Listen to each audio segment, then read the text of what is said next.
Fest 2019. We are back to collegiate season. The summer is over. Everyone's back to play, and it's all about who's going to stack up this year. They have players that have come literally from across the world to compete. I've been really impressed with the college scene, just how much it's growing, how fast it's growing, and I know the level of play, especially at this level, the top of the college level.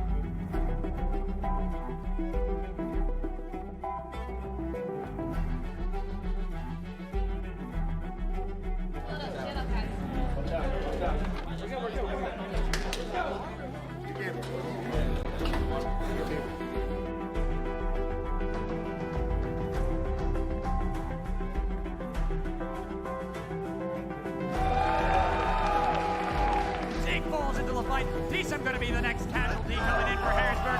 Only having Platypus alive. He's underneath the turret, underneath his own mountain. Congratulations out to Maryville, the Titans of Collegiate.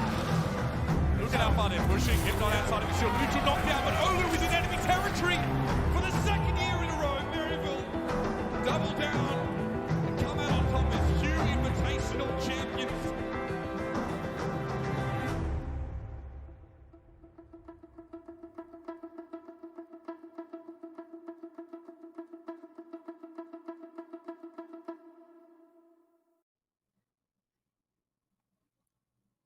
The time has finally come, my friends. The teams are prepped and the matches are set. We bring to you the 3rd annual Harrisburg University Esports Invitational, powered by Nerd Street Gamers. I am your caster, Rich Red, here with a lovely and talented co-caster, Necra. It's a pleasure to be here with you today, and we have some amazing collegiate Overwatch this weekend ahead of us. I'm so excited to be back for this year's HUE Invitational.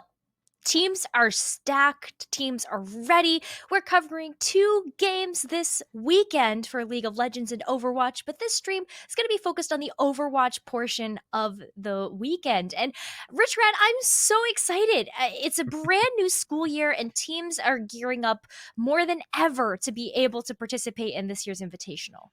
And there's a long list of them, as you can see, many that you may know that you may even be participating in. And it's going to be an exciting thing to see as we go through the course of today. And we've got a really great structure. We've got 4 matches in total today as we lead into the playoff segment, with tomorrow being the completion of the playoffs, Necra. I'm really looking forward to this entire weekend where we get a chance to cover the group stages, and there's a lot of names on this list that I have my eye on. Obviously, the 2 heavy hitters are Harrisburg University and Maryville University that have a long-standing history with each other. And I'm also taking a look at other schools that are going to be participating in this tournament this weekend, like Miami University, who had a strong showing last year. Ohio State University has a great team that I'm going to be looking out for, and their rivals, the University of Michigan, are also participating in this year's Invitational. And you got a lot of other teams on this list as well that I'm looking forward to. Carleton had a very strong showing last year during the Overwatch Collegiate Championships. University of Texas, Dallas. You've got Northeastern. Man, there's so many teams on here. I could just list them all off that I'm really excited to see today. Well, and there's one special one on here, too. The fact that your alma mater is actually on this list as well. I know. University of Michigan, go blue, go blue. There you go. Maybe I shouldn't be saying this on the Harrisburg University broadcast, but I'm definitely looking forward to maybe getting a chance to see that team. And, you know, while we get to see that team and many others, there is a massive prize pool at the end of it all of $10,000 going towards that #1 spot, both for Overwatch and for League. As you said earlier, though, we're focusing on the Overwatch today. So 20,000 in total over the course of these 2 days, 10 for each game. And that's an exciting prize pool to be looking at when you're going through these 2 days. It really is. I mean, holy cow. Harrisburg University knows how to put on a great show as well as a great tournament. And this is an amazing prize to be playing for. I mean, if you saw in the intro video, the trophies are pretty cool too, but it's the money and the bragging rights that these teams are looking after. I mean, I still remember some of those old visuals where you had the trophy guarding some food and snacks in their vehicle car, things like that. It's like, this is going to be the protector of our food. So there's a lot of really interesting picks that they like to do with those trophies. And I mean, when you have something like that, it is a really cool trophy. Let's be honest.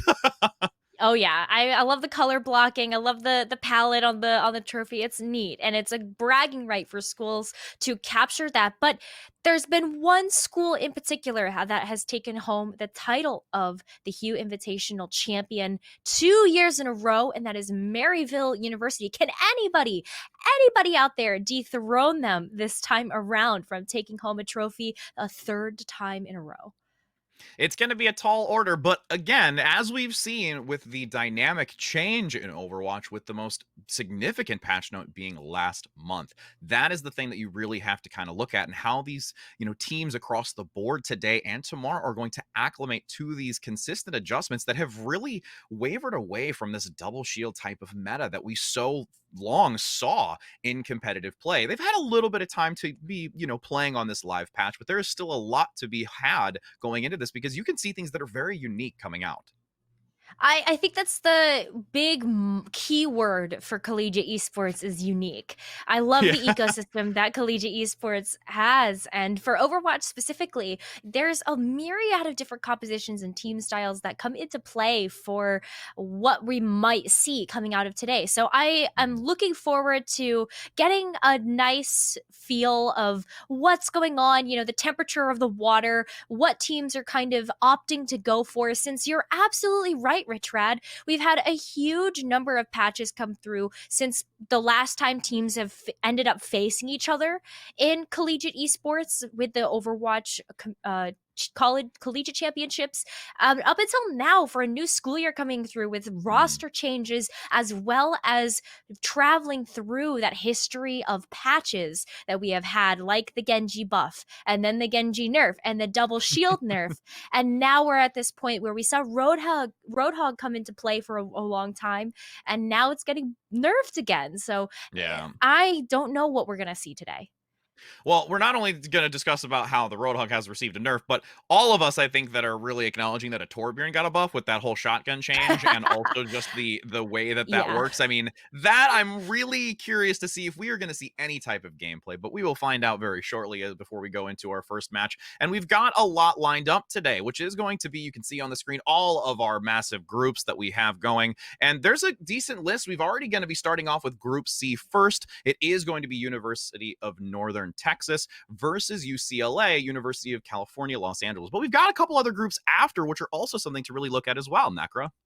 Yeah, we're going to be looking at Group E for our second match of the day, and then Group G for our third match of the day, followed by our top 16 teams. And now when we're taking a look at the group stages, it's going to be the top 2 teams from each group that will be qualifying for that top 16 bracket. So what's really great is that in these group stages, when you're playing in this round robin format, sure, you get a chance to face a lot of different teams, you get a lot of practice in, but you can afford to make a mistake here or there. Maybe you just get a chance to feel out some new strategies and team compositions, since it's just a new playing field for everybody.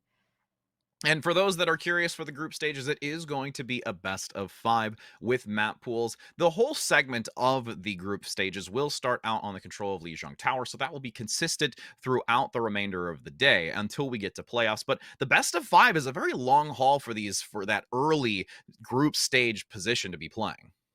Yeah, but it provides teams with a lot of chances to be able to get good practice in, as well as great competition. So I'm looking forward to the best of 5 format where, we start on a Lijiang Tower, but from there it'll be the loser of Lijiang will get a chance to pick the next map, and loser picks for the rest of that best of 5. But the best of 5 continues for not only the group stage, but the playoff bracket. And I think that allows a lot of teams some wiggle room to play around just a little bit with what they might want to run. And when we go into it, again, you've got that opportunity. The control point is always something that's exciting to see, because you get to really kind of like, it's the debits and credits. You get to check your balances there when you go into those head-to-heads. Yeah. So as we lead in, we've got a decent pool for each of them. 3 maps to your choice. Escort having Havana, Dorado, and Watchpoint, along with Assault having Temple of Anubis, which we all know and love. As we've got Hanamura and Volskaya Industry, with the final 3 for Hybrid going into that potential next map selection, which would be Hollywood, Numani, and Kings Row. Scrim Row always included in that lineup. So there's going to be some really, really great matches to have. And again, with how the patch notes have adjusted adjusted these types of things. All of these maps have really changed a lot. We've seen some subtle echo play that comes out, but another really big staple is also just the tank lineup. We talked about the Roadhog changes, but there's still a really viable usage of a Winston Zarya that has come out a lot, because you just really generate that extra damage with the absorption from the Zarya shields onto the Winston. There's so much aggression in the back line, and there's a lot of pressure on the support lines. I really like the Winston Zarya play that can come out from, taking a little bit of a page out of the textbook of the APAC Overwatch League region, where the Winston Zarya is such a staple because of how powerful it is, like you just mentioned. The Zarya bubbles allow you to protect a very aggressive Winston. And, I have also seen a lot of just kind of like the OG dive come out with the Winston and the Diva, getting a chance to see a little bit more of the Winston Diva play with maybe a little bit of Pharmacy in the mix. And I think just seeing a little bit more of that dive-centric composition and dive style come out from a lot of teams, because it's a very, very fast-paced game now in the days of Overwatch. I mean, it was already in some respects a very fast-paced game anyways, but to only throttle that makes it even more intense, especially when you've got Tracers now finding themselves in the mix. This Tracer versus Tracer dynamic can also be extremely intense in how one can micromanage over the other and where they're really drawing attention to, which could be so devastating to teams if they're not ready to dynamically adjust within those moments. Yeah, you see a lot of teams kind of go for the strategy of, well, okay, especially in a dive-centric meta, let's just dive the backline or give up our backline in a lot of cases. So you might be running a Zen, you might be running an Ana, maybe a Mercy, and you just say, hey, let's just get rid of it and try to dive the other person's backline. But we have no idea what we're really going to see out of these teams today. And I think that's the most exciting part of it to me, is really getting a chance to test the waters and see what all of these teams are thinking about running today. As we enter in onto our first control map, we're starting out the day strong on Lijiang Tower Gardens. And both these teams going to go in with a quite dive-centric composition, as we said. Yeah, it doesn't surprise me that much at all, and something that's really great about getting a chance to see UCLA bring out the Pharmacy is that they're going to be able to do a lot of damage to the team of UNT. Well, and you can even see outright, UNT has managed to get a couple of great picks to start going into this. The fact that you had the DMAC, also the early pick onto the Winston as well. Johnny not able to stick in this fight makes it a really difficult chance to re-engage this, and this will be an easy take here for Northern Texas. Yeah, so for Texas right now, what I'm kind of looking at is the fact that not only have they been able to take control of the point, but they also have a Reaper and a Sombra as the main line of damage coming out from their team. And so when you take a look at how the Reaper is playing a role in this composition, it gets a chance to just chew through all of the tanks on UCLA. Well, there's a lot of damage to tear through the tanks, but you see Pupper going down early, and that puts a lot of pressure onto the Mercy play in the back as the solo healer, with the rest of Northern Texas collapsing in, and once again exerting dominance early in this first control map. Great first start for UNT so far, and they have so much to work with as well. With the Moira, they're able to mitigate so much damage incoming from UCLA, and with the Pharmacy, yeah, they have the barrage ready to go, but Alias is going to be on that Diva, so the defense matrix is going to make it very difficult for Solutus to be able to get in there and actually get this Pharah barrage off, and I think that's something that UCLA needs to look at, is they need a little bit of time to get this composition set up, but that might be enough time for Mediocre to get this EMP online with the Sombra. Which would be absolutely critical to have going into this fight. Timing is critical, with Joe now leading into the Coalescence, forcing a lot of damage down that choke point as the rockets come through. Doesn't really find much value in the grand scale of things, and not landing on anyone. 67% continuing to climb these final moments. This fight either has to prolong the rest of the way or a quick reset. You've got the one takedown already and a second close to follow. The res has to come out onto the Pharah, but you have D.Va out of the fight, solely relying on the Winston, which didn't even manage to forfeit out that Primal Rage. So this is going to be now last fight territory as the cleanup comes through from Northern Texas, who is dominating right now on this point. They really are. Look at how many resources that UNT has in order to keep control of this point. UCLA is going to have to come back in and really hope they can touch this point. Self-destruct comes out following immediately after the EMP. A lot to mitigate this forward pressure. Is anyone going to touch? Manages to get there just in time. You've got that pulse bomb being thrown out. Doesn't manage to land on anybody, as unfortunately you lose a support play from UCLA. The Death Blossom from Aspect comes in, sensing this close 99 to 100%. The overtime vanishes, and that is a solid 100-0 for Northern Texas. Doing a fantastic job so far. I think that UNT is one of those teams that I've always looked out for in the collegiate esports scene. You know, just getting a chance to see what kind of teams they do run. It's not just Overwatch, but they also have a number of other varsity teams that they do have. They've got a League of Legends team. They also have a Rocket League team. And UNT has always been a very strong program to be able to kind of build up those players and really get them to develop as esports professionals. So I love seeing UNT come up with a strong showing here, but UCLA is switching up the strategy a little bit here. I love seeing the Junkrat come out from UCLA, where there's such close quarters on this next map of Control Tower that you can really get the Junkrat to do tons of damage. Yeah, and all of this damage is being funneled into these narrow doorways. This is a chance now for UCLA to take this back. Gets the early couple picks with that explosive damage from the Junkrat, pressing forward and using that mobility from the Lucio play this time from Pupper versus having the Ana, which is very utility-based to get into these fights and evade any incoming damage. Absolutely. You can see that the speed boost came out really quickly to allow UCLA to get in position to take advantage of the Junkrat damage. As that point is swamped here for UCLA, going to take it first. A heavy rotation comes through by Northern Texas from that middle high ground. You've got still a lot on the front line. Heavy charge from UCLA on that Zarya play, but the Reinhardt goes down before the Earth Shatter is available. Looking to continue rotating around that outer panel. Aspect gets the triple and cleans up with the rest of the team, allowing Northern Texas to take this back very convincingly. Coming back strong, and Mediocre has been able to build up to this Riptire very, very quickly. So UNT is able to take this very aggressive hold to box UCLA from getting back to the point, and this Riptire could be deadly. Goes right behind the shield, managing to evade, does get exploded just in the doorway, but doesn't manage to get any value once again out of this, unfortunately falling short. Now with the consistent applied pressure in this doorway and a lot of sustainability by Joe on this Moira, constantly keeping the team alive and knowing when to dish out the damage when necessary, you've got UCLA in a very difficult position to push through this door. Yeah, UCLA is going to have to try to use this shield. A back and forth shatter coming out, and despite both being expended, the photon barrier blocks part of the team from UCLA to not be hit from that earth shatter, and UCLA actually get the cleanup and takes this back, ceasing the percent at 53 for Texas. That was a great use of the photon barrier. Mitigating the earth shatter coming out from UNT meant that Johnny was going to be able to go in there and hit a fat shatter of their own just to be able to kind of keep UNT at bay. But UNT's coming back fast. They've got a Lucio of their own. Absolutely, with the Coalescence leading in, Grab gonna come through, but there's a lot to mitigate. The sound barrier comes out in the back by Pupper, continuing to fuel this defensive hold, but after it all, Aspect with a quad on this Death Blossom. So many support resources used on the early engage, where Aspect just played that patiently to a precision.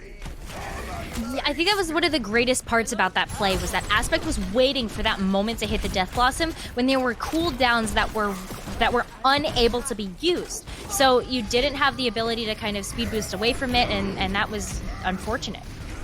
Ooh, early shatter comes out by Aqua. Doesn't manage to get much value from it since the shield was there in return by Johnny. Now, those early tank downs in return onto UNT. Aspect no longer there to get into close combat with that damage from those shotguns to bring down the front line. You've got Johnny entering in with the earth shatter. Doesn't get the knockdown, but the fact is there's far too much pressure on this front line. But, surprisingly, UNT is playing this pincer maneuver with the remaining members that they have to draw this fight out even further to approach that 99%. Still a lot of damage coming out from Medics on the top position, but can't manage to do enough to keep it for much longer. Gonna be flipping the point back over to UCLA. Pupper with a nice environmental. You'll love to see it coming out from the Lucio. But the stagger means that we are going to have to see UNT wait just a little bit longer, and this buys UCLA some valuable time in order to build up to the percentage and bring us into a round number 3 on Mijing for our very first map. UCLA also taking this aggressive position, can hit some of these ultimates, but look at the rotation that UNT is taking, just skirting around all of this damage. And the grab comes out to try and halt that rotation, along with some follow-through damage. Alias does go down on the front because Johnny is there to respond with a massive hammer, but you have some overzealous play by Grantismo, which with this Doofus won't gain much value. Earth Shatter in return by Aqua, looking for a pin now from Johnny to get a few members from the back line. The exchanges are high, but that Coalescence, not only from the damage, but also the healing, allow UNT to regroup on this point and take it back. Few seconds remaining for UCLA to respond. And UCLA is going to have to make some switches to be able to come back to this point fast enough. Lucio does come and touch the point quick enough. The Wrecking Ball and the Winston are those fast-moving characters that you spoke of to get back to this point, but the Death Blossom is there to zone out the remaining members, and the double comes out by Medics on the Doomfist, which was also swapped to for that early re-engagement potential on the point. UNT have managed to take this second map. Even though it was a little closer, they still took it with very well-coordinated play and timing to make this go into their favor. UCLA got a chance to feel out this matchup, though, in this very first map of Lijiang, and I think that UCLA is going to be able to come back strong in the next map to be able to bring us into a potential fourth. I'm really looking forward to kind of seeing how UCLA adjusts their strategy, because UNT is a very aggressive team. You could see how aggressive they were being on Lijiang on just Control Tower, specifically, just to make sure that UCLA was kind of kept at bay from being able to touch the point. And I think that that's going to need a style adjustment from UCLA in order to kind of match that type of aggression coming in from UNT. Absolutely. And you could see it every time, especially with the Moira play. That was like green means go, friends. When you had the Coalescence and you knew that you could have that to just stack with everything else, it didn't matter. And even if you didn't have the Coalescence, that front line with the Reinhardt is just swinging away and really getting early advances on these fights. The Junkrat, like you said, had such a real vital role within this map from both sides of the team, but being a little bit more prevailing for UNT over UCLA, even though UCLA got a couple of their, better positional plays with it. Ultimately, UNT was able to get that and really demonstrated that they are a force to be reckoned with moving forward. Yeah, I'm really looking forward to what we've got to come, because we still have more Overwatch. And between these two teams, especially because, this is a brand new season for these teams. You got a couple of roster changes that might be coming through for the brand new school year. And I think everybody is just getting a chance to get back into the competition of things. So I've got a lot more to look forward to. Indeed, and we will get that second map up in just a moment, and we're going to an escort, so we'll see which one is selected from this losing team of UCLA and find out how that action is going to unfold. So don't go anywhere, friends.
are back to collegiate season. The summer is over. Everyone's back to play, and We can come back. The other team came back. More energy, better comms, planning.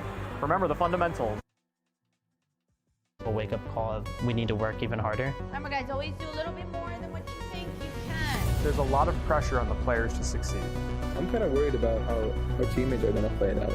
Everyone wants to win. We just need to go up on stage and put on a performance. This is not the time to be frustrated. This is your only time to prove yourself. Literally the last 2 months of preparation, everything we've done comes down to today, this match. 1, 2, 3, start!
Welcome back, everyone, as we are here to continue this best of 5 for the first game that we've got today between UNT and UCLA. Now, we did see a pretty convincing take here from UNT in this first control map, but we cannot write off UCLA just yet because we're going in now to an escort map, and UCLA is just an organization and a school not to just ever scoff at with their history in esports. UCLA fielded over 60 esports athletes last year across multiple different titles. I mean, I think they had like 9 teams or something across League, Overwatch, Hearthstone, Dota, Rocket League, and Smash. They're going to be adding to their roster this year with Valorant and Fortnite. There's a lot that's going to be going for this school. And another thing that UCLA is so good at is helping students find opportunities at organizations in the surrounding area and across the country in order to build up their esports resumes to prepare them for life after school. I honestly think both UCLA and UNT do such a good job of supporting their students and the endeavors that they want to pursue. And the fact that we get a chance to feature both of these teams for this very first match is so incredible. 100%. I mean, if I were younger and going back to school again, I would be thoroughly impressed to know that you've got opportunities moving into like teams like TSM, LA Valiant. My goodness, I'm talking about Valorant because we got that new game of part of their whole organization. But yes, the LA Valiant and having Team Liquid, so many big titles like that, just being able to go and have an opportunity. And that's just something that's really great to see continue to grow as esports continues to grow. And honestly, I cannot wait to see how it continues over the course of the next even just 5-10 years for these students.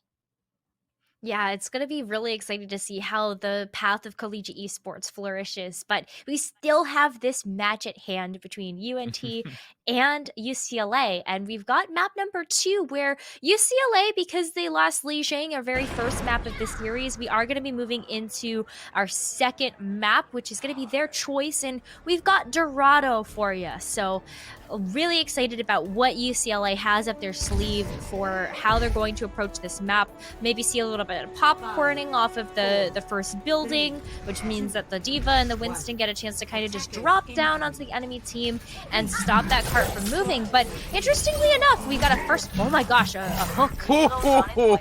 Yeah, that was an early hook advantage. You see the Widow come out on a King's Row map for an early pick, but you have the Hog playing it up for Dorado in this round with a great early pick. Yeah, and now that's going to leave UNT in a bit of a position now where UCLA can get out the door. UNT kind of stops them from being able to use that strategy, and UCLA gets a chance to get aggressive. very aggressive, and now I'm going to start pushing through this underpass. The archway is going to be a real focus to make sure that you get through. It's a difficult position to be in, as the engagement will look to just be halted around that inner fountain area for this marketplace. You've got Employee looking for an opportunity to dive into the back line, but the Monkey comes through up front. Aqua getting very low. Employee pumping a lot of damage from those shotguns into that body, just making sure to play super defensive instead of having that opportunity of taking the backline support. But Aspect getting one now onto UCLA is going to be very great for UNT on this defensive stuff. Well, now that Aspect is back in the mix, that Reaper shotgun damage is going to be significant. And, ooh, I think that was a DMF onto UCLA right before they got back into spawn. So Shigo doesn't necessarily have a chance except to kind of reset themselves either in spawn and give up this 82% charge, or just kind of jump off the edge here and take a little bit more time off of the clock. So great stagger onto UCLA, and now UNT can get set back up on this high ground on this bridge, and this is a very dangerous position for UCLA to be in, because UNT can just kind of sit here and make it very difficult for UCLA to approach. Looking for that engagement, finally comes through. The Coalescence going to be activated to try and funnel this movement forward. The Lucio boost gets them through, but there is such a great response by UNT on the defense to back out this rubber band maneuver. Now entering into this, you have the death loss committed by UCLA. Correction, Aspect by UNT, and that's unfortunately not going to get the picks necessary from the Death Blossom, but it still causes an opportunity to disorient UCLA, and Aspect comes in with a double towards the end. There's so much damage on this team. UNT is really playing to their outs here in terms of setting up the Widowmaker on the high ground, and then also getting Aspect in the face of UCLA to make sure those Reaper shotguns are doing their job. I think that's something that is really great about being able to run the Reaper, is that it's such a good Winston counter, and it always has been. And it's going to continue as you see that damage just continuing to be pumped in onto that front line. But in the back, you've still got some harassment by UCLA with that Sombra. Drawing attention, harassment in the back, making sure that there is not a full force at the front. But Joe is continuing to hold this back line. And once again, that Coalescence leads into this aggressive play. Employee looks to try and get some value and force back with a Death Blossom, but it's not going to really do anything because it's so easily mitigated by Gatsby with that sound barrier, along with both sides really committing their ultimates here for the support line. With 45 seconds now to go, this is a desperate position to be in for UCLA. Yeah, I mean, you're seeing kind of everything in the kitchen sink being thrown out here by UCLA to try to sustain through some of these fights, but we're seeing the Divas once again in this position where you kind of got to get a chance to reset, get the mech back, but UNT is making it very difficult for that to happen, and Aspect once again in this last fight territory has a Death Blossom online, so they can just kind of wait in the wings until UCLA moves in, but UCLA has a trick up their sleeve. They're going to have the EMP, and that's usually a fight winner. Let's see if they can make it a big one and get the follow-up that they need. And it does lead, getting 4, 1 support, both tanks, and Aspect, who has been a key player. Alias gets knocked out of the mech, so that's a chance now for UCLA to continue pushing on to this, with Employee attempting to get that Death Blossom to try and get some extra explosive damage in the back line. Medics being uncontested, though, manages to get 1 onto UCLA. The second close in proximity because Medics is still getting some decent shots out, as the sound barrier has to be forced by Pumper. Self-destruct isn't going to be able to do too much. Remech from UCLA to get into this fight, but constantly taken out. There is just far too much damage for UCLA to mitigate at this point, and with Medics openly just having free reign of these sight lines is really going to make it absolutely just impossible to push through that archway. I think that's the best thing about that defensive point, is that especially if you're running a Widowmaker, you can have your front line create so much space, and when you're running the dive tanks as well, Widowmaker gets 1, 2 pop shot, body shot, something onto the enemy team, and then you've got the follow-up coming in from the Reaper, the Winston, the Diva, and all the rest of the dive part of the team composition that gets a chance to follow up. So that cart doesn't have too far to go. UCLA definitely has the opportunity here on Dorado to take a little bit of a closer hold, maybe buy themselves some extra time, maybe an extra defensive hold. As you can see, a little bit of the The poor pinata has been whacked around so much. I'm just wondering what candy relies inside of it. What would you have be on the inside of that pinata? What candy of your choice? Oh gosh, I love candy, so I feel like I can't just pick one. Like I honestly have such a sweet tooth that it's terrible. I couldn't pick just one. I think I'd have to go with maybe something like a gummy candy. That's probably one of my favorite things. Ooh. Yeah, I would agree with gummy candies. I would say Butterfingers, but I mean, that's just because it's a long-time treat of mine. Or Reese's, either or. But as we get into this, we will not see any candy coming out of the pinata. Or chocolate. Yes, indeed. Something sweet, which would have been nice for Medics to get a sweet pick on that grapple. Couldn't manage to get much, as this aggressive forward coming out from UNT is very, very forward, pushing back UCLA, but UCLA is there to meet quite well. Johnny, though, getting low, and Puffer going down. This could be a quick take here from UNT. Yeah, we're gonna have to see UCLA go back, and something that's really difficult about the composition that they're running is that they're relying on Sombra getting this EMP to stop this aggression, and Bravissimo now just getting a chance to reset here. That card doesn't have too much further to go before we see UNT potentially taking the second map of this best of 5. Yeah, I mean, look at how far forward you've got UNT playing to completely prevent UCLA from even getting to this point. The Lucio tries to evade this Tesla cannon damage to touch the point, but it's not going to come through. There is too much frontline pressure, and that's going to be UNT taking this map of Dorado with great succession.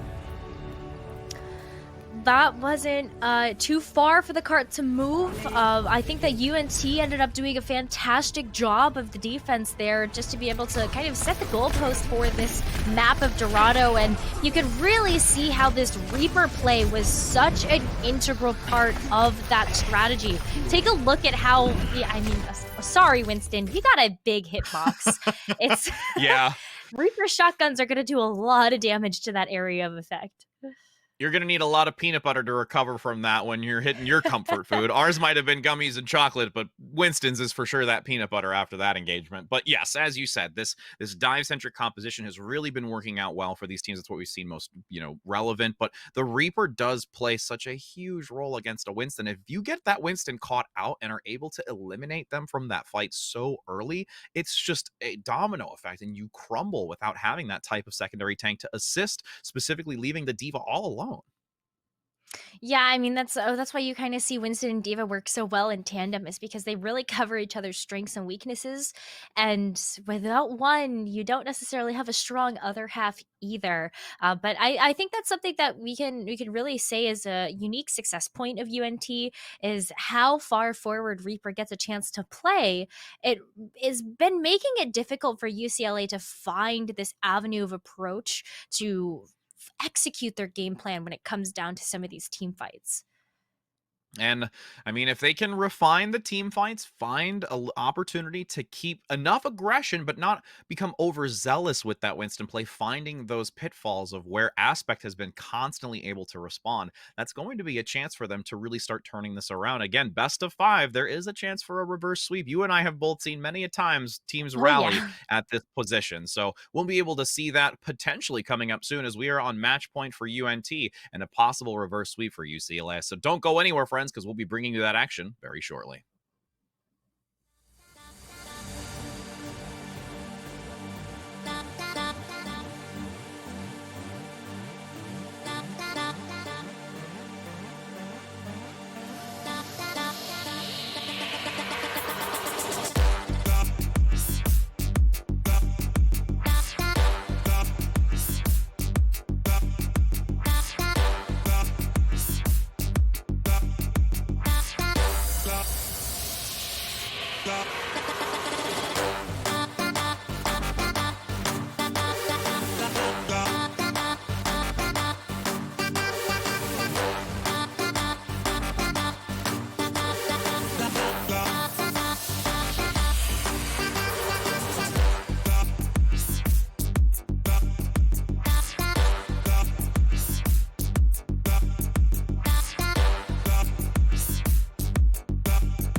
Hello and welcome back, everyone, as we are here to continue this best of 5 between UNT and UCLA, where UNT is on a match point right now. And while we were on our short break, we actually found out the map that we'll be going to for this assault. And honestly, I think you and I are both kind of rattled at seeing Volskaya Industries be the choice here.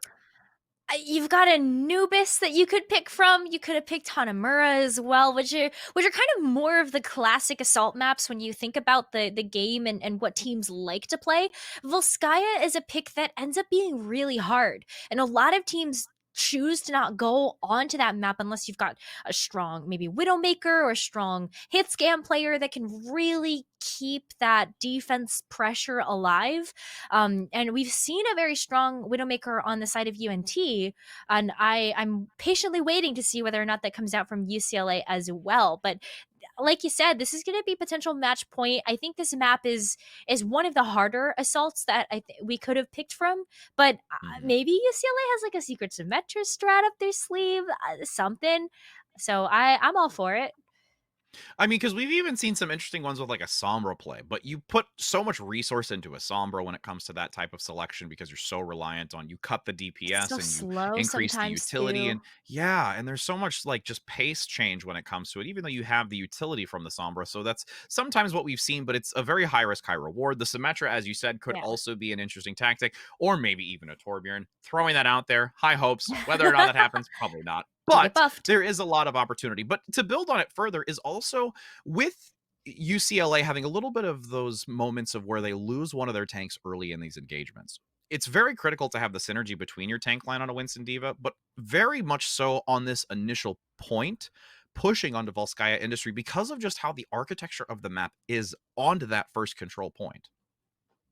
Well, I think the other thing as well is that there's not too many places that defenses choose to hold from.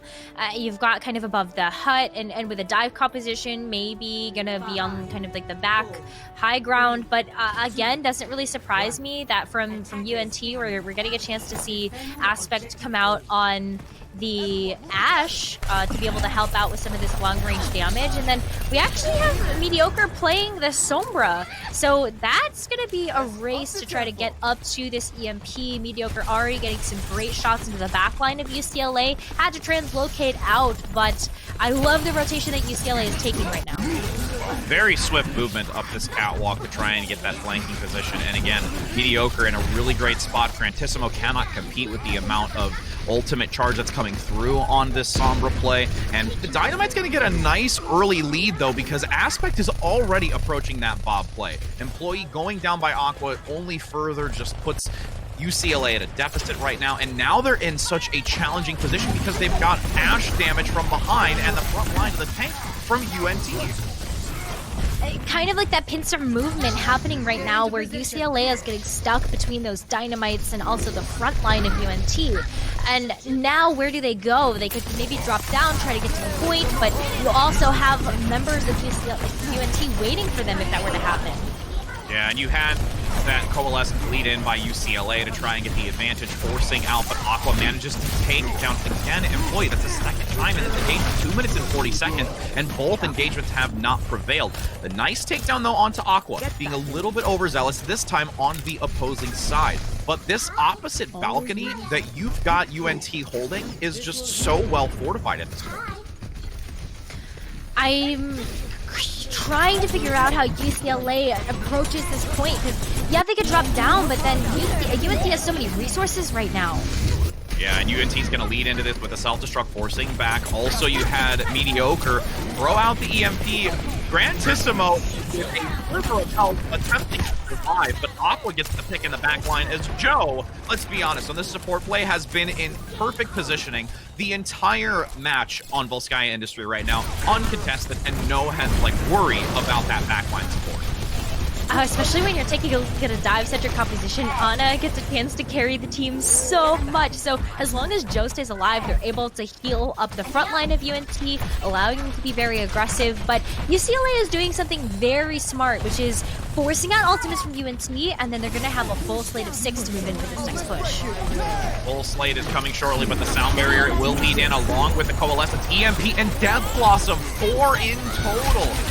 you've got UCLA just giving everything they have to make this a worthwhile fight, but Aspect's Bob positioning will get an early takedown onto that Sombra play from UCLA, preventing any further hacks or just disorients with that ability to remove those just cooldowns. Self-destruct coming out overhead by Alias does go down in that usage of the self-destruct, and ultimately UCLA, despite spending all 4 of those economy, 5 in total because Johnny also used the Winston, it was a worthwhile use to get this point.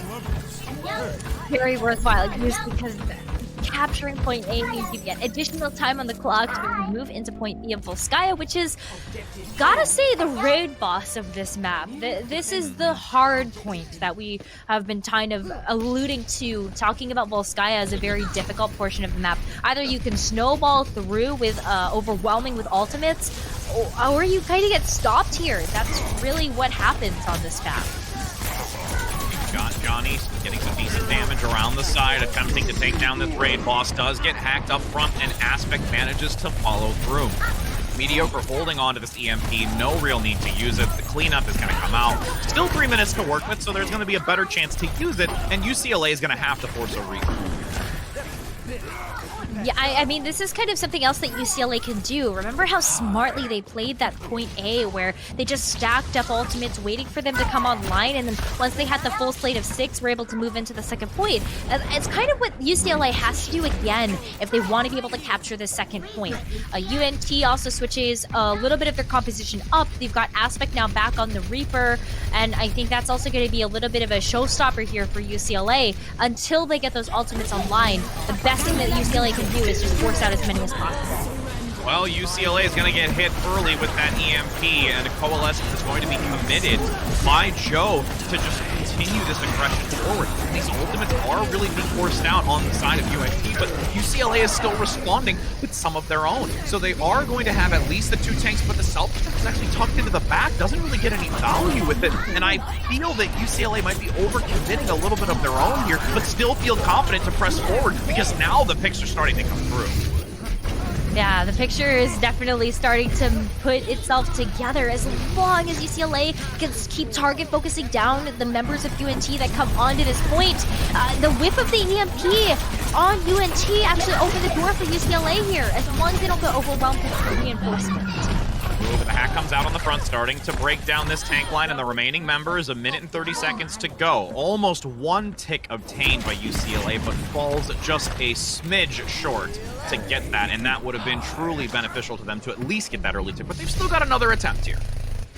They do have another attempt. It's 1.5 minutes left on the clock for UCLA. Should be able to get in 1, maybe 2 good pushes if they're fast enough. But it's going to be a race to get to this point where you really only have the Coalescence right now from UCLA.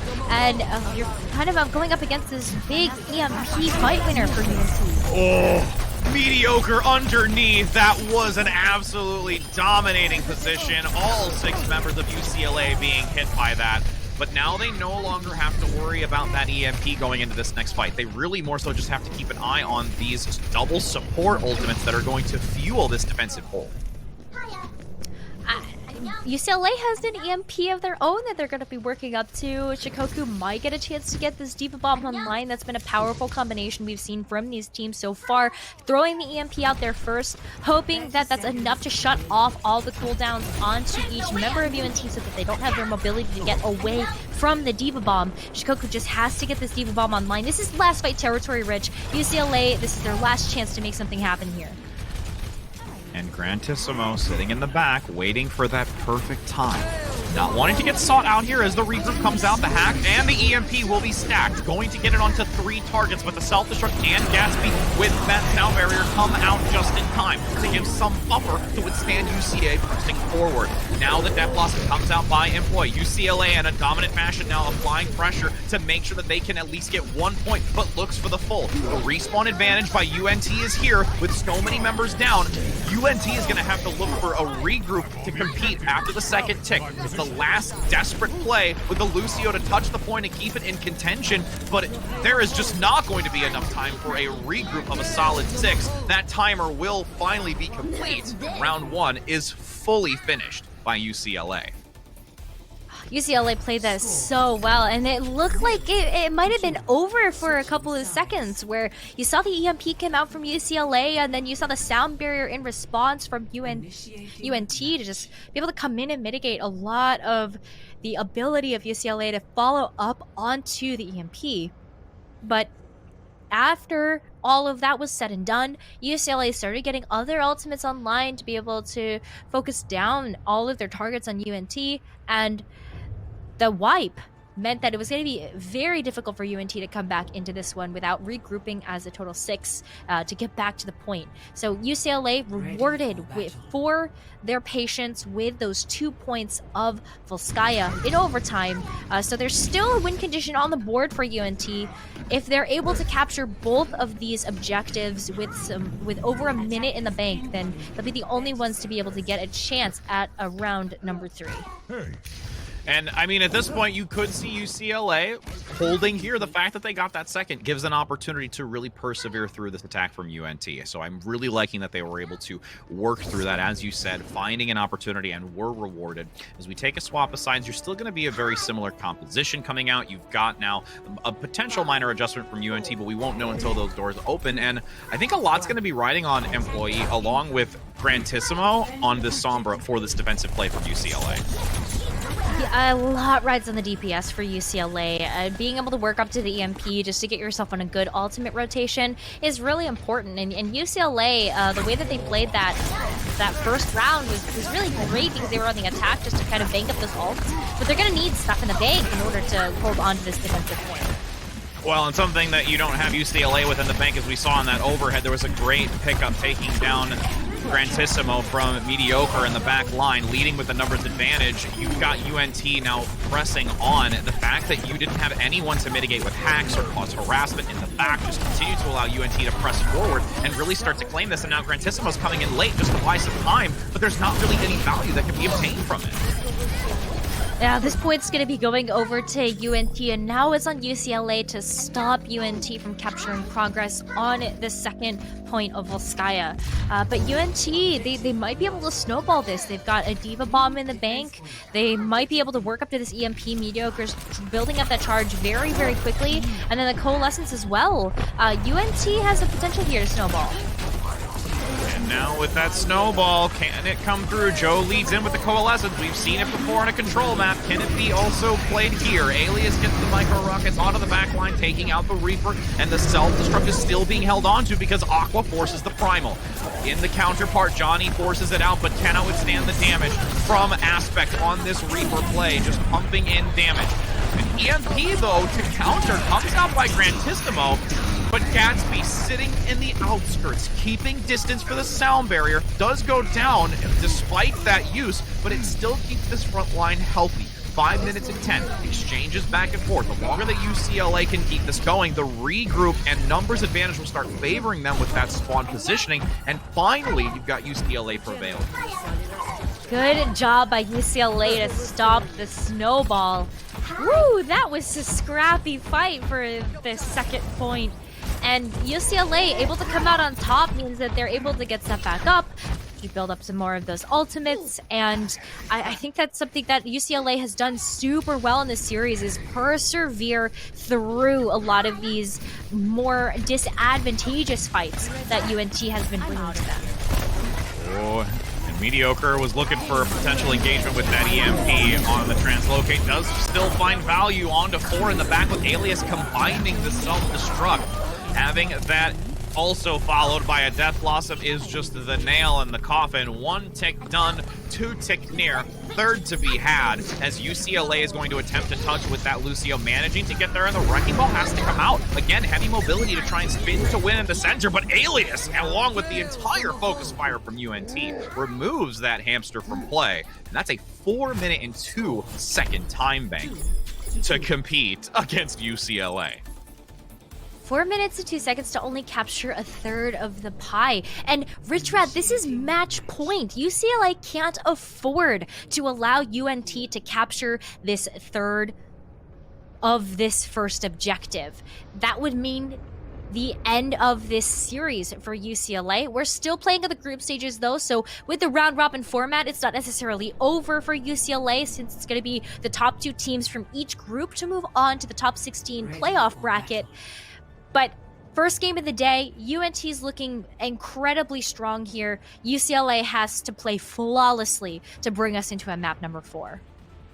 Flawlessly indeed, and I keep thinking about pie now since you said a third of the pie, and I don't know. It's always food with us. Candy pie. I know my sweet tooth is getting real bad today, and I think we're just gonna have a moment. But as you said, you know, with this being a 4-minute and 2-second time bank, 2 more than you have to start with in the first place, which is quite a feat to obtain. So UCLA at this moment, the biggest thing I would like to see is Grantissimo not getting caught out early on this attempt the second time around. 5, 4. Let's see what happens here, as it is going to mean that maybe playing just a little bit more passively from UCLA. Look at the spy checking happening from Aqua just to see where Grantissimo might be in their backline. Kind of expecting that Sombra is going to be in play, but great rotation right now from UNT. They're going to be using this Song of Speed to move around the point, and UCLA matching that very, very well. Mediocre getting some nice pepper damage in the back with the Sombra play, but still keeping distance, not to be directly drawn to and focused down. Just slow and steady play. As you said, Gatsby actually going to get picked off here by UCLA, but Johnny has to stay alive, and no Aspect is there up front to deal the execution. And now with this drop down 3 minutes and 20 seconds, UCLA, despite this UNT positioning overhead on the high ground, they're not being able to prevail through this lower position. Now with an EMP onto 5 members, is there a follow-up on to UCLA from UNT? It's becoming so difficult, this back and forth exchange, while Gatsby, mind you, on the Lucio gets a double in its support play and still surviving to regroup with the rest of the team here, Necro. Oh my goodness, I was like, wait, there's too many members down. Don't use the EMP, but supports are winning the day right now for UNT. That's the third of the pie. That's the end of the series. UNT is going to win our very first match of the day off the back of some pretty impressive support play. Yes, supports, high five, and MVPs. You've got the play of the game coming out for Joe right now with some lovely tennis play. And you've got now this Coalescence right at the tail end of it to secure the conclusion of this. Beautifully done.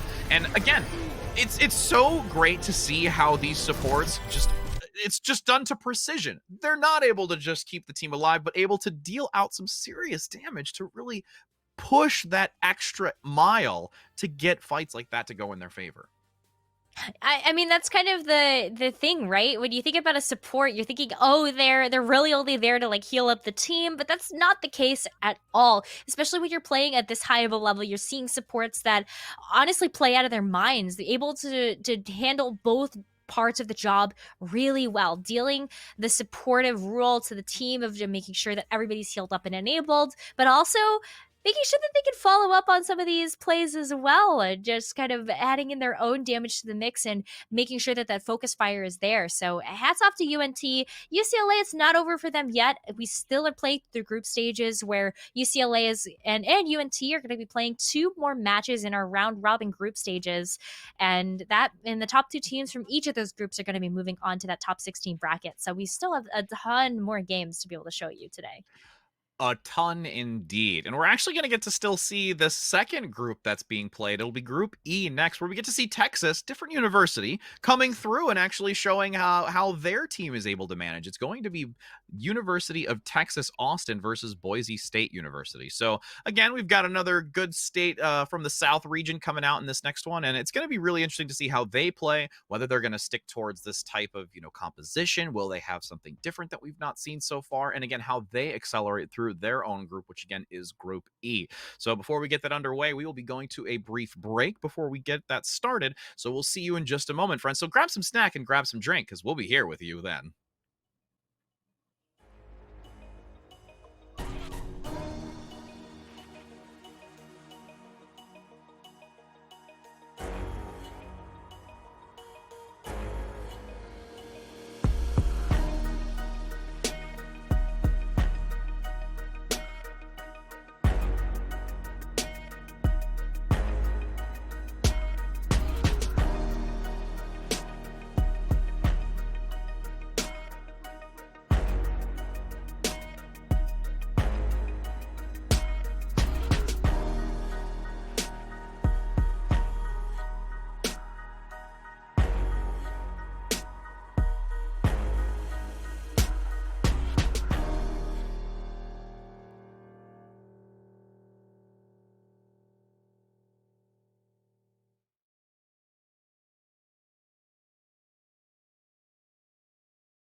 Welcome back, my friends, to the third annual Harrisburg University Esports Invitational powered by Nerd Street Gamers. We are continuing now with our second group stage here. We've already seen one where it was a dominating 3-0 over UCLA for UNT, but now we're going to enter into a set of new teams for this next group. I am Rich right here with Necro. Necro, we've had some great matches already, and now we're going to go in for our second group. And what do you think we can expect coming into this now?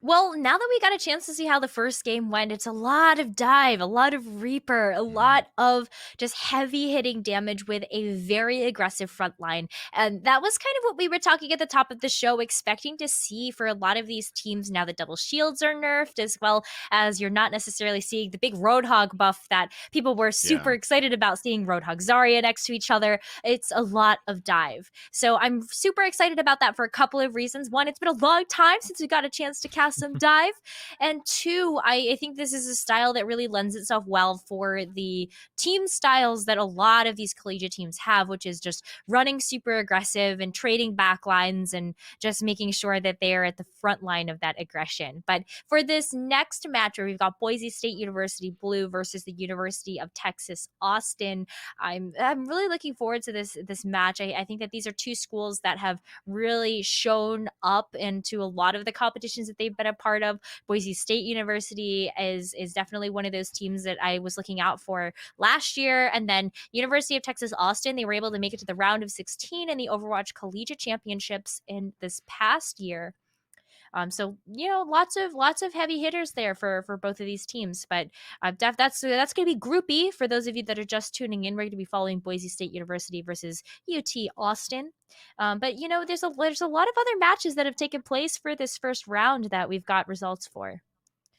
Yeah, there are quite a few. I mean, of course, we want to definitely highlight HU Storm, of course, being 3-0. That's over Redbirds. There's quite a bit of 3-0s across the board. But typically when it comes to that group stage, it's everyone kind of, finding out where their strengths lie. And again, those first ones seem to be very heavy, one favored. We still got a couple of matches, though, I believe, finishing up right now. There's a few as well that also took at least one map. There was Northwood University being able to have one map stripped away by Fresno State for their Team A group. So a lot of back and forth overall when we take a look at the history in this group one. But now as we go into round two, we're looking to see these two teams again. You really mentioned about Boise and their history and how well they've been a formidable force going into Overwatch and just them as a team, and competing against Texas, who we're going to see that same state once again here as we saw Texas earlier, different university. But it's going to be exciting to see if they continue to hold on to this. I'm a little surprised that we saw as much Sombra as we did, to be fair, personally, but it's still really held well in these types of compositions, especially when it came more towards that Volskaya industry map, which we saw just the round prior. Sombra is definitely a great choice to have as a part of the dive composition. You get Sombra to get like a key hack in the back line, and then you've got your two dive tanks that can just kind of go in like sharks and try to take them out. And I think that that's something that really lends itself well, again, to the strategy of kind of trading that back line, as we mentioned, where I think we're going to see a lot of mirror matches, maybe see a little bit more Reinhardt, depending on what map we're going to. Maybe if we're going to King's Row, we'll get a chance to see that Reinhardt come through. But that'll be the fourth map in our rotation, going to that hybrid team composition. I think that that's something that I'm just excited about, is like dive is back. Okay. Yeah. I've been a little it's been a long time since we've been that, able to flourish but in it's that. back. Yeah. Absolutely. Because we've had so much of that double shield, which ever since that back in mid-August, it was such a just overwhelming, I think, shock to what we've been so used to. I mean, there was some adjustments to try and help, where there was some armor generation back for the Orisa. They reduced the halt so much and then gave back 1 meter. So there's been little micro adjustments here and there, but it's never really, I think, found its place just yet. And, as we talked about earlier, unique being a great way to describe these collegiate teams.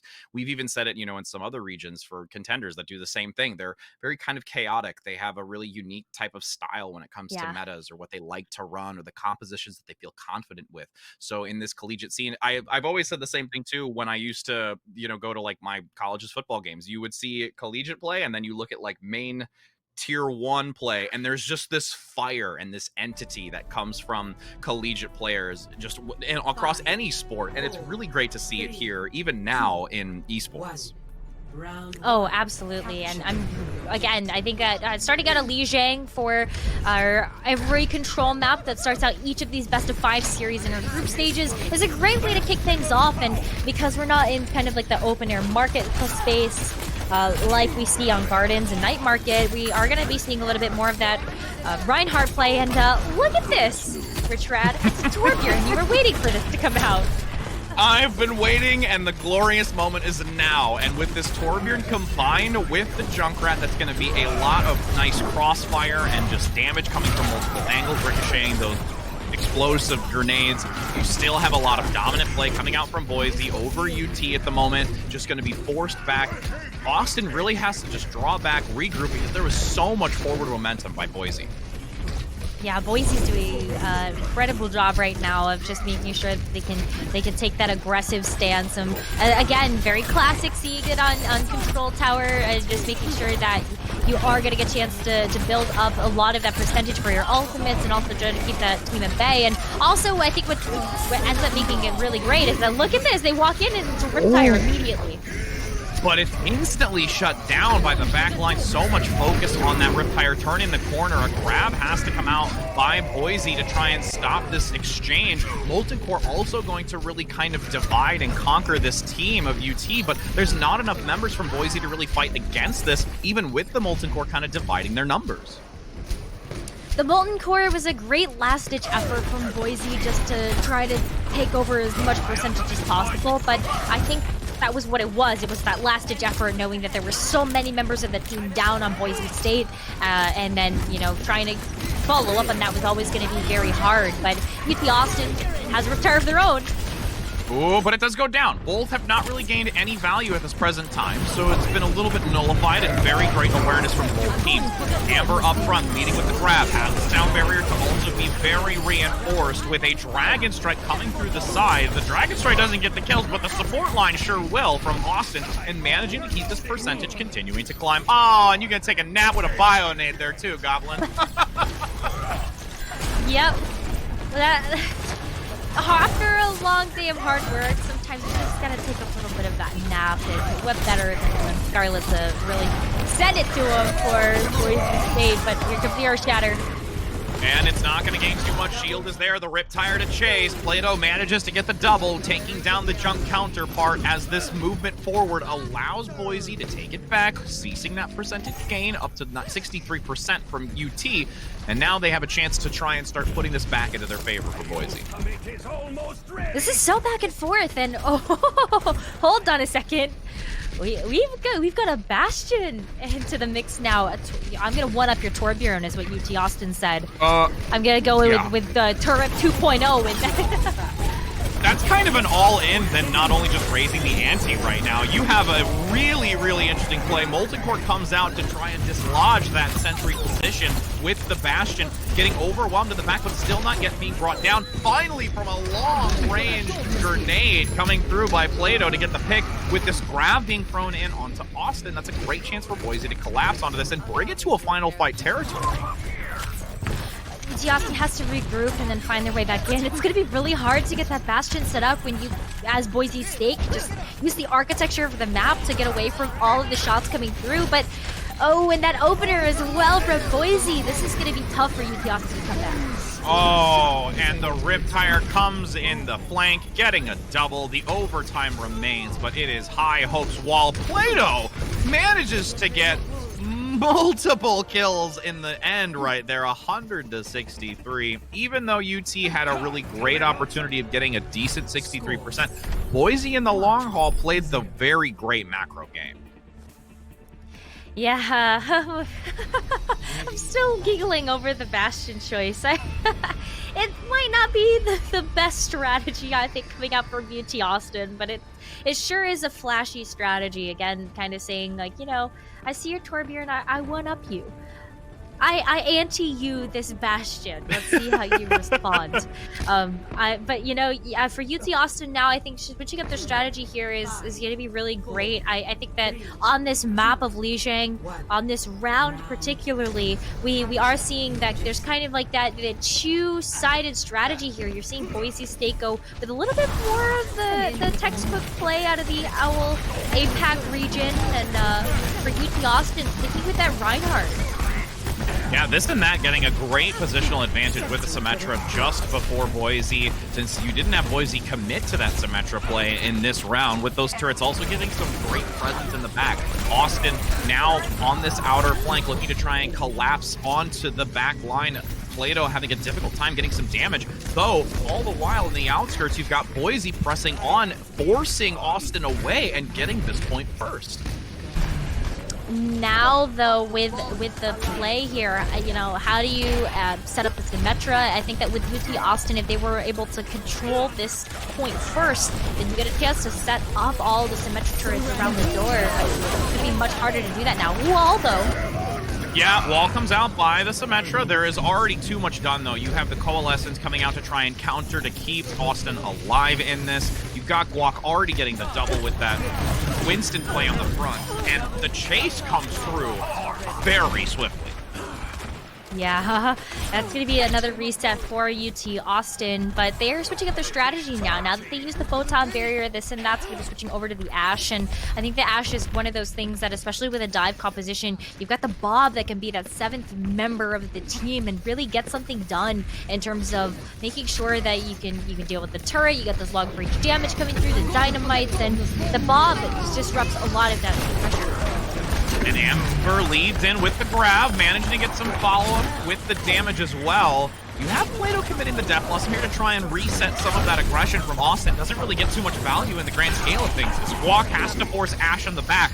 Great focus onto this and that, allowing Boise to still get some percentage gain here. Really, at this point, just looking to try and get as much as possible for allowing Austin to take this. The grab actually comes out. You've got Scarlet in the back being harassed by this Lucio play. Doesn't manage to get the pick necessary and will go down.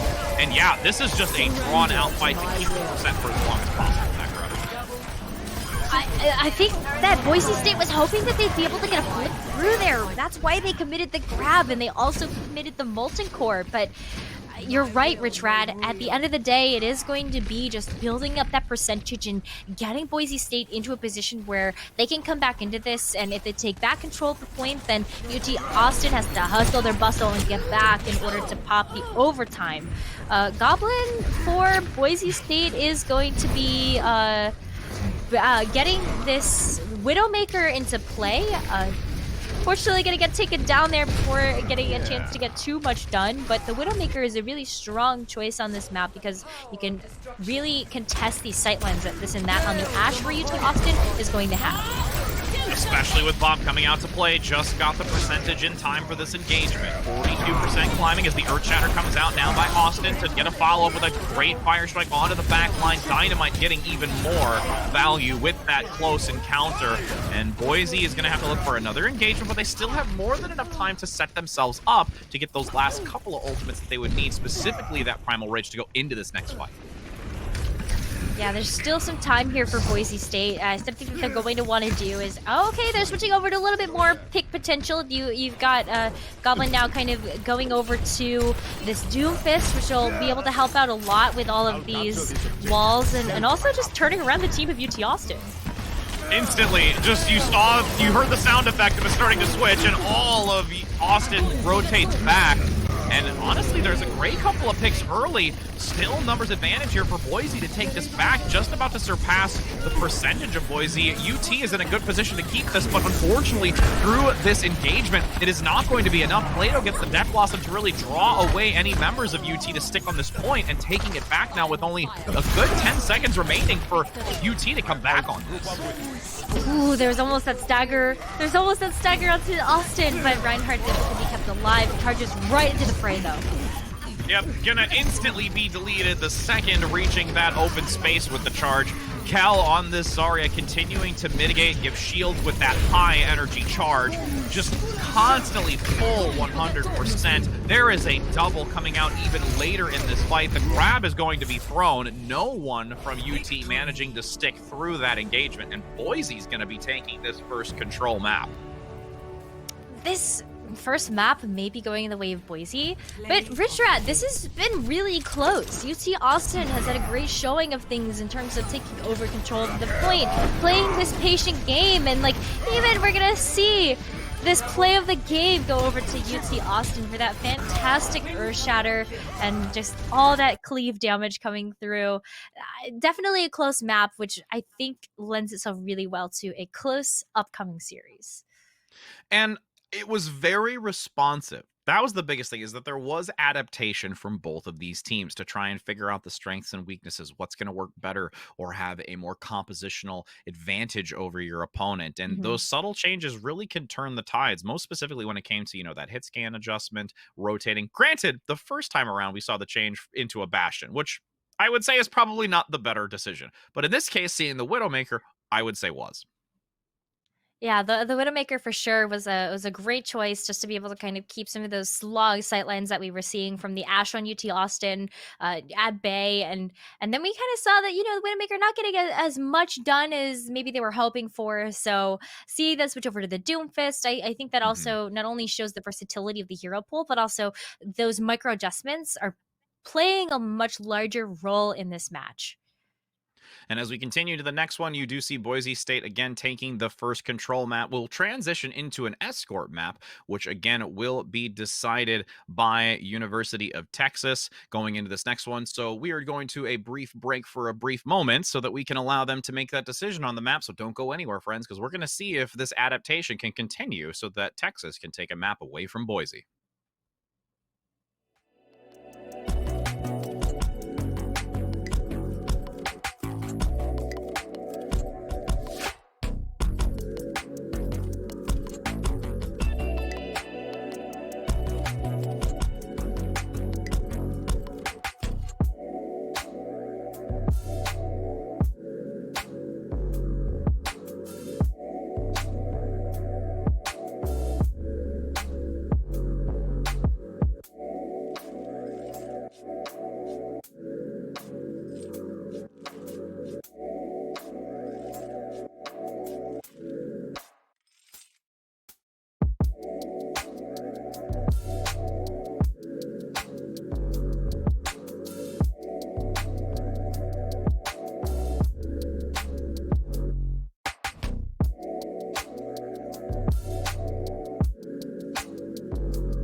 Hello and welcome back, everybody, as we continue on for this second group of the day. Again, Group E, where it's Boise State University versus University of Texas, Austin.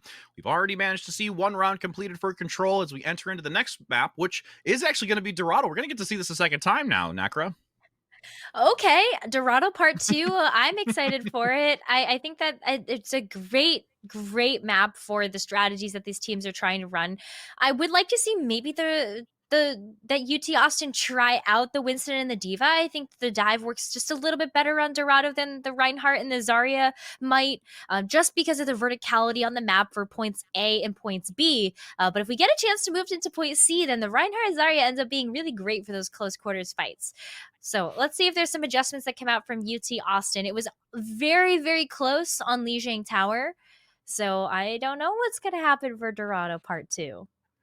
Yeah, it's going to be an interesting one. And again, there's so many different dynamics that can be played as you continue to progress through each stage of that map. And as we've already seen, there's been a great early hold going into that marketplace space. So we'll look to see more if we can actually enter into that later segment of it. But, you know, with both of these teams, I mean, again, we talked about the adaptation, the ability to change, you know, on the fly and adapt going into this, which really helped, you know, Boise be able to take that round. As we enter in now to Dorado, it's going to be I would almost say that UT could maybe look to slow the pace a little bit here, but you've got Boise already hiding behind this doorway to say, we're going to bring it to you, friends. Oh, look at this patient play from Boise State. UT Austin had no idea they were there. No diving in, and you've got the Torbjorn still maintaining this gameplay from Boise now. This and that will get some decent damage in the back, trying to pepper it in onto the front line. But a nice response here from UT. They were able to really hold back, not get overrun on the front side. They're counter-playing this very forward position by Boise very well. And honestly, no real picks coming through. The hack is going to allow finally the opportunity for this and that to get the early pick. And raging forward with a nano boost already from Scarlet. Oh boy, Scarlet put in so much healing and be able to get that nano boost up and running so fast. And I think that's kind of one of the downsides of the composition that Boise State is running. Goblin and Plato were doing so much damage to the team of UT Austin that you're gonna be able to see the supports on the team for UT build up to those ultimates that much faster. With these ultimates continuing to generate, you've got this and that with Bob throwing it into that archway corner where that main double door is, but still being harassed by the front line of Kel on the Zarya, now having to draw attention away the second that the attention is driven into another direction. This is where this and that cleans up. No ability to survive through it. Bob definitely getting some value here. That Omnic Butler working hard with just 0.01 meters to go. The cleanup comes through, and we will see this next phase. I don't know how Bob's gonna feel about you calling him a butler. It's in his title. You're right. I just it's just funny. I keep forgetting that it's an acronym, and it's great. The Omnics might have some words with you, but this EMP might also make Boise State have to say a couple of words. And this couple of words come through once again here by that Coalescence from Boise, forcing everyone back. You have the Primal Rage already getting one onto Scarlet. Again, a big focus who needs to be brought down because of, like you said earlier, how much healing has been coming out from this on. Yeah, so much healing, but ooh, that headshot! Boise State's really trying to make UT Austin go through the resources here. Yeah, Goblin actually playing this Widow now with some great succession, trying to find that hit scan counterpart, this and that, just really evading and getting a lot of assistance from the Mercy, boosting damage and consistently fortifying that health against Goblin, who really doesn't have that kind of support at the moment. You kind of expect when you see these long-range hit scans that you might see a Mercy on the team, but I like that Boise is putting so much emphasis on their front line. Well, the emphasis comes out by Plato, though, first into that with the Death Blossom. Does get enough damage onto the mech, completely removing it. And, yeah, that Bob Butler this time didn't really, you know, we'll have a few words about that later. That's the typical use that I think a lot of others that aren't in the higher ranks tend to see. Hey, it was a nice addition to the museum, okay? It was a nice addition to the museum. But it was. It will last forever in our memory. Yeah, I definitely think so. But we're moving into this point where we're going to see that EMP come out, but is there follow-up? Yeah, the follow-up's going to be very difficult because you had that sound barrier come through just in time by Bagel to make sure that you can keep that team alive from Boise. And with this rotation back, there's a lot of overzealous play coming out from UT with the Winston up front, getting taken down, and that's going to make another reset come through with 2.5 minutes to go. There's the standing Sombra saying, I'm just going to accept my fate, and we'll take another stab at it. I think that this checkpoint now being reached by UT Austin actually sets itself really well for Boise State's defense. When you have the Widowmaker as a part of your composition, you're looking at being able to use these sight lines, maybe even the infra sights to be able to kind of see where people are coming from. But Goblin has a lot of places that they can go to on this map. Yeah, a lot of places to move through and find a decent advantage. You've got the Infrasight no longer available, though, so you lose that early advantage of vision, but with this rotation from the side and Plato leading in with the Reaper, it's going to get an early takedown once again onto Scarlet. You cannot have that continue to happen. That's being a real problem for UT to manage once you lose that support play. Supports carry this dive-centric composition. You need the Ana alive, you need to be able to have your Mercy, and even like the Resurrect tool ends up being such a huge one to have in your back pocket that the supports are really kind of what make the dive composition work at the end of the day. And you've got the self-destruct in the back. Does actually manage to get one just over the wall. So now there's a nice exchange where you've got D.Va taking out support for a tank. But this and that getting locked down in the grab makes it extremely difficult to flee away from both Plato and Guac on this Primal Rage. And now we're reaching into that final fight territory. 1 minute and 13 seconds. We might be able to see 2 depending upon how fast this final engagement goes.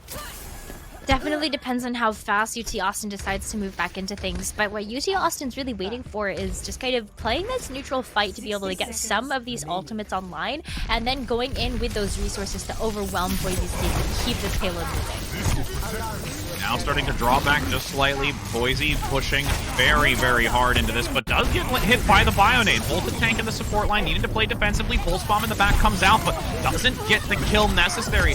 And Austin has a chance now to move in with so much forward momentum from the front line. This and that has just left 3 on the high ground to really do what they want and be able to get these final picks with assistance of the tank line to keep this payload moving. Oh, that's why you run the Mercy too. The damage boost ends up making it so much easier to pick up those kills for UT Austin. And now that this and that set up the high ground with the Ashe, look at how you can shut down all of these angles. Goblin's gonna find a really hard time fanning into this one unless they're able to get the headshot like that. Yeah, that sidestep back and forth from both players, but you are left in the open on this and that without a corner to cover with. Kel on the front side now dives into the back, focusing the support. Goblin gets another pick specifically onto the Tracer, no longer having that backline harassment. Boise will clean this up, removing all the remaining members of UT off this payload. Just manages to reach that underpass, so it is still a decent accomplishment in distance. But now we've got the swap of sides where UT is going to have to know where that golden box is for them to hold till. Yeah, UT set the goalpost for this map. That's still a very winnable position. We see a lot of teams on Dorado get stuck on the first point, especially if the defending team is able to stop the payload before it reaches that very first underpass. So UT Austin, especially switching over to the dive, looked pretty coordinated. I would like to see that come out on the defense and see what they're able to do, maybe taking that closer hold. Honestly, if they're going to go for the closer hold, the Reinhardt's not a bad strategy either. So we'll have to wait and see what UT Austin decides to roll out with on their defense. And again, if they opt to go with that Reinhardt play more forward, it's not like in the previous round of Dorado where the final completion was in the middle of market. So if you play that more forward position, you have an opportunity to regroup, to come back into this, and still have a chance to try and change the dynamic and adjust moving forward into this second portion.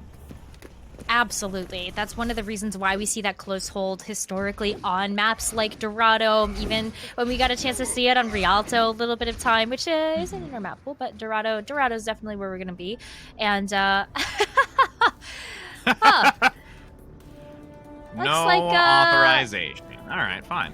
No, Sombra might have shut some things down over here. Okay. So we're not seeing a Sombra come out for either team yet, but for UT Austin, look at the positioning that they're going to take here. It's not that much of a close hold, but the top of that high ground is definitely where we see a lot of teams start their defensive holds from before they make their rotation down to the underpass. Yeah, and there's an interesting play with the Mei going to come out here from Boise. Again, this interesting composition. You've got actually an early takedown. UT playing this Genji in the mix of things with tandem to this and that. This DPS lineup is something we've actually seen before in more of a, composition towards like Owl even, where we've had them dynamically work together, even in contenders as well. Yeah, this was kind of really a throwback to me for a couple patches before where we saw, the Ashe, the Genji, the Orisa, and the Sigma that were working as a part of that double shield composition. But now that originally the kind of the debuff onto the Genji coming through, we're not seeing too much Genji, but Genji Ashe still working together really, really well with the shurikens and the dynamite damage. Yeah, and how much is being mitigated on the front, both from the Ryan and D.Va plays, allowing that access, but Block finds the kill here, finally onto that Genji, who has been a nuisance, with now Plato in the back having to be very careful not to get overrun by that nano-boosted Ryan, surviving because of the assistance of Boise, jumping in with Cal and Block to draw back that attention, and Block gets the execution. Goblin now switching to this Hanzo, trying to pump out some damage with the Storm Arrows and get that opportunity of just whittling down these health values as the tank line continues to press forward. And Boise has been relentless in their pursuit right now with Block and those raging fists getting a aerial double and just constantly harassing to reach this checkpoint with ease. Oh, Guac just created so much space for the rest of Boise State with that Primal Rage. It ended up making sure that UT Austin wasn't going to be able to come back in for that second recontest. So we're now seeing ourselves enter this second and potentially final portion of Dorado, where Boise State still has a lot of tools to work with. See how they answer this Dragon Blade, though. Yeah, a lot of tools going to be forced out, but you will see the Shimada brother take down the Genji. And now, as we press forward, this and that in the backside, still getting a lot of damage, finding value, the Dynamite, and the follow-through damage with Bob up front. That was a great recovery here by UT, despite losing the Dragon Blade early and forcing now onto the Tracer. Yeah, losing the Dragon Blade early, I thought was kind of going to spell disaster for UT Austin, but that Bob did something in that last fight, and I think that was something that was really great. See, kind of the Bob paired up with the Earthshatter and made every target on Boise State immobile so that the Bob was dishing out maximum amounts of damage.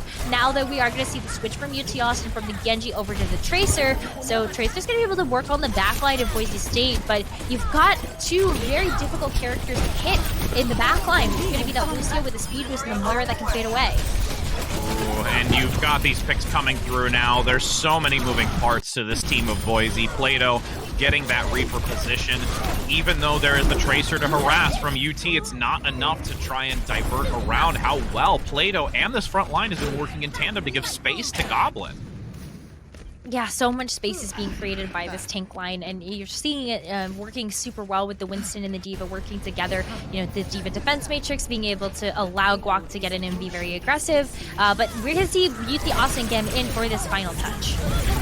Yep, you have the touch barely coming out with a Tracer play, managing to still keep it contested. A high ground will be obtained, though, by the Mercy and this or that, but the Primal Correction, the Dead Blossom comes in with a triple here from Plato, and the Coalescence to get the final few removed from this point, and that's going to be Boise in that final engagement, really playing to their strengths and knowing the levels of this map and where UT was going to be positioned to get a kill stacked by that Death Blossom. Whew, Death Blossom, when you take a look at it, usually ends up being a little bit of kind of a damage deficit when you're kind of in that ultimate, especially when you're going to be running such tanky heroes on the side of UT Austin that you're able to kind of get those shotguns into. You kind of look at the Death Blossom and go, well, that's not as accurate, so you're not dealing as much damage. But with the ability to Defense Matrix the Death Blossom, keep that Reaper safe, you're able to get in and do so much more damage because of how long you're able to stay alive and in that ultimate form. So hats off again to Boise State. That's 2 in a row now for that team, and UT Austin going to be able to make another adjustment and another choice as we roll into our third map. And a lot of it really came down towards the end for Boise is because Plato was able to evaluate where the real threat was. That high ground with the Ashe and the boosted Mercy damage was just far too much to work with on the low ground and needed to be contested, especially when it came to those final moments. Having that Death Blossom getting, even if you didn't get the double kill, which was still a great advantage, like you said, because of the DPS loss, because you're not focus firing that individual, it still causes some distress. It forces the attention to be diverted from the low ground to allow that tank line, which we've seen be very proficient from Boise, to flourish and to complete that point. I think that's what's really great about running the dive on Dorado, and I think that was the reason why we saw UT Austin try their hand on it when they were on the attack themselves, which was just you get a chance to use the verticality of the map and take that high ground advantage. And with the Reinhardt and the Diva, you're really only able to send one of that pair up there to be able to protect the Ashe and protect kind of the damage dealer that does actually have access to that high ground. So I think that's something that Boise State was able to capitalize on. Was we have two members of the team that can go up there, the Winston and the Diva, just to be able to dislodge that threat. Absolutely. And we'll be going to a brief break before we enter into our third map to see if we do have UT managing to turn this around. They're on the right trajectory to start taking a map away from Boise. We'll be able to see if they can follow through on it. So don't go anywhere, because we'll be back in just a moment.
To continue to see if this is going to be another 3-0 in this group phase, or will UT manage to take a map away and start a possible reverse sweep? I am Rich Rad here with Necra, continuing this third annual Harrisburg University Esports Invitational, powered by Nerd Street Gamers. And we've already seen some interesting change-ups come out from UT. We had the Ashe come in, start to prevail, do some really great work, but Boise responded.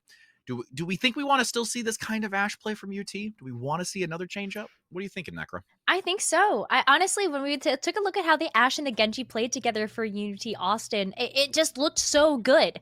It looked like UT Austin were able to play with that duo synergy in terms of, you know, following up on the shuriken damage, following up on the dynamite damage, and then both the Genji and the Ashe working together ended up working out really well for UT Austin. So maybe seeing it again. We are going to be going over to Volskaya, so we're seeing the same 3 maps as our very first series. Maybe we'll get a chance to see map number 4, but for this series, moving into our assault map in the rotation, it will be Volskaya, and Ashe is so good on this map. No matter where you set up from, on the defense or the offense, Ashe ends up using those dynamites to just kind of throw over shields and do some work. Well, and we saw it a lot, actually, from the defensive side going into Volskaya Industries with the Ashe, where there was that interesting crossfire where you had that catwalk with the 3 panels open, a lot of focus fire and dynamite, where the front line was met by the 2 tanks. So now as we take a look here, it's going to be Boise on the defense with that Ashe, along with a Torbjorn for a crossfire. Oh, the Torbjorn here ends up being a great check and balance to UT Austin. We're going to be bringing things like flankers. Look at that! We're even seeing the Sombra have to decloak because of where the turret is set up. Yeah, and that's just going to be so problematic to have to work with. The turret has to go down since it continues to pump out damage from that side position. You do have a great aggression coming out by UT, but the fact that there's the res coming out from the Mercy on Boise and just this recontest, also having the Zenyatta with this Discord orb is a nice addition to how Boise is playing this right now to get that extra damage necessary to reduce these numbers. I was gonna say, it's not super often that we get a chance to see the Zenyatta played, just because you're especially when you're taking a look at how impactful the coalescence is from the Moira. Zenyatta, though, such a good choice. It covers a lot of different bases, and especially when you mention that Discord orb. Unfortunately, not going to be able to win the 1v1, but that's what the Mercy's for. Absolutely. Got to get that Zenyatta back online. Discord here, volley ready to go. Going to be taking that high ground once again, resetting this, and UT has to take another engagement slowly because they've lost this and that once again. But there's a great pickup, though, onto the Zen play once again. Yeah, removing that orb of Discord, it's a huge window of opportunity for UT Austin to get in here, and being able to hack that path gives a lot of pressure. Ooh, the translocate out, but there is still significant damage placed onto UT right now because of that self-destruct that just got tucked underneath into that small corridor. 2 minutes now to go, half the time bank remaining, and honestly, UT is really needing to bank a lot on this EMP. EMP coming through. There's still 2 minutes on the clock, so even if the EMP doesn't necessarily get the job done, UT Austin can still follow up with another push and a couple more ultimates to be able to try to get this first point. But the way that Boise State played that last team fight, I kind of want to go back to it. Kel's bomb might not have been the flashiest bomb we've ever seen because it didn't end up picking up the kills, but you should have seen how low both the Winston and the D.Va were able to get from that bomb. And that really just dominated. And now going into this next fight, you have the EMP coming out from UT, managing to get 4 within its grasp. But there is still an opportunity for Glock to pull out the Primal Rage. But when you're hacked, there is no ability to persevere through that. While this and that continues to pump out damage with this front line pressing on.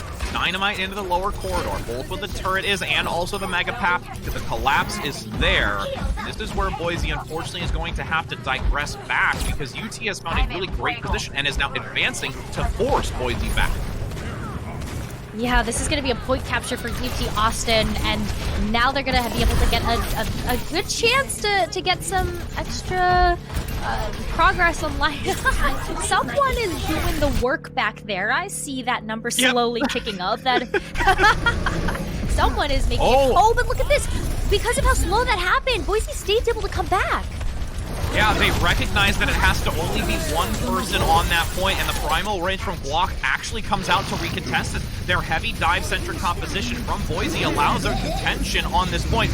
Double self-destruct, both bombs just seconds apart, but it's still going to allow Boise an opportunity to stick in this because it zoned out UT into a less beneficial position. UT has to fall back. Bomb comes out now by Play-Doh, and this is a complete and utter change-up with now 15 seconds to go, stopping that third tick for UT. Oh my goodness. It's almost as if UT Austin's strategy of just leaving the Sombra alone worked against them because of how slow that timer ticked up. Now Boise State has a chance to stop it here.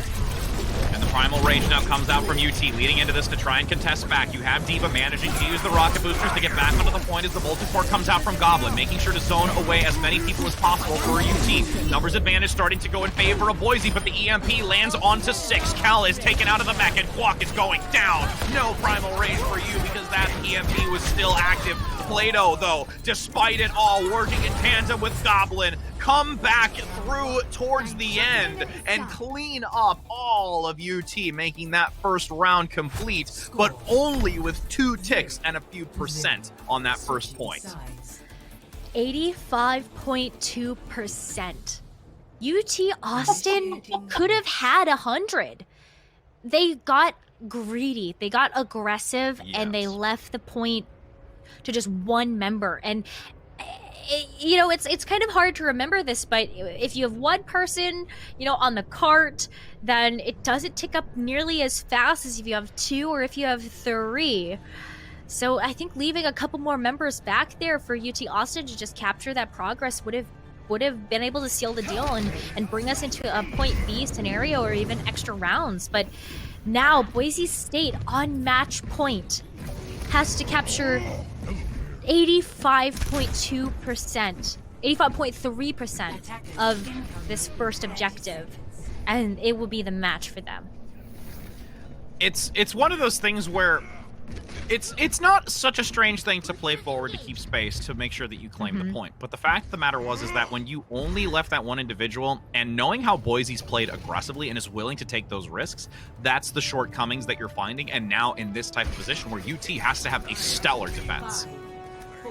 Yeah, UT Austin bringing out some Torbjorn of their own. So I really like this. Again, it'll shut down quite a bit of the ability for Boise State to go into the flanker with that turret, but Boise State has also kind of adjusted their strategy as well. I like that they're going to be bringing out the Widowmaker on the attack. They just need one pick, and that's a snowball that Boise State can capitalize on.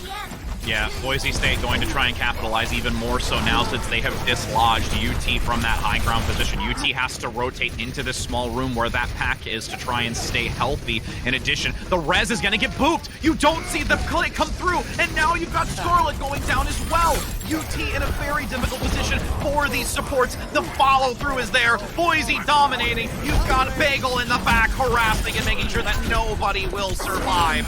UT now has one last chance to even try and get back with a few individuals, but it is going to be so difficult. The Winston play dives in, cannot survive. Second point to be claimed. The third is shortly to be obtained, and that will be Boise State taking this 3-0 over UT and just finding themselves solidifying a better position in this Group E. I think that actually might seal the deal for Boise State moving forward into the top 16 playoffs bracket. In round number 1, they did get a 3-0 over Messiah University, and now UT Austin, their tournament life is on the line right now for this top 16. They did have an unfortunate 3-0 loss versus the MUOH Redhawks. So now with this loss against Boise State, they've got to secure a win in this next round to have a chance at moving on into our top 16 bracket. I mean, and with how they played towards the end of this, they've really used their aggression to their advantage and learning to just honestly, I'm just still impressed at the fact that they are willing to take these risks and how much of a reward they're able to obtain from it. And that's something that is really going to be, I think, a critical dynamic moving forward through this next group phase, which we're going to do, and then possibly seeing them, again, if we've looked at the numbers right, leading into this 16 for the playoffs. So it's so just I can't believe that Primal Rage was able to manage to make that work. And honestly, also just the support of your team. You're like, they're going in. Let's go into. Just do it now. Those decisions and that confidence and listening to your leader to go into that is so critical, and it really paid dividends. Yeah, I think that's something that a lot of people often forget in terms of just like the role that the main tank plays on the team. And especially if you have a confident main tank, you're much more likely to follow their lead when they're just like, I'm going in. Like, I've got Primal Rage and we're going. So I definitely think that's something that Boise State was able to take advantage of. But honestly, UT Austin, they looked so good in that match. Even though the match didn't go their way, it was very close. And there were a lot of disadvantageous team fights that I felt like UT Austin actually were able to flip around. So I'm really hoping that some of the momentum and some of the learning experience they had as a part of this match versus Boise State, they'll be able to take forward for their third and final group stage match.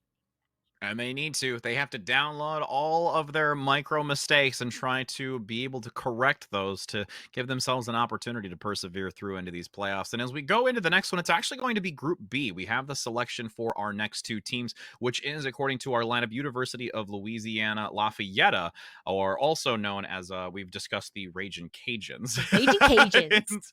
Ragin' Cajuns. And it's going to be against University of Akron. So those two teams will be going head-to-head in our next group. Again, that is Group G. So we'll be back in just a moment as those two teams get ready and prepare themselves to finish up these rounds before entering into the playoffs. We'll be back, friends.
Welcome back, friends. We did say just before the break we were going into round 3 to see the Rangin' Cajuns versus Akron. But again, we actually are going to hold off on that just a moment because we have another round 2 matchup to bring to you first, since we are waiting on a couple other games to be completed. So myself as Rich Rad here with Necro, we're going to be bringing you the Ohio Northern University versus Redbird Esports from Illinois State. And it's going to be a nice Group A matchup here coming out because Redbirds has a chance to redeem themselves from their first round, Necro, don't they?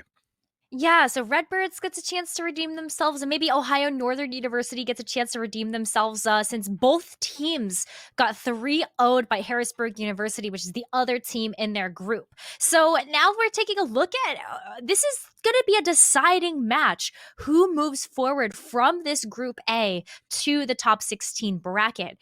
Big stakes on the line for both of these teams. You know that the Redbirds want it just as badly as Ohio Northern do. So I can't wait to get into the match. I know, it's going to be an exciting one. And when you've got stakes so high like that and you're getting towards this conclusion, this is the second round that we're doing for these two, and they've both been dropped out because of, well, brought down with the 3-0s with the monster that is HU Storm at the present time. So everything's on the line as you continue, and you have to get these scores going into it to be entered into the playoffs, which again, we will be still showing that 16 teams first tonight before completing the playoffs tomorrow. And, you know, going into this, we've seen a lot of, you know, passive play from some teams. We've seen some dynamic aggression from others. Dive still being the main focus here that we've really just hit a lot of going into this. But there's still a lot of that unique play with the Ashe coming out, being a lot more relevant from these teams. It's holding a lot of value. And even just some of the Sombra play, not in all cases, as we saw on the previous Volskaya Industry towards the end of that one, but there is still some use when it comes to that Sombra and how her utility and her kit is able to change the course and trajectory of these fights. Sombra, Ashe, honestly, the damage dealers have been incredibly pivotal for a lot of these lineups, especially when we're not seeing completely mirrored compositions on both teams. Ends up kind of being a little bit of a rock, paper, scissors. You see, you know, the Torbjorn come out, and then you're like, well, what can beat Torbjorn? Okay, maybe being able to deflect that with the Genji. So lots of kind of differences in kind of style from that. But, well, a lot of teams have been favoring this Reaper and this Sombra damage choice for a lot of these maps. And as we're going to be moving on to a map that heavily favors Dive, it doesn't surprise me at all that we're going to be getting a chance to see the Sombra and the Reaper on both of these teams. Yeah, mirror composition going into this engagement towards that center section before rotating to the point itself to try and start capturing once it does open in 10 seconds. Nice couple of hacks coming out on these tank lines in the front, but you do have Redbirds losing a lot more health quickly since the healers from Ohio have been able to really persevere through that incoming damage. There's the first pickup. You do have the Winston being brought down, and Ohio has the number advantage to press on and give this first initial point taking and getting some percentage to lead into this follow-up fight. Ooh, yeah, I think there's a little bit of a chase down happening from Ohio Northern University before they're going to be able to capture that first objective. We'll be able to take it over. And the most important thing about kind of the Sombra matchup is that you see these fights over these health packs. And I like that for what Ohio Northern University is doing. We're kind of getting a little bit aggressive and taking control of the health packs that are on the side of Redbird Esports so that they don't necessarily have a safety net to fall back into. They just kind of have to hit the go button and get aggressive. Well, and there's the go button, but you're entering into a 5-player EMP as you're going into it with the Death Blossom getting a quad by... Oh my goodness, what a play. An easy change up here by Redbirds. Oh, they had the EMP ready to go, but guess who has the EMP to clap back? It's going to be Ohio Northern University coming back into this next fight to potentially take back control of the point with this EMP. EMP has been a huge fight winner for a lot of teams, so we'll see how that goes. Ooh. And now with that reposition, going to be able to maneuver out of there. Direland doesn't want to stay into this fight, but now comes back with a vengeance, landing on multiple members. You actually had Scotch Tape force out the sound barrier, but it couldn't land onto many individuals because of the architecture of this point. And now you see a cleanup by Ohio. They may have been stripped off of this point for a brief time. And there's a nice boop as well, but the translocate keeps that quick play alive. Oh yeah, yeah. I was like, wait a minute, where's the environmental kill? And then I was like, ha! I know, right? Okay, came through. Very, very smart. But you can see again that Direland has been doing a fantastic job of taking control of this mega on Redbird Esports side. No EMP to follow up his bomb though. No, not at all. And you're going to have the primal range now to come out from Ohio, pressing forward, getting a lot of harassment here. The sound barrier also going to be committed to this to make sure that the back line is healthy, but there is a DMAC on Ohio, so they do not have that double tank coordination just at the moment, with Redbird trying to dislodge Ohio from this point. Forcing them away. You do have Redbirds playing very strategically here, but can't seem to get the execution. React is going to manage to get one out of the DMAC and the follow-up as well. And with the Coalescence to secure this point changeover, it's just only a matter of time before this percentage starts to swap in favor of Redbirds.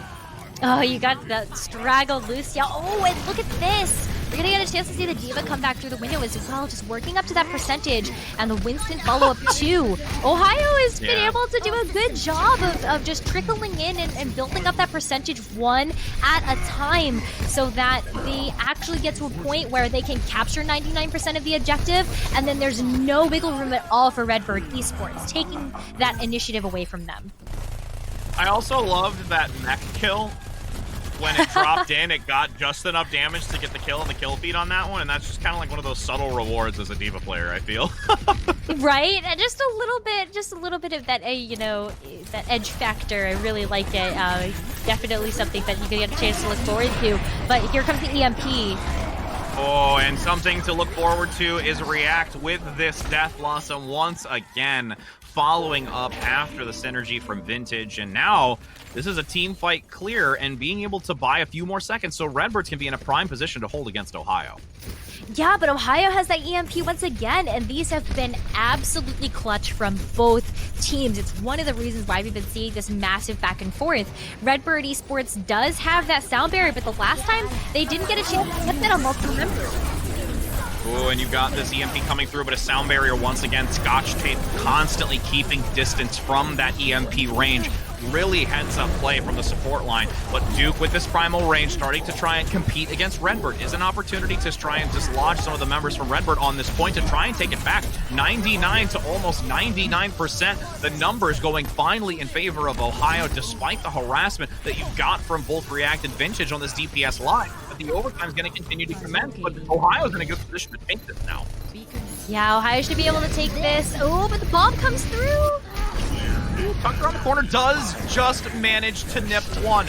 No sound barrier will be available on this continuous hold right now since the support got picked off. The wrecking ball, the spin to win, the center position and projectile is just doing so much work.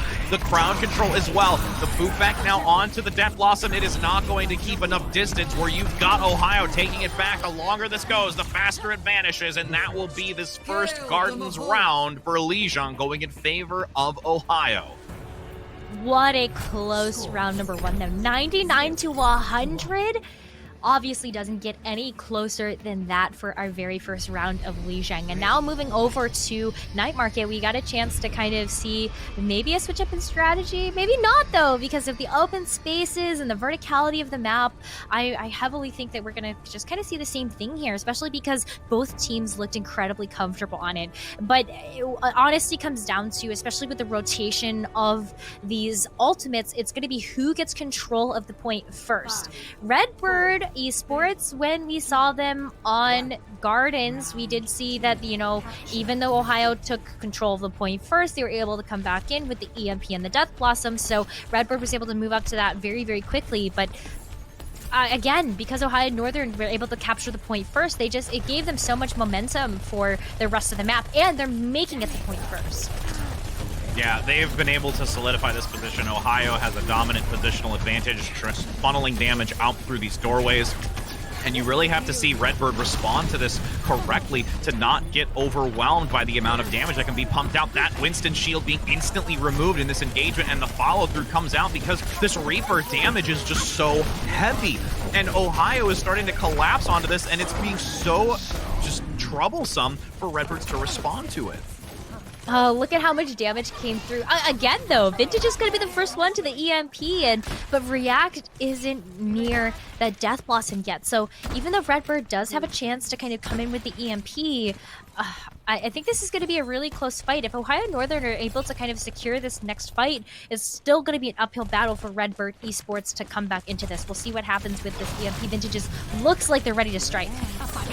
Going right into the center, landing onto all 6 members. Great follow-through and coordination for this tank line to give some assistance up front. Coalescence going to be committed as well. Probably could have held on to it, but wants to secure this changeover here, since it is already a good 40+% for Ohio. The stragglers will be brought down.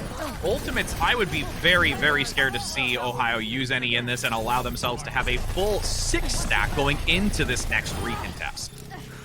Yeah, didn't look, they were patient. They heard you, Rich Rad. Don't use any ultimates until this next time. And so that's exactly what they're going to do. Just kind of play that patient game. They knew that they lost too many members, but now they get to come in with that huge heavy-hitting ultimate combination, which is that EMP and Death Blossom. If you're able to shut down the defense matrix coming in from Big on Redbird Esports, then you don't have that Diva mitigation for this EMP. And the EMP leads in. Death Blossom comes out once again, but is being controlled by that Diva defense matrix and is halted from using it any further. Self-destruct now comes back in return. Big looking for an opportunity, but doesn't manage to get any kills, but for sure zones away part of Ohio. Meanwhile, on the point, you still have some great harassment coming out with a self-destruct as well, attempting to get back into the mech before anyone hyper-focuses that Diva play in the backside of Ohio. 40% in climbing for Redbird, but they're most likely going to be stripped away in just a matter of seconds since the damage and control from Ohio is far superior. Oh my goodness. Okay, I understand that the team fight didn't go in the way of Redbird Esports, but can I just give a massive shout out to Scotch Tape right now? 3 EMPs from Ohio Northern in this first map of Lijiang, and every single time Scotch Tape has stayed out of the way to come in huge with a sound barrier. Yeah, and honestly, it's such a great spatial awareness and knowing how the opponent is playing. Now Redbirds are leading in with one of their own, have the Coalescence again, typical combination that we've seen from Redbirds to try and take advantage of their opponent, managing to get a great DMEC as well to pick off those stragglers, extend the time frame here to start switching this over. But now that you see the percentage just reaching and surpassing that 90%, Ohio just needs one more clean fight to take this away, and Redbirds will be knocked out in this control map. Ohio definitely needs to come back into this, but they're waiting for some things to come back online. They might be waiting for another EMP, which they definitely have time to build up to. Otherwise, they might just be able to take advantage of a crucial hack. Ooh, double Death Blossom comes through. React playing the inner corner and does manage to prevail in its usage. And that's going to allow another reset here. Redbirds, they need to hold on to one of these ultimates. Scotch Tape will keep this. Oh, use it towards the end. They need to secure it because the self-destruct came out in the back, depleting only Scotch Tape and remaining as the support play. With Vintage now assisting on the front line. You've got Redbirds having to play super careful here. The EMP even committed, but there's nothing to follow up onto it. And now you're going to be in a desperate position as Ohio only needs 6% more to take this away from Redbirds. Oh, you kind of had to, though. Like, you knew because of how close the percentages were that you weren't necessarily going to have time to come back as a full team of 6 to be able to use the EMP. So I think Vintage definitely hit the mark on that one, recognizing, hey, we have to, it's now or never. And with this sound barrier coming out, I think, Ohio Northern's expecting there might not be too much that Red Bird Esports can do. No, React attempting to stick on that point for as long as possible. It is a 6 versus 3. Big Scotch Tape and Vintage have a mountain to climb if they attempt to switch this back, but it will fall short as you just have Dizzy and with this Reaper constantly pumping out damage uncontested, and that allows ONU to take this first round of Lijiang. First map going in their favor, but boy, was that close. I feel like the back and forth, especially because of, EMPs being absolutely massive on both sides of the field, Vintage was outpacing Direland for actually quite a bit of the map. And unfortunately for Redbird Esports, it just kind of, there was more follow-up for Ohio Northern University when it came down to when they had the EMPs and who they were able to follow up on. But boy, did Redbird make that really, really tough. Scotch Tape coming in clutch with those sound barriers, and then also, of course, Vintage outpacing with those EMPs. Huge. I really think this match could go the distance. I believe so as well. And, we've talked a couple times already, but yes, major props to the support line. Scotch Tape is just a serious support to be watching out for, and a for sure target for Ohio to be focusing on, to make sure that Lucio is not continuing to get advantages like this, to allow these fights to be more prolonged than they would like them to be. But the other dynamic too to also acknowledge is the fact that React from Redbirds has been able to find some really stellar plays with this Reaper, and the most recent one we saw, which was where they were hiding in that corner. They waited for Ohio to push in and was unaware of that corner position. So it's little things like that dynamically that I think could help Redbirds by putting Ohio on the back foot and catching them off guard to start leading into a more dominant play in these next maps. Absolutely. There were definitely some small micro decisions from Redbird Esports that ended up being majorly impactful in the way that we actually saw that map progress. So Redbird Esports just has to kind of keep up the same kind of creativity moving into the next map. It's going to be their choice of escort map, so that might give them a bit of an advantage as we roll into the next one. Indeed. Don't go anywhere, friends, because we're curious to see if we're going to have Dorado for a third time around, or it might be something new to the mix. So we'll be back in just a moment to bring you that action live.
Back at you again, friends, as it is Rich Red here with Necra, continuing on between these two teams for this, again, round 2. We are still in the second round here as we continue to see Redbird Esports versus Ohio Northern University. And, you know, we saw a very, very dynamic and competitive control map between these two, but now we're going to find ourselves entering in onto a map that we have not yet seen, which is fantastic to start this off, and we are going to be going on to Havana. Unana. I want to take you to Havana. I know. Let's do this. Yep. Now we can get it's gonna be with a it's gonna be brewery fun. It's there's so many different. I think like it's nice to see some variety, but yes, Havana as a map is just one that I feel like is always such a treat to watch. You have those beautiful sight lines for maybe a Widowmaker to come out or maybe an Ash, and then you also have just kind of like the brewery section of the map or the distillery. It's so fun to just kind of like, and also a very difficult point I think to get through. So seeing teams fight their way through that is really fun. And then of course you have the castle at the end. So it's tough. It's a great map with lots of beautiful architecture to it, and yeah, I can't wait to kind of kick things off. Okay, so we've got Ohio Northern that is up one map in the series, but I feel like for Redbird it was close. And before we were going to break, we were kind of talking about how Redbird had these little micro decisions that ended up working out so well in their favor, like the Reaper waiting behind the wall in the corner that, you know, Ohio Northern wasn't necessarily going to be able to have access to shut down the Death Blossom. So I want to see more of that from the Redbirds. Absolutely. And going into this is, like you said, one of those maps where there's so many different variations to, you know, the first point into the distillery, into the ending portion of it, where we could see some nice adjustment to what we've already seen be so, you know, such a staple today from a lot of other teams. There are those minor nuances where we've seen a Doomfist or we've seen a Torbjorn and even a Bastion, let's be honest, for a brief hot moment. But again, it's like with Dorado, or correction, now see, I'm thinking it's going to be Dorado because we've seen so much of it. It's Havana, Dorado in our heads now. I know. It's just been ingrained. But there's also an interesting play that we could see so far forward, because when you leave that early point of Havana by that gas station, there can be some very interesting type of compositions to come out initially just to try and play that early position advantage as well. We were seeing that a lot with the double shield, and especially for teams that maybe got the second round of defense and seeing where the goalpost was, maybe recognizing they got stopped on first point, so they might need to take a closer hold in order to buy themselves an extra pass at the defense. We were seeing that a lot with the double shield. I think that the fact that both of these teams have been running that mirrored Sombra Reaper dive composition, we might not necessarily get a chance to see that super close hold, but the fact that they have a Lucio by their side and lots of mobility, maybe, just maybe, we see the closer hold come through. And we see that Omnic trying to just show the lovely lady that he is more than just an Omnic. We're taking it back to that Omnic Butler moment right now. As we talked about earlier. Suave Omnic as we enter in onto this. You will see now Redbirds on the attack first with the Ohio Northern University on the defense and playing this side position for an early engagement.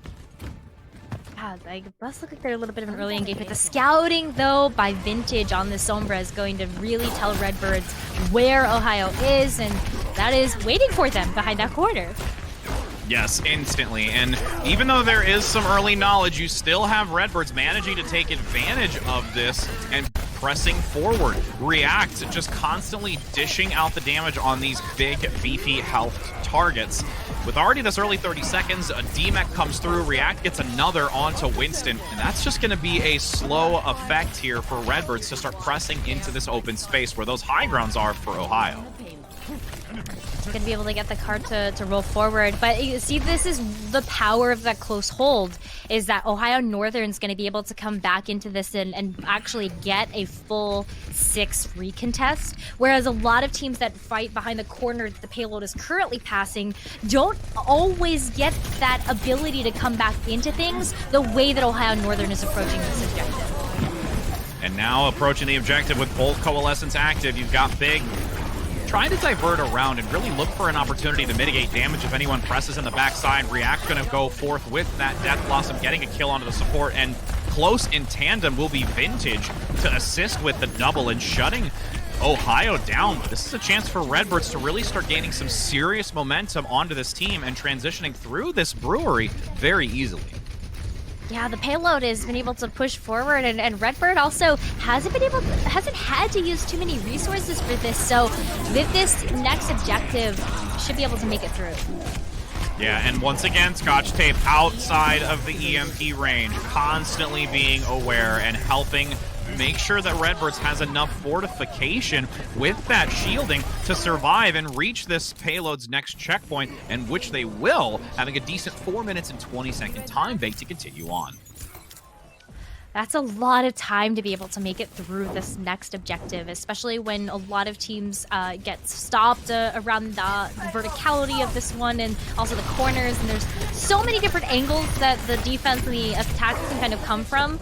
But okay, we're seeing Ohio Northern start to get on the board with this match.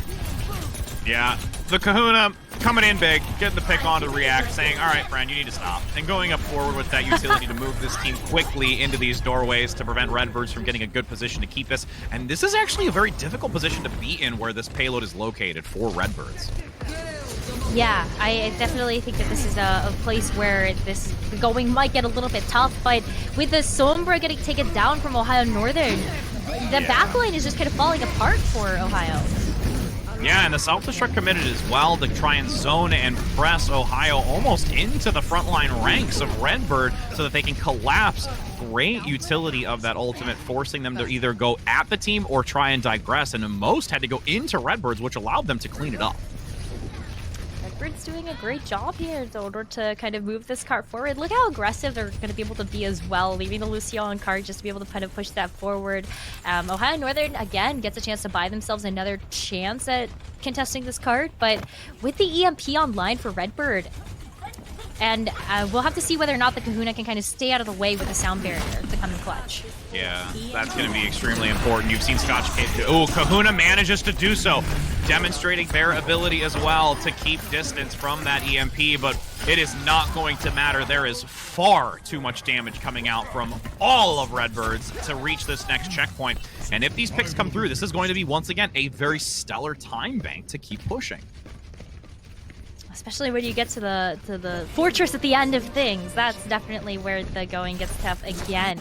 I feel like, yeah, you got to get like the progressive difficulty level of each of these points. It's like level 10 and then level 20, and it just kind of keeps getting harder and harder.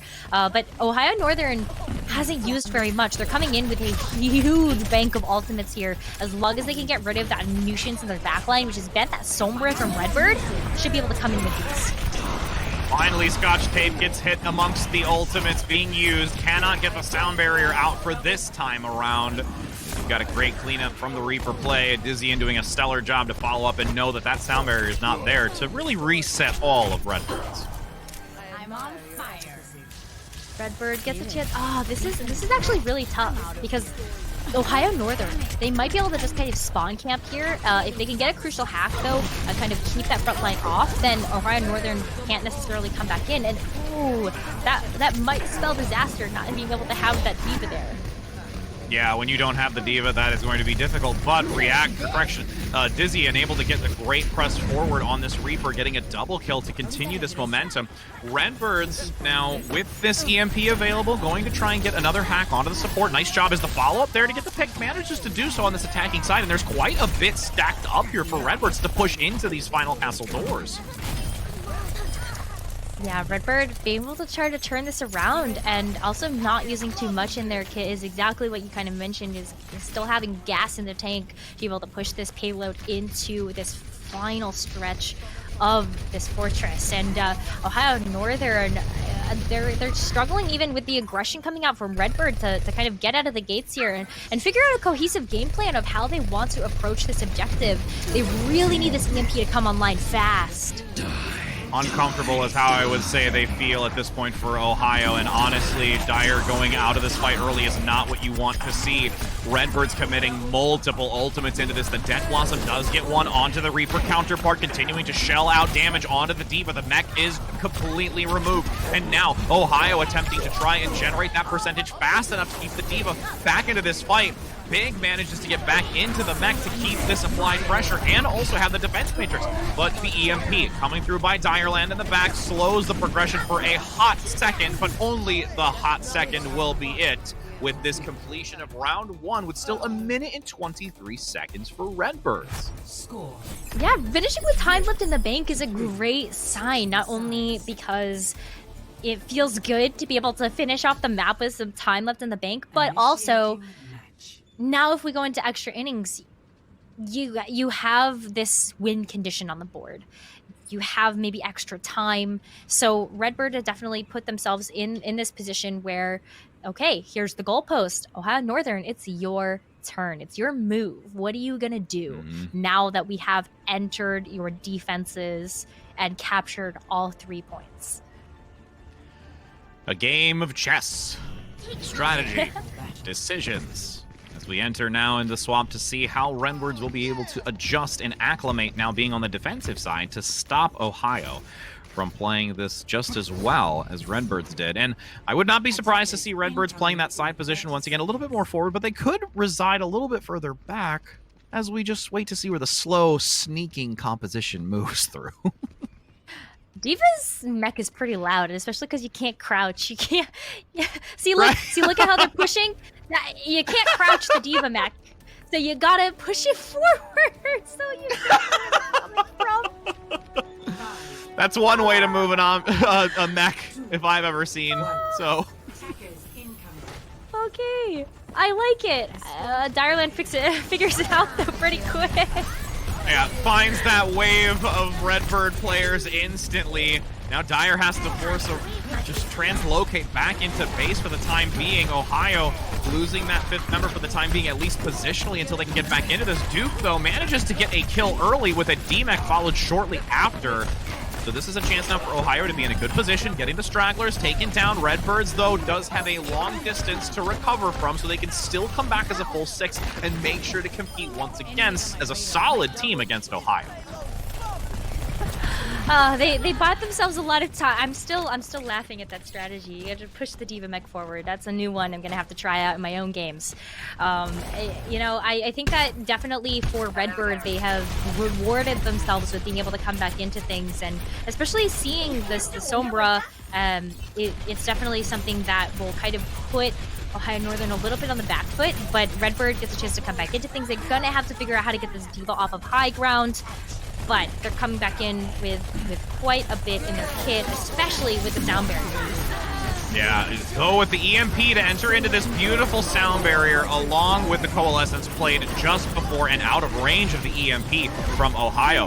RX1 has to play very careful and aggressing forward with that Coalescence to get as much value before it dissipates in time. 2 minutes and 30 seconds. Redbirds do still have a couple of ultimates, but that Blossom comes out by React, but can't get close enough in proximity to the enemy on Ohio to really get much value out of it. And Vintage is going to commit this EMP, which will start forcing back Ohio since so many have been hit by it. But now the rubber band effect comes through. Dizian with this Reaper looking for a chance to find a Death Blossom that's worthwhile. Going up top with the back position, going to drop down, will use it to clean up the remaining members. And this now gives an opportunity for Ohio to reach this checkpoint with a team kill and the bell ringing.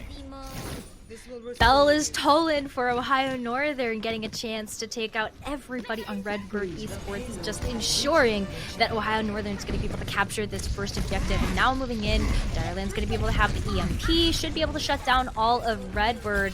But this, again, is where the going starts to get really, really tough. Redbird can come from multiple different angles, and especially if Redbird can kind of stuff Ohio at this choke, it's going to be difficult for Ohio to get through that. Yeah, and Ohio's going to throw that translocate forward. Didn't find as many valuable individuals close for that EMP to be used. Dire continuously being moved back and repositioned. And at this point, Redbird, they're starting to take advantage of it because Ohio couldn't find any value in that exchange. Yeah, they didn't get a chance to use ultimates. Redbird kind of went in there and said, hey, we're gonna create some space, and that's something that I really like about the choice of using the Diva Bomb. You kind of see it not necessarily to pick up kills a lot of the time, but to create some space for the team, and that's exactly what we got a chance to see in that last engagement. Now, with the high ground advantage, how are Ohio going to be able to get through this? They have to go with the low ground, and Redbird can just drop on them. Yeah, instantly dropping with the lead of an EMP from Vintage. The follow-through is there, but Dizzy still gets the takedown early and also assistance from Dire to remove the mech from the equation. Scotch Tape in the back has the sound barrier to try and allow Redbirds to persevere, especially when putting it together with this Coalescence. Still, Dizzian is really a problem on this Reaper that needs to be managed. Scotch Tape no longer there. A lot running on the shoulders of this Moira play from Redbirds, and the Primal Rage has to be committed as well to try and just cause some disruption to stop Ohio in their pressure forward and their ultimate usage. This has been a scrappy fight with very little kind of going in either direction at the moment. Ohio Northern looks like they're finally starting to edge things out here over Redbird, as we are going to see a bit of a switch up. Bringing in the Reinhardt maybe in preparation for being able to control the choke, but Ohio Northern finally getting the better of it. Ooh, and the hack coming through as well. That might be enough to buy Ohio Northern the second point. Yeah, and their EMP is there just in case if you've got Ohio really needing it. But an EMP comes out first onto Vintage, very low, skirts by, a self-destruct comes out. And Ohio is actually in a very good position right now. Holding on to Dire's EMP was critical along with the sound barrier. Self-destruct is going to be forced out by Big because of the D-Mech. Dire does go down. A lot riding on the Kahuna right now, holding that sound barrier for as long as possible, not to force it out early. Would like to keep it, but there's so many from Redbirds that at this point it's not even worth using. Redbird kind of overwhelming with their reinforcements coming through. Ohio Northern was so close to being able to capture that second objective, but now they only have a minute and a half left on the clock. This is maybe 2 pushes. They do have the EMP online, but Scotch Tape is working so hard to get up to that sound barrier, getting focused down though. Oh, all 6 hit by that EMP from Dire. Playing that corner with perfection, surviving through all the damage, but I'm not sure if there's enough from Ohio to follow up onto that 6-player EMP. Death Blossom from React in the late portion of this comes through in a sound barrier by Scotch Tape. Coalescence is now ready and available. Will be managing to hold on to it for this final engagement, and Vintage having an EMP with an Earth Shatter soon to be online. I might need this later. Final fight territory. Ohio Northern need to secure the second objective in order to have a chance at winning this map. They do have a 1-0 lead over the Redbirds at the moment, but Redbird Esports can come kind of stop it here and bring us into a 4-map situation. Now Vintage in the back, forces the EMP, lands onto 4, instantly obliterating Duke 2020 on the Winston. Here comes the side pin as well from the stun. Kahuna throws the sound barrier, but it is a Hail Mary of a support play to keep this team of Ohio alive. Redbirds overrunning this last final engagement from Ohio. No one going to be able to contest this point, and you've got Redbirds now taking a map, making it a 1-1 against Ohio. This has been incredibly close. I love the back and forth. The fact that we have a tied situation now means that we actually get a chance to see a hybrid map. That's going to be so exciting. The next map in the rotation is going to be an assault map, which is going to be Ohio Northern's choice, but this is what I meant about seeing more of the same coming in from Redbird Esports. Seeing more of those micro decisions, more of those little surprise choices, and the positioning that the Redbird Esports had for a lot of Havana really made that choice sing to me in terms of why we saw Redbird Esports choose to go to Havana. Definitely resonated. And I think that's a lot of the reason why in this case you saw so much more confidence from Redbird, because it was their map choice. That might be a map that they felt a lot more comfortable on. You could see it in their strategic plays, managing their high ground, certain entryways into that brewery, which they were constantly able to play, and then also just their really well-rounded patience and acknowledgement of going back in for those couple of final fights, utilizing that high ground and finding picks in the back that really gave them an advantage to hold that entire time.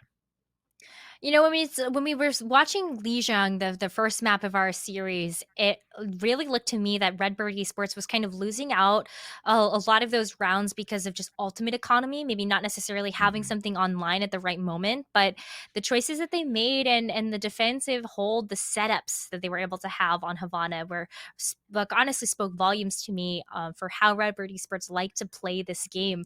With that setup and maybe being more of a setup heavy team, the defense was definitely a strong point for Redbird Esports on Havana.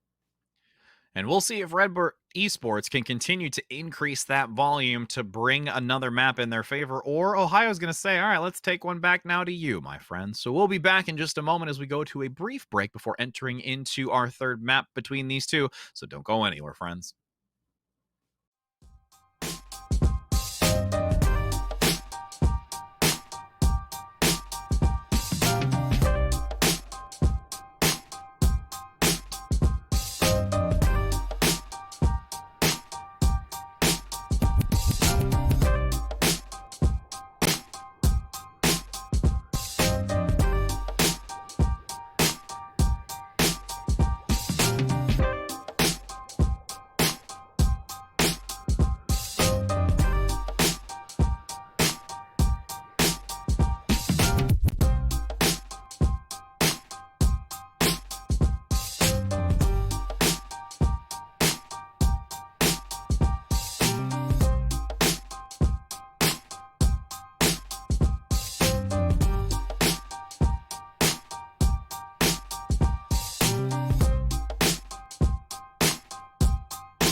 We return now for our first featured match where we get to enter into a 4th round. It's exciting to think that we get to see a hybrid coming out here today. I am Rich Red here with Necra. We've been talking about it on the break. We can't wait to see this 4th map. But before we get into that, we got to talk about the Assault.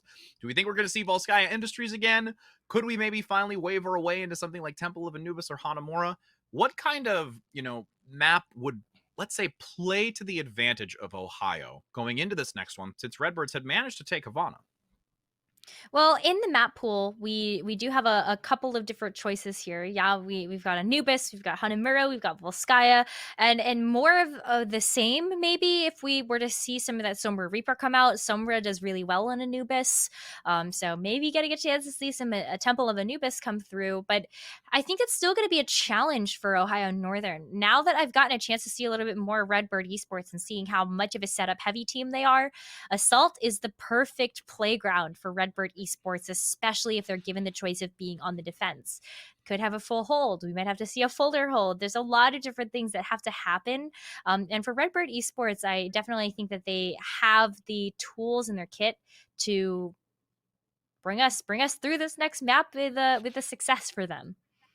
Yeah, and honestly, with how they've been elevating themselves, they're starting to get their bearings. They're being able to really digest information that they're gaining from Ohio to start playing to their strengths. We've already seen them play to their strengths by selecting Havana, but now as we go into this, I would agree with you that the Assault map is something that will favor them just because of how the structure plays out, and we are just getting confirmation that it is going to be Anubis. So yes, for all of you out there that are thinking, really, Temple? Yes, it's true. We're there. So now with us going into this, Redbirds, I think, are going to be in a good position with this because of how they've really been able to set up, especially when it comes to a lot of these elevated positions, more so on the initial point specifically. Yeah, and another thing that I think has been really strong for Redbird is just how quickly they've been charging up the EMP, and also how quickly they've been charging up the sound barrier. We've said this already, but Scotch Tape has been on point with when they have the sound barrier ready for when Ohio Northern has that EMP ready to go. So going to Anubis, probably going to see more Sombra, probably going to see more Lucio, and I definitely want to see more of that Reaper, especially on that second point where typically we see a lot of teams in the past switch over to the Reaper because of the enclosed quarters that you're going to be fighting these team fights in. Would love to see it. The other thing that we might get a chance to see too, though, is maybe just a little bit of Junkrat, maybe not necessarily on the attack would have been my choice, but especially if you get a chance to kind of fight in the side room that Ohio Northern is going through, you can set some traps behind you for the Sombra of Redbird or any flanker that might be coming through, and just throw absolute grenades at the front. I mean, look at this. There's just so much being funneled through this, but despite all of the damage coming out, React actually gets an early pick here onto Duke, and now Ohio has to digress backwards because they can't afford to stick in this as a 6 versus 5 with so much damage coming out from Redbirds. Yeah, Redbird is definitely been doing a good job of just kind of coming through here, but you can also see that Ohio Northern is starting to make the rotation that they need to, forcing this to be kind of like tiny Overwatch a little bit. Redbird is getting themselves stuck in between a wall, and that's not going to be good for you, especially if you have a Moira that's going to be coming after you with those orbs. Yeah, we talked about a little while ago how, honestly, we find a way to always talk about tiny Overwatch, and now here's another moment of it. As now we're on the point where there is still a lot of damage being chucked around. You do have that Junkrat finally getting some kills coming through, especially with Concussion Mine. And now going to start transitioning with a decent time bank here. As they capture this third, it's going to be just over 5.5 minutes to work with and try and get some momentum here against Redbirds. But Snowball Effect as well is in effect for Ohio Northern. They're coming into this with a Diva Bomb, with a Riptire, two very powerful ultimates that could just delete people from Redbird. Yep, two extremely powerful ultimates, and will they be able to gain the value? Here comes a Riptire from the side with Tire forcing out the EMP. Redbird's in a difficult position. Scotch Tape managed to get the sound barrier off, but it wasn't as valuable as would have anticipated. With 5 minutes and 10, the first tick already claimed. This is going to be a stellar time bank, but the stall tactics come out with the Wrecking Ball, along with this dive in with the Primal Rage, Necra. Yeah, the Wrecking Ball is going to be coming through, and the reinforcements just might be enough here for Redbird to stabilize. And the EMP to follow through, landing onto so many with React regrouping.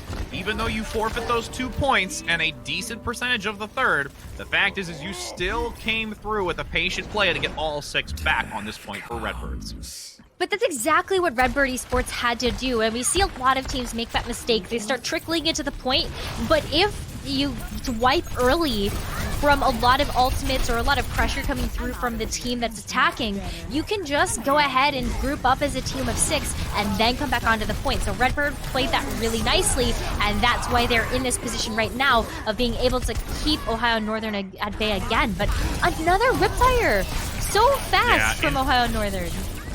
Lightning fast generation on that Riptire, really getting the value. The other part that's going to be interesting is how big is going to be playing this Wrecking Ball. Didn't opt to switch back to the D.Va, which we've seen more relevant since they had to hard swap to get back onto this point for the last prior exchange. And with the numbers still going in favor of Ohio, you have the EMP coming out to lock down big. No ability to escape. That hamster is just running in place at this point with 3 minutes and 48 seconds on the time bank for Ohio and a still decent amount after a minute and a half worn off by Redbirds. I know why Ohio Northern brought us to this map. They have a secret Junkrat player on their team. Okay, attack. I disrespected the attack J Silly a little bit. I did. So I'll take it back. How could that was you? clutch. No, that was clutch. It was. Especially in really a situation where you're able to chuck so much damage, and you know that there isn't really a shield on the other team. How do you mitigate that damage coming through? You can't just defense matrix away all of those grenades, and the timing on that also gets really tricky based on the number of grenades that are actually in that Junkrat's kit. So you've got to be very, very careful. I think that's something that Ohio Northern can really play to in terms of a strength on this map is now they're on defense. Junkrat works a lot better on defense. That's why I disrespected it just a little bit. Just because you're able to set up on the high ground, and then you have that advantage, especially on this first objective of Anubis, to just be able to chuck damage and not even have to really see the enemy team. You just need to know where they're coming from, and you can stay at a very safe distance and still be very, very useful part of your team. And there is a lot riding on really being aware of this Junkrat in the back, and Vintage going for this Widowmaker to take some interesting angles to find an early pick is going to be critical going into this, but it's actually going to be a change-up as well. We're going to see the Pharmacy composition coming out to try and contest against this.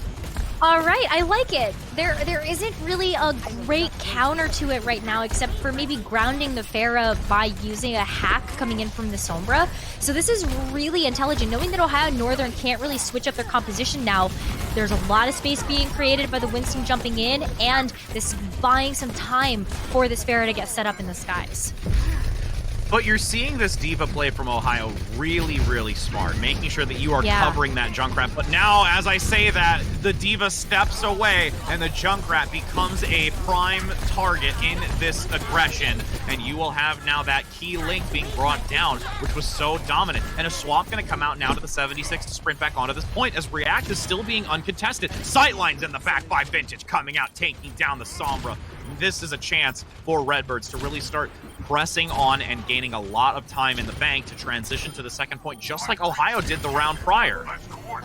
I think this is something that is really strong about the Widowmaker and the Pharah composition on this map, is that you have the so much space being bought by your frontline, and the Pharah acts as such a strong diversion tactic that the Widowmaker has free reign of the point to be able to land those shots. So even though we're seeing a little bit of a stagger come in here from Ohio Northern to just buy a little bit of time, Redbird Esports has a 5-minute 20 time bank to work with now for the second objective. They're on pace right now with Ohio Northern's time for their attack. Very formidable, agreed. Just the fact that you can keep that same kind of time bank going into this is a very confident play. Rocket Barrage comes out from the side, is being a little focused though with the Coalescence. It does go down with the follow-up by the D.Va, which there was some mitigation but not enough to prevent that attack. With the self-destruct going to be thrown in the back as well. Rez comes out onto React to make sure that that Mora is still in the sky. But this is a very just disjointed all over skirmish, and Ohio is really trying to persevere through it and manages to actually, despite all that was thrown in from Redbirds, comes out on top. That was great positioning by Ohio Northern to be able to deal with the onslaught that Redbird Esports brought to the table. And now we're seeing a little bit of a switch up here. Redbird Esports doesn't want to try to play the pharmacy combination anymore. It's not going to really work as well when the skybox gets kind of limited, and you really only have these pillars to work around now to keep your Pharah safe. So I like that they're switching over to the Reaper, just to be able to give them a little bit more damage on the front line, and then you also have the ability to move over to the Reinhardt. Look at how safe Redbird Esports is moving into Dark. Now from that dark room position, it's a slow and steady, patient play until the window of opportunity opens. Self-destruct in the back, though. You need to have that shield coverage does come out in time, while React manages to press on and gets some Redbird. Beautiful plays by React. The attention, even though diverted from the self-destruct, did not cause any sort of major problem or inconsistency in how Redbird executed this engagement. But the counter, Death Blossom comes out to try and zone away members. Ohio, in the long run, despite those 3 kills coming out against them, are able to withstand this, running down the clock even further, and now only have 3 minutes for Redbirds to try and come back in for a few more attempts. This is the power of Assault, especially for the defensive team. They have such an advantage knowing that the respawns are just that much closer. And even though we've seen kind of the mitigation of the time bank, you're not necessarily getting more than 3 minutes added to the clock now once you capture that point A. It's still a lot of time to chew through, and the changes you can still see here are still favoring the defense of Ohio Northern just to be able to move in. But if EMP versus EMP now, this could go a variety of different ways. Who will pull the trigger first, and how many will that trigger gain? The swings come through on the front line from Redbird, allowing Vintage to gain the advantage. Can there be enough to follow up from Redbird? Sound barrier by Scotch Tape, keeping the team alive. React goes down. What a beautifully timed barrier to allow Redbirds to start trying to take this. Now EMP comes out from Dire, but there's so much still on this point from Red that Ohio has no ability to try and counter this. It's a respawn that needs to happen. You saw Redbirds do it the round prior. Can Ohio do the same thing? The time is depleting, and you've got now a self-destruct overhead to try and knock a few members back, but the shield is there from Redbirds to keep this team alive, and there is a completion, allowing Redbirds to still be in this game of Temple of Anubis, but does have half the amount of time. This is going to be close. This is coming down to the wire. Half the time bank, but you could get so much done in 2 minutes. 2 minutes is enough to be able to build up the ultimates, build up some pressure. And I think this is going to be another very, very close map. Redbird Esports and Ohio Northern University have been absolutely going the distance with these maps. Anubis, not disappointing me either when that comes to that. No, not at all. I mean, honestly, it's just exciting to see this close of a dynamic between these two teams. I mean, we've seen a couple of 3-0s already come out, but it's these ones that you live for to see how intense it can become and who will be the defining factors or cogwheels in this overall machine to make those differences happen to claim victory. And with that side swap, you have Redbirds now on the attack first because they have the lesser time bank. Ohio, once again, going to commit to this Junkrat. And I'm really curious if Redbirds are going to opt to do that play once again with the Pharah. Yeah, I think that the Pharah might be maybe a strong choice. I definitely think that you were right on the money when you were saying Ohio Northern had a great diva play to be able to play around the Pharah that was in the skies. Didn't get too much from the barrage either, so I think that it's smart that Redbird is kind of playing for the... Oh, wait a minute. Nope, they're going to do it. I like this. I think that this is smart, especially to get through this first objective, recognizing they've got a Junkrat again. We can just kind of skirt around that, especially if the Pharah is going to be focusing down the Junkrat. Yeah, and React is going to just be basically free to do what they want unless you commit that resource from either Dire or the Diva play from Ohio. It's really just a big factor to have to play, and the fact that you've got this damage boost, and now you have React basically tucking all of Ohio into this small corridor. The escape comes through from the D.Va play, but there is not enough to mitigate that type of damage, and it's almost able to get the D-Mech in the back, finally removing from play. Minute still to go, and there is a lot for Redbirds to still accomplish here, since Ohio, surprisingly in this later portion of the fight, has managed to keep Dizzy and alive and getting some damage pumped out here. Damage needs to be on board here, and especially losing the D.Va Mech so early, you don't have a chance to kind of mitigate what's to come. React is ready with the Pharaoh Barrage. Where's the D.Va to be able to protect it?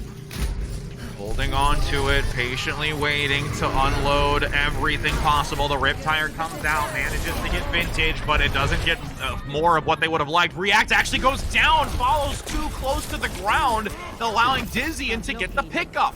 And now a recovery comes out 20 seconds. Redbirds now dropping the ball in these last few seconds.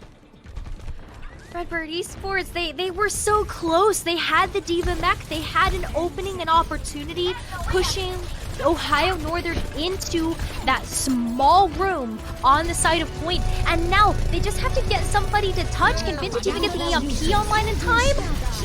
Oh, Vintage has the EMP, but does get hit by the EMP of Ohio first. React overhead with the Rockets, does take out the Winston play with the assistance of the front line from Redbird. Rez comes out now, having the Mercy, that critical role to get Vintage back online for the EMP to secure this. And as I say, they drop the ball, they pick it right back up and toss it across the dodgeball field, pelting Ohio in the face, making sure that this can try and carry into the second point, and will with now 30 seconds to go. Oh, and they have an EMP online, and they're gonna stagger the D.Va. Redbird Esports is in a good position right now, especially if they're able to get Darno out of this mech, but they can fire it back in it. Maybe they'll be able to come back into the fight. Redbird Esports primed, though, and ready with this EMP. They've got they're gonna have 5 seconds when they get to this point. They allowed the mech to come back online here for Ohio, which is not what you wanted. Too much time and committed to that, but a quad EMP comes through. React and the pharmacy composition needs to prevail. You've got the res now from Scotch Tape getting big back in the mix of things as you've got the primal range finally depleting here for Redbirds. Ohio forcing out the Riptire, getting the double, taking down the pharmacy composition as Duke with the raging fists continue to force back. Overtime will deplete, and Ohio in the end manages to rally and stop Redbirds from taking this second point. Score. My goodness, that was so scrappy. Redbird in the nick of time, able to get that first objective and bring us into the second point of Anubis. Had a couple of tools at their disposal, but Ohio Northern played around them really well, and then that double kill on the Riptire sealed the deal for Ohio Northern to be able to just get that defensive strong and keep Redbird Esports from getting any percentage on that second point. There's 2 ways that this could go now. Actually, there's 3 ways this could go. This could draw. Redbird could win, or Ohio Northern could win. Huh. The possibilities. Don't you love when there's a lot of options? I know, options are great. It's honestly one of the best things when it comes to this, is now we take, again, 3 minutes and 48 seconds. We've seen Redbirds commit to the Pharah, but now they're going to opt to do it on the defensive side with the pharmacy composition. Okay. The pharmacies worked out really well for Redbird Esports on the attack, and knowing that Ohio Northern has played this game where they have maybe like they have a projectile player, they also have a Sombra, haven't really seen maybe like that strong long-range hit scan damage coming out, then I feel like React on this Pharah is going to be pretty safe. We'll see how well Ohio Northern's going to be able to make it through this. They have the defense matrix to try to get them through the room, but this pincer attack now from Redbird Esports is gonna really hurt here for Ohio Northern. Yeah, React is finding some really great angles, getting those rockets through those window points to make sure that there is some great coverage to prevent anyone from hyper-focusing or changing attention to the Pharah play. Now that you've got Ohio on the middle high ground, it starts to open up an opportunity to see where this pharmacy positioning is. But React is still playing far enough back, and this rubber band in and out dive composition from Redbirds going onto this middle high ground and managing how this momentum from Ohio is pressing forward is really, really well. React survives through it and does not get taken down. That is detrimental for Ohio.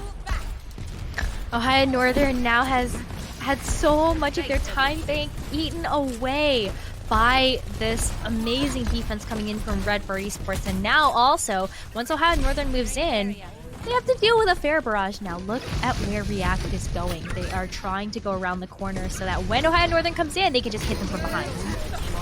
And the Junkrat's very aware of it, has notified the team. The rocket comes through and actually gets a pick before having to expend the rocket barrage. Riptire, hidden position. Dizzy in the back, looking for a chance to get a pick, but can't manage to do so. React forcing out the rocket barrage, gaining the double with the Primal Rage forced out as well by Redbirds. You need Scotch Tape and Vintage to hold on to these ultimates so that they can go the distance with still 2 minutes left to go against Ohio. Valkyrie needs to come in. Ooh, we're seeing a change-up now. Junkrat is no more for Ohio Northern. Going to be moving back over to the Reaper and this classic composition that we've seen Ohio Northern run quite a bit of. But, oh, this is what I was talking about. Using the Sombra to try to ground the Pharah. That might be Ohio Northern's plan of attack. Oh, but since there's so much focus on it to that Pharah play, it allows Vintage to freely reign supreme with a quad kill. And that is the most difficult part of playing against a Pharah. Do you commit the resources to the bird, or do you focus on the ground game? Well, not just that. Rich Red, Dire lost the EMP. They hit the EMP, but before the animation went off, Vintage killed them with the Death Blossom. Now we're seeing have to switch up here from Ohio Northern, but might be too little too late. Dire's going to be going over to the Ash, trying to deal with React on this Pharah, but Pharah's put in so much work here. 1 minute left for Ohio Northern.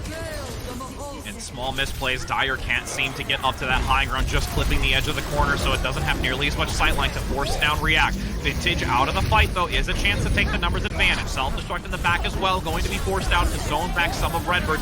React, overhead, does get the double. Here is the triple. Dyspore, the remake comes out from Ohio.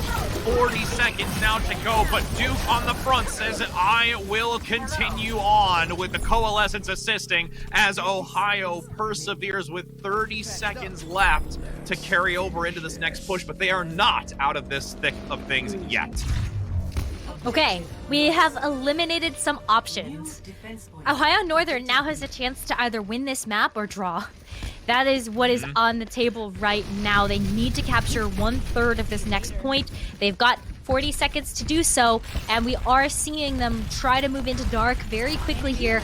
Dizzy's gonna have to hit a huge Death Blossom and try to mitigate this advantage right for their respawns. Oh, but they're no, and you have Dizzy and losing it early. You didn't have the amp because it had to be forced out earlier to heal up Dire in this exchange, and now Dire very low as well. The Primal Rage going to get the double. Only 10 seconds remaining. The picks come through. Redbirds on this defensive side are actually managed to hold against Ohio. 5 seconds. The Stragglers are here. There is no one that is going to be able to touch in time. You have a faded Reaper Hope, and that is going to be a draw. 1 of 3 options went to 2, now to 1, and the draw will bring us to another map. Play of the game. Oh my goodness. Okay, we're going the distance. We prophesized this at the beginning of the match that these teams are going to be pretty evenly matched, especially after seeing what happened to Li Zhang. Oh my goodness. I never thought we would get into a position where we'd see Draw Anubis once again. And here we are. We're going in to see assault maps, and we're going to be able to see probably a control map at the end of this. And honestly, who knows what happens now in this best of 5, especially if it ends up going back and forth again. Absolutely. And Dranubis. Dranubis, just saying it. Just you and I have had a lot of those where it's Dranamora, Dranubis. We just continue to have these come along our pathway. Droskaya. There's so many of them. But yes, indeed. So we will continue on here, and both of these teams playing their hearts out. Again, these are where the points really start to matter as we go further and further through these rounds, and they are both wanting to go the distance because they had, like we said earlier, a rough time against HU Storm, who was really dominant. And so these two are trying to just keep themselves in the loop to even attempt to be a part of the playoffs. They both have their tournament lives on the line right now. Redbird Esports, Ohio Northern both took a 3-0 loss against the Storm.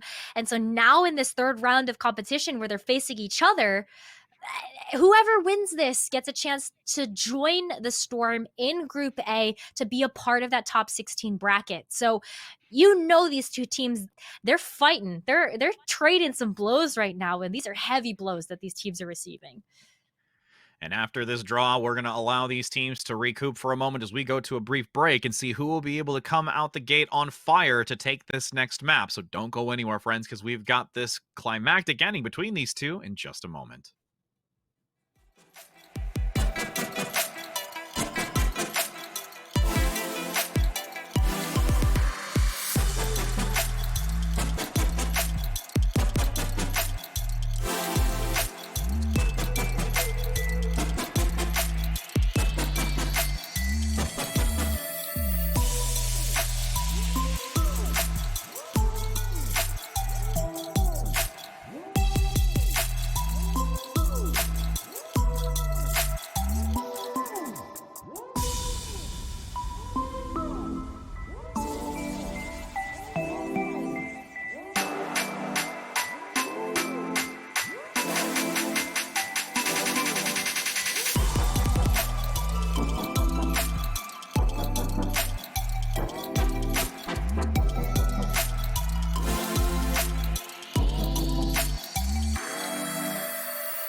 hotly contested the entire time through at HUE Fest 2019. We are back to collegiate season. The summer is over. Everyone's back to play, and it's all about who's going to stack up this year. It's easy to underestimate the ability to compete in Overwatch, and the team right here is the best in our nation. Got in. Well set up one more time. Utah point 1-by-1. Can anyone get back to the point? And it's Harrisburg. Harrisburg is your champion. Your 2019 ESPN Collegiate Esports Champions.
Back again, friends, as we will continue to see this match go on for what may seem like an eternity. It will eventually reach its end. We have now seen a draw on Temple of Anubis for this invitational, and honestly, both myself and Necra are honestly saying, we're excited to be seeing this after 2 3-0s, though, in the grand scale of things, Necra.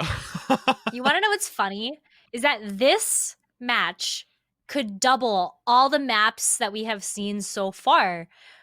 It could be a 6th mapper. Like, I honestly could happen. We have a win for Redbird Esports. We have a win for Ohio Northern. We had a draw between these two teams, and since we're playing a 1st to 3, it's just going to be one of those days. I mean, we have some interesting ways of talking about things. We talk about food in the first stages. Now we talk about numbers. We're talking about there's 3 options, 2 options, 1. Now we're saying 6th map. I mean, we're going all over the place today. We're doing math and talking about treats and chocolates. It's a day. But you're making me there's hungry still again. some... I know. I'm sorry. It's okay. We're going to have a lovely big dessert after all this as we finish up for the day. Yes. But again, we still have lots of Overwatch still to bring to you as we are entering in now to our next map, which is going to be a hybrid. Again, the first time we're actually going to get to see this before entering into, for sure, our 5th map, which will be a control at a later time. But with these 3, we're going to see if you don't actually remember, it's either Hollywood, Numbani, or Kings Row for the selection going into this. And it is actually going to be Kings Row. Scrims Row it is, friends. Who would have guessed? Who would have guessed? I mean, you know, why not? Why not have Kings Row as the map of choice? And you can already kind of see from the outlines of your screen, there's might be some Reinhardt play involved here, is that it's going to be Redbird Esports on the defense and Ohio Northern taking up the attack first. But it's the attack Jay Silly again is what we're seeing from Ohio Northern. Yeah, and you've got Dyer in the back continuing to harass the Sombra play, manages to get the assistance for Ohio on this attacking position. Great position with this Junkrat to funnel damage through this archway. And honestly, this adjustment from Redbirds has been something that we've seen a little bit with the Reinhardt, and I'm curious to see how it's going to work in their favor as Ohio continues to press forward. Yeah, Ohio's gonna press forward, but there's some pushback now happening from Redbird Esports. What? Ohio Northern captures the point already, though. That's gonna be a huge upset now for Redbird Esports, as they're not gonna be able to get that close hold or close engagement anymore. A lot of those respawns are gonna be coming out of that 3rd and final checkpoint of Kings Row. So Ohio Northern bought themselves quite a bit of time, and Dyer now gets a chance to kind of build up to this EMP. But secret sauce coming back out from Redbird. Bird's the word. We're gonna be seeing that Pharah again. Bird is the word. Dyer's going down in the ground. As we've got that backline aggression not going to gain too much advantage. React, as you said, bringing out this pharmacy composition once again. It's been able to prevail over Ohio, so I'm curious if Ohio is going to look to continue sticking with this composition. Ohio has been able to do a pretty good job of kind of just avoiding the Pharah. If they win the ground game, then they can deal with the Pharah last. But, oh yeah, especially with the EMP, might ground that Pharah. Oh, but there's a counter EMP that yields much more value with a collapse coming through into library. You've got some books for reading as you sit in the ground and where Redbirds have put you. And that's going to be a nice cleanup stagger here as well with a beautiful hack onto Baby Diva, which has been a repeated... Well, there we go. I was going to say, if you're letting him get back into the mech again, that's not... No, not this time. Not this time. Not gonna be able to get back into the mech, and we'll have to go back to spawn and with the rest of the team to figure out their next plan of attack. But here comes a lot of ultimates from the side of Ohio Northern. Really only blew the EMP on that last fight, so Riptire first. Taking a long way around. Doesn't actually get to find too many because everyone from Ohio presses forward, finally gets React in the end of it. Literally, Dizian was like, guys, you pushed too far forward. I wasn't expecting it, friends. No, I think actually Dizian was hunting for that Pharah. You could see kind of going over the rooftops and then React kind of weaving out of the way, seeing that coming, and Good thing the res is there to be able to bring React and that Pharah back into the fight. But they don't have much time. Redbird Esports is going to have to hurry back to this point in order to get that recontest in. Well, the recontest is going to lead with the self-destruct, but does get tucked just on the side of the payload, which won't really gain much value, or on the counterpart, you're going to have Yarno getting a pick with the self-destruct of their own.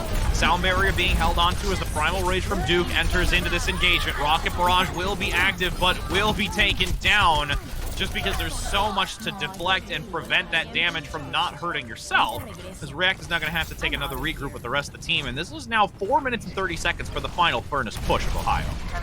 It's a lot of time for Ohio to make it through this, and with another EMP in their back pocket, because Direland's been building up to these really quickly, should be able to use that on cooldown and get back into this. Oh, 6-person EMP onto Redbird. Is there a follow-up? React actually still getting huge value. Wow. I don't need abilities, friend. I've just got my guns, and I'm going to get 2 in the meantime. Yeah, that's going to be enough to get a reset for Ohio Northern, so they're going to have to go back and now figure out, well, we use the EMP, we don't have that for this next fight. Maybe the Riptire will be the opener for us. You know, we've seen Dizzy and get so many, like 2, 3 people tires, but EMP first. Yeah, now to counter multiple members of Ohio 5 this time, and honestly, that's React coming through once again. You had it first time for the enemy's EMP, and now for your own, and as we've seen again. Bye, Diva. Goodbye. Goodbye. Bye. Oh, bye. Bye. Bye. Just for the next fight. Bye. Oh goodness, you've got Dizzy in though with this, right? With the Riptire gonna probably hold on to it. Coalescence entering into this fight with the reposition up top. Has a trap just in case, waiting for a chance to use it as the sound barrier comes out as well. Does get a triple from the high ground, and Ohio says, we're done with you, Redbirds. Whoa. Just, whoa. Okay. That's the opener that Ohio Northern was looking for. Waiting for those 2, 3-man Riptires that Dizzy has been able to get this entire time. And now, with the hack though, should be able to get Redbird Esports out of the gates. But Ohio Northern, yeah, just they have so much time left, 2.5 minutes. They can just kind of kite away from this damage and then come back 6 strong. Yeah, with the 6 strong, it's going to be very helpful. The biggest thing to really watch out for is how these next couple of dry pushes are going to generate the ultimate economy for Ohio to counter Redbirds. Yeah, the counter is going to have to become strong, especially with the respawns get closer. Oh, the hacks are strong. Ooh, and the self-destruct going to come out in the backside during the hack. 5, though, for Ohio, being out of the fight for a brief moment, but it's not going to matter. This is a time where Vintage got a massive land with it, but there was still far too much for Ohio to persevere. Riptire comes in the back, getting a pick now onto that Moira to make sure that they are not in this fight and solely relying on the few stragglers that come out. EMP to counter so many of Redbird's low, and they will be removed instantaneously. Minute and 40 seconds where Ohio was able to finally persevere. Ohio getting through the thicket of things. Great defense though from Redbird Esports. There was a lot of time in the clock for Ohio Northern when moving into that second point, and Redbird Esports did a great job of just kind of eating time off the clock so that Ohio Northern only has 1 minute and 40 left if we go into extra rounds.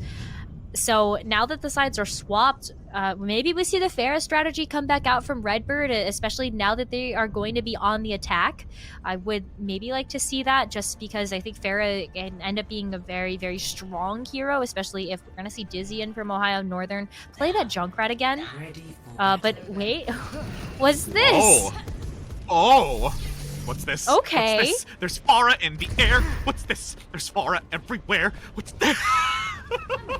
I'm just having a moment now with musical numbers. I'm sorry. No, I love it. I love it because it's honestly like music to my ears. Ohio Northern maybe trying out a little bit of a different strategy here.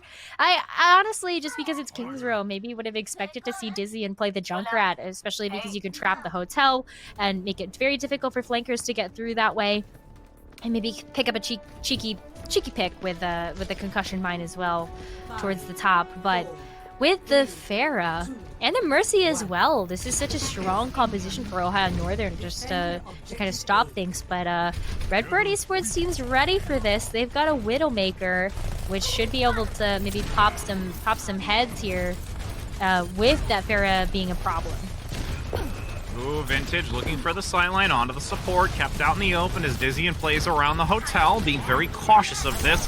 Left out in the open, the dive comes through now. Winston up front getting a lot of Tesla Cannon damage with React on the Doomfist, getting a great follow through and having to reposition around the back. The Mercy is not able to be stopped in the res, so that allows this consistent flow of damage from Ohio. And this is kind of where we see the evolution of a composition just slightly from the DPS lineup, as we've seen more notoriously, and Vintage actually going to opt now for an Ashe play as well. The Ashe can be really impactful just because, you know, Widowmaker, not necessarily, I think it's a great pick because if you get a pick, then it ends up working out really well, but I think Ashe is more consistent damage, especially when you're taking a look at the front line of Ohio Northern. But man, Ohio is definitely making this pretty troublesome for Redbird Esports to make it through. A lot of resource utility having to go into mitigating this damage coming in from the Pharah with the boosters from the D.Va, the defense matrix as well. It's been tough. Yeah, Dizzian's been playing such a beautiful play around the corner, but as we say that, Vintage finds the angle. The res has to be forced out, no longer having it, so it is a 6 versus 6. Dire in the back has the EMP, going to reposition. Matt will not be able to launch it, but Dizzian, because of the res, comes back into this fight, continuing to break down these health values, and is able to escape with their life until this next engage. Next engagement's going to be really tough for Redbird Esports as well because they've got the EMP. The cycle continues. Ohio Northern able to use the barrage and then go into other ultimates that are going to be very impactful for holding on to control of this defense. Sub 2 minutes now left for Redbird. Ooh, Dire gets a full 6. Ohio committing on the engagement, but not anyone taken down just yet. Since you still have the Valkyrie active from Scotch Tape, Vintage cannot withstand all of that just pressure coming out from Ohio. We are now getting into 1 minute 30 seconds. The res is going to be forced out as well from Redbirds, and a Primal Rage going to be hacked on the front side as Dizzian throws down the rocket barrage, taking out React, who is that great counter to Duke on this Winston, but can't seem to get anyone to draw attention away from it. Ooh, my goodness. Is this the right choice for Redbird? We've seen them play so strongly when we had a chance to see this exact composition come out, and I think like with a minute left on the clock, maybe to switch over to this is a little bit ambitious, but hopefully this D.Va Bomb can open some things up. Wow, does get the support play out of the mix, only relying on RX1 with this Moira to try and sustain through it all as a Death Blossom from React forces back multiple members of Ohio, but there is still the EMP being very patiently held on to by Dire, waiting for that ideal moment to get this counter play, but it's not going to happen. 2 ticks already, looking for the third. Multiple ultimates stacked up now, close to be for Redbirds, with a 3-minute time bank now to transition into the Streets phase. 3-minute time bank is still a lot, not nearly as much as what Ohio Northern had when moving into the second point, but Redbird Esports in the nick of time, able to unlock that payload and get that cart rolling. And you know what? That Sombra choice ended up working out really nicely. Look at these beautiful hacks that Vintage is able to get, and just work up to this EMP to really solidify this movement for Redbird. Yeah, ultimately you just keep seeing Vintage really finding the better end of this Sombra play a majority of the time. Dire at this point just trying to keep pace, but with the assistance of Dizzy, and that's going to be a chance now as this damage continues to be pumped out. Almost gets the kill. There it is before the recall comes out to translocate. Now you've got 2 minutes still to go. Holding in this archway is going to be very, very great for Ohio. Yeah, I mean, you're able to lock down the window. You know, where else do you come through if you're Redbird Esports? You can approach from main, but you're looking at a Winston and a D.Va, and here's the EMP. Landing onto 4, the Coalescence was committed in the backline, but cannot keep the mech from being D-mech. Self-destruct as well. Ohio saying you shall not pass in this doorway, and Dizzy and Duke are ready for the next engagement with Kahuna short to have that ultimate online. But you can see as well how this approach is going to work so well for Ohio Northern, where they get a chance to kind of sit in the window and with Dizzy and with that barrage ready to go, Redbird Esports just walks through, and if they don't have defense matrix, then, you know, how are you going to be able to deal with it? Oh, 6-player EMP. I'm just so baffled by how everyone is affected by every one of these EMPs for a majority of the time. You've got now the Valkyrie going to be forced out by Kahuna. Minutes still to go for Redbird Esports to attempt on this attack. The chase, though, by Big is true, with a self-destruct gaining 2. Triple now allowing this momentum to start going in favor of Redbirds to attempt to reach this next checkpoint. Did you just say big if true? Huge if big. Maybe. Pig Latin is my... I don't know, it's not even Pig Latin either. But. No, it works here. It works in this situation. That was a huge play coming out from the Diva Redbird Esports, and just kind of the tracking to be able to follow the Mercy around to take that out of the mix. We are entering last fight territory though, with 20 seconds left on the clock. Every kill matters for Redbird Esports. They need to make it to the second objective and get some additional time on the clock to move into third. And you have Vintage now on the side, waiting for a quality hack to come out onto Dizzy, and if they move forward into that angle. The hack actually comes out, though, onto Yarno in the back. The Diva not able to get the boosters or the defense matrix, allowing this checkpoint to almost reach it, but the self-destruct comes out with the EMP. Nobody can evade! The Reaper and the Moira can't use their evasion abilities to dodge out of the way. Beautifully timed here, as you've got Ohio hearing the bell in the background of an entire team kill. What a hold! And that's going to be ONU managing to take this map of Kings Row.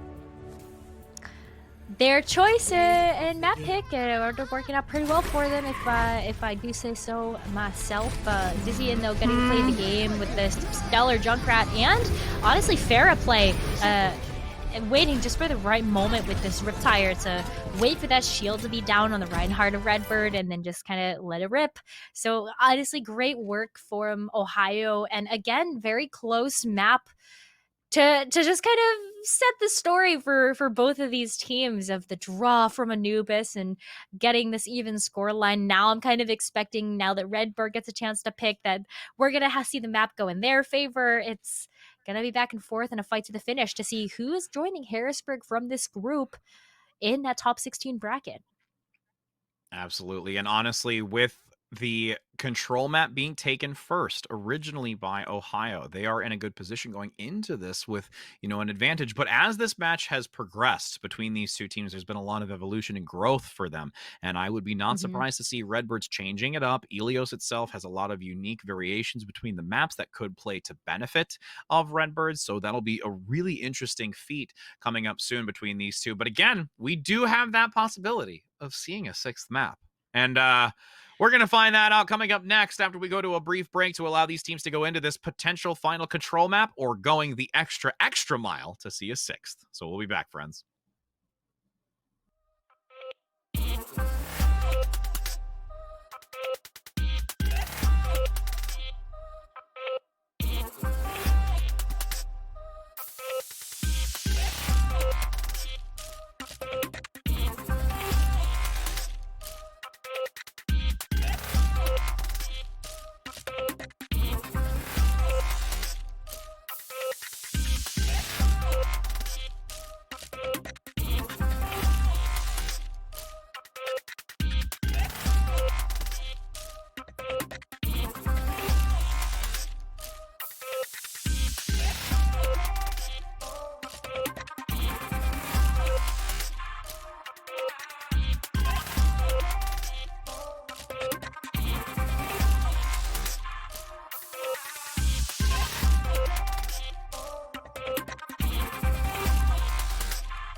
return with more action for you, friends, as we enter into our first fifth map of the day. It's going to be Control. So we can see if this is going to be a 3-1 scoring, or we're going to find ourselves in a sixth map. I am Rich Red here with Necra as we continue on for this HUE Invitational, powered by our lovely and amazing one and only Nerd Street Gamers. As we are going to go into this, I'm going to be honest, I'm feeling like we've got ONU with a little bit of an advantage as we went into Control first with them. So Redbirds are really going to have to step their game up going into this Control map and seeing if they can find an advantage to take this Elio map to bring it into a possible sixth.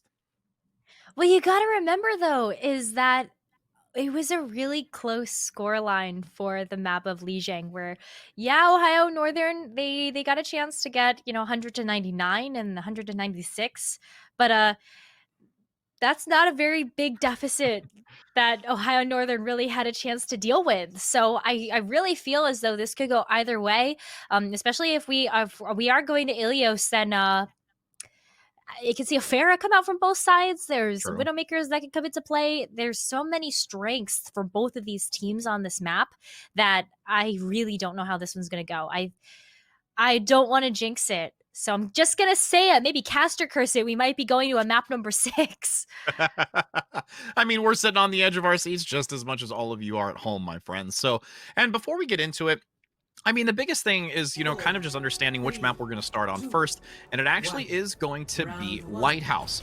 Normally with the runes, there's a lot more open space, but with this is a very far opportunity map, but neither team are actually going to run it.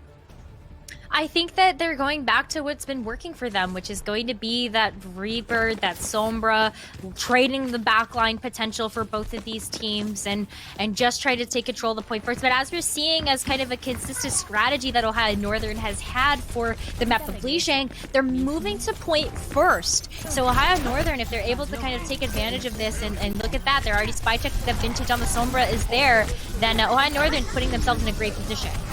Yeah, and you have just this patient wait until Redbirds want to go in on this. Just evaluating the situation with the Sombra play and even exchange 1-for-1, but the fact that you've got the support play who has been so critical for Redbirds down in this fight, it's going to make it very hard to persevere through. But the fact that React is still getting a lot of damage in the back and finds a pick now onto the Winston play onto Duke, that's a chance now for this Redbird team to turn around the long extended fight going in Redbird's favor after allowing Ohio to take a first 22%. That's still a lot of percentage that Ohio Northern is able to have, and now Direland is sort of beating Vintage to the punch on this EMP, but because we saw Dizzy and go down so early, React able to build up to that Death Blossom first. The Redbird Esports with control of this point now have that deadly combination that is going to be online, that EMP Death Blossom.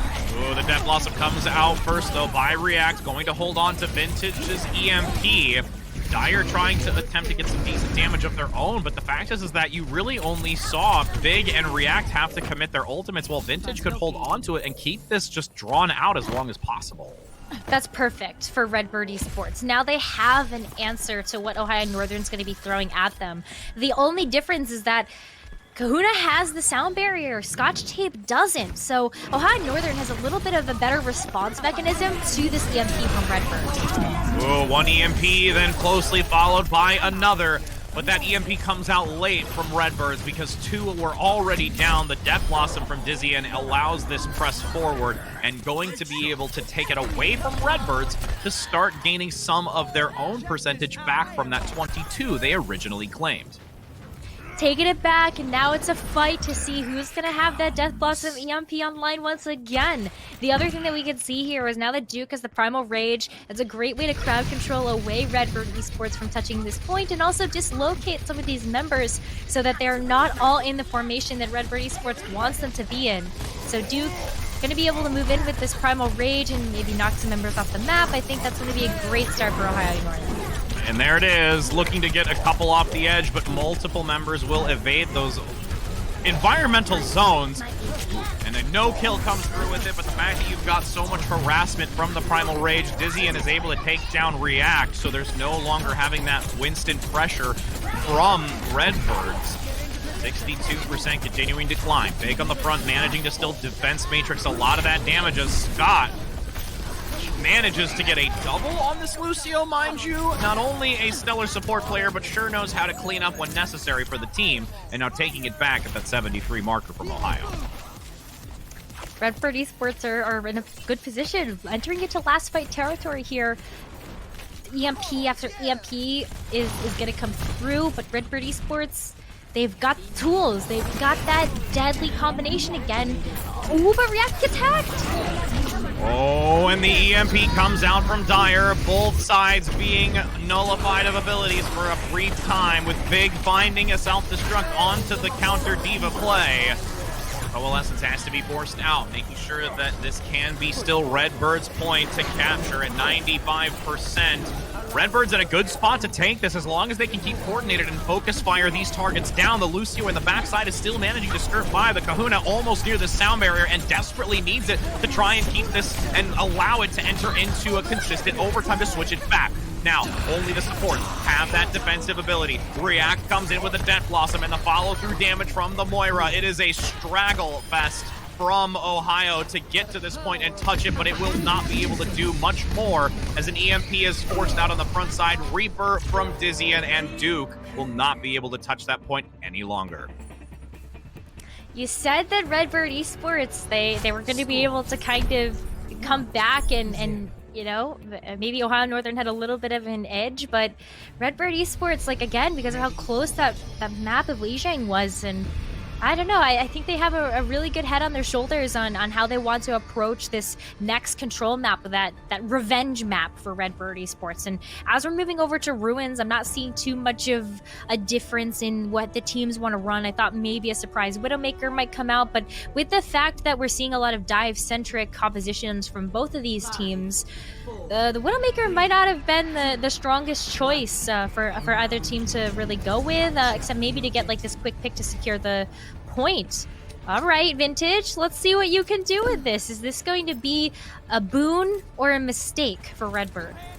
High risk, high reward coming out. It's a lot riding on the shoulders of Vintage with that back high ground position, looking for a sightline. Can't seem to find anybody out in the open just yet as these pillars become so detrimental to those sightlines. Finally, also giving an information to the fellow teammates of Redbird to know that this rotation comes through. But Duke still sticking close to collapse down onto the point, looking for an opportunity to dive onto Vintage. There is a quick dive with a follow-through by the Kahuna, getting the kill, but you are still going to see RX1 being lost in the mix. Duke jumping down to the high ground, making sure to try and get some pressure onto the supports, forcing back Scotch. Unfortunately, not going to be able to do too much and has to flee. The percentage has started to climb in favor of Redbirds, but now you see Ohio allowing Redbirds to take the first initial position and changing the trajectory of that fight. Oh, this is a good position for Ohio Northern to be in. Kind of forcing Redbird Esports into a position where, hey, the Widowmaker didn't work, so now we have to switch over to the Sombra. And that has bought so much time for Ohio Northern to get their own resources online that's what I was afraid of. Redbird Esports going with this Widowmaker choice was very high risk, high reward, and unfortunately it was a risk more than that reward. With the advantage that Dire has on this swap now for the Sombra play, it does get an EMP out in the open, costs their life in the exchange. Self-destruct on the front side, going to still allow the numbers advantage to go in favor of Ohio, and now Vintage has to play the game of catch-up at this present time with Dire regrouping with the rest of the team. Ohio just surpassing 35% and in a good position to for sure get past that 50 before any sort of real contest. Ohio Northern still has the Coalescence, they got the Primal Rage, lots of sustain for this next fight. And you've got Scotch Tape managing to get that sound barrier out along with a self-destruct from Big to actually go down on the side of Ohio. So that's a great engagement with this Winston Reaper playing up front, and Vintage climbing back into this with an already accumulated EMP to carry over into this next fight after they look to take this from Ohio. Yeah, we didn't see the Coalescence come out there from Ohio Northern. I think RX1 did a great job of recognizing that there were kind of too many people that had been lost in that last team fight and just wanted to hold on to those resources in case they really do have to deal with something big coming out from Redbird Esports, and that is going to be the EMP Death Blossom combo once again. I think that this has been a really good point for Redbird Esports, a strong point of just kind of hitting this combination and being able to work up the percentage for it, but Ohio Northern still have tons of sustain to deal with it. And now as the sustain continues to mitigate it, you've got that EMP coming out onto 4. Beautiful sound barrier from the Kahuna in the back, keeping distance from that EMP blast radius to make sure that they are not affected by it to drop the ultimate, allowing Ohio to still stick into this fight.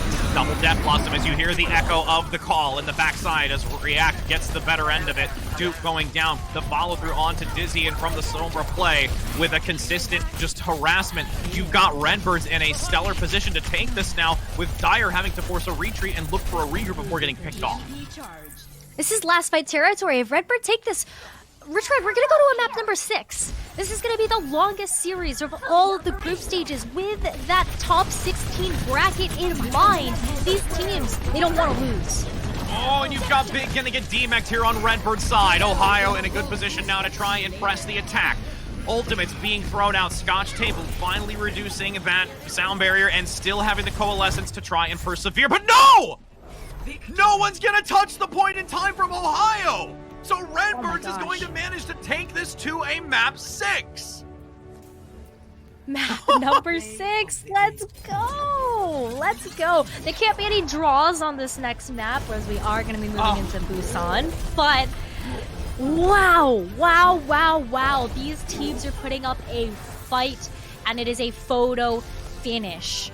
Remember, again, both of these teams dropped their very first games of these group stages to Harrisburg, and now they're both fighting for that chance to join Harrisburg in this group for the top 16 bracket. What the heck? We have been blessed, Rich Rad. We have been blessed. Right. We have been blessed with a long-form matchup going to the 6th right now. And honestly, I'm more concerned how the mental is for Ohio right now. I mean, that was just one of those unfortunate moments where there's just a little bit of lack of communication. You think somebody's going to touch it. They didn't touch it. Then you're feeling like, oh, man, we just lost this because we dropped the ball on this. Now, how are they going to carry that into Busan, where they have now been able to find themselves on the back end of the short end of the stick, I'll even say, to put it that way. Yeah, but I think that Busan is one of those maps that lends itself well to the Reaper Sombra, and I think that you got to give some hats off to Redbird Esports. Like they made that choice to run the Widowmaker, and still at the end of the day managed to take the win on Ilios because of some extremely superb coordination from the team, especially with those ultimate combos, just having the right things online. And then the misstep from Ohio Northern, not knowing who is going to be touching point, but gotta give some props to Redbird for also just making sure that Ohio Northern were a little confused in that kerfuffle that we saw for that last map. This one's gonna be a doozy, Rich Rad.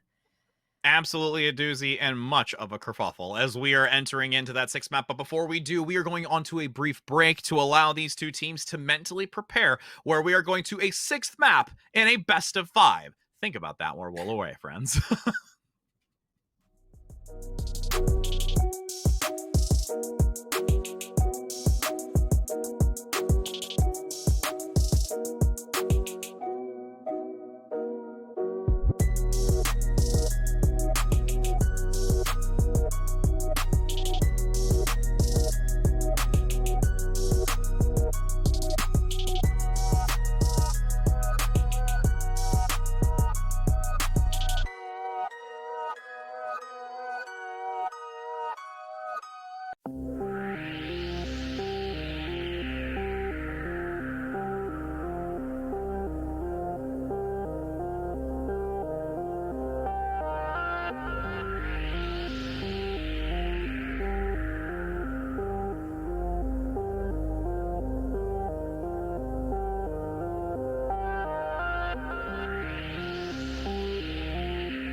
The ending of this group round is upon us, friends. We now enter into Busan. I am Rich Red here with Necra, going to show you this 6th map, which I don't think any of us anticipated.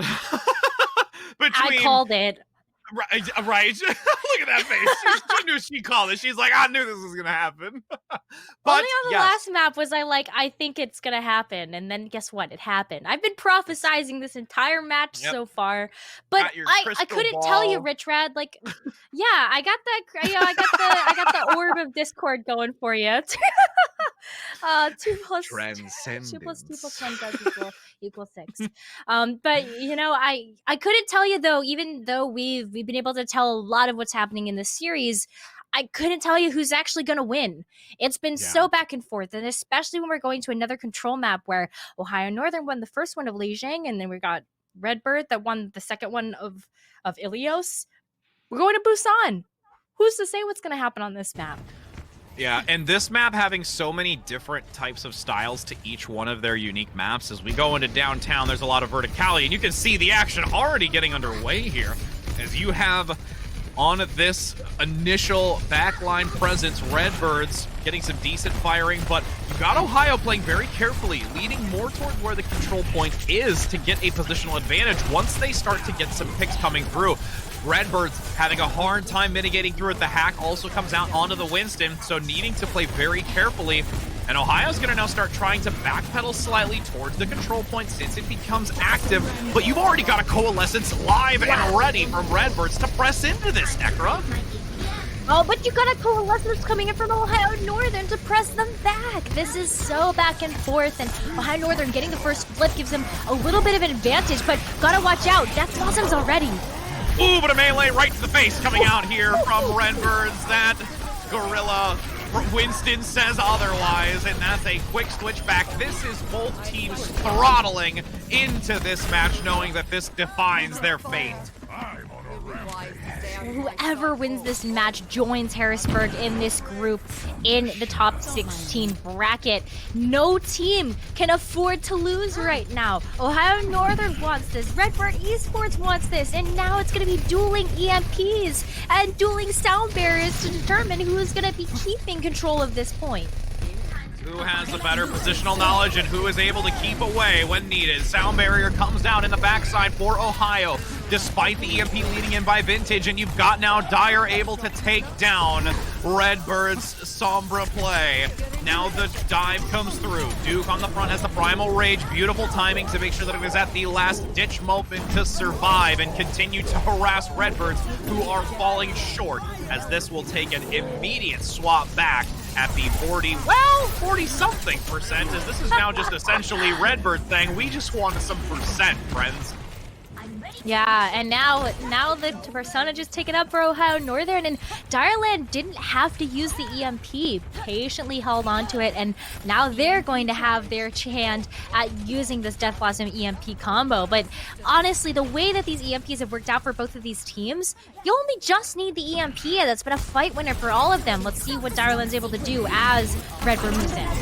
Ooh, they tried to combo the self-destruct and the EMP. EMP came out a little bit late, but it's not going to matter because Dizzy, with this Reaper play on the Death Blossom, comes out and gains 2. Both DPS removed from this fight as the supports and tank line are close to follow.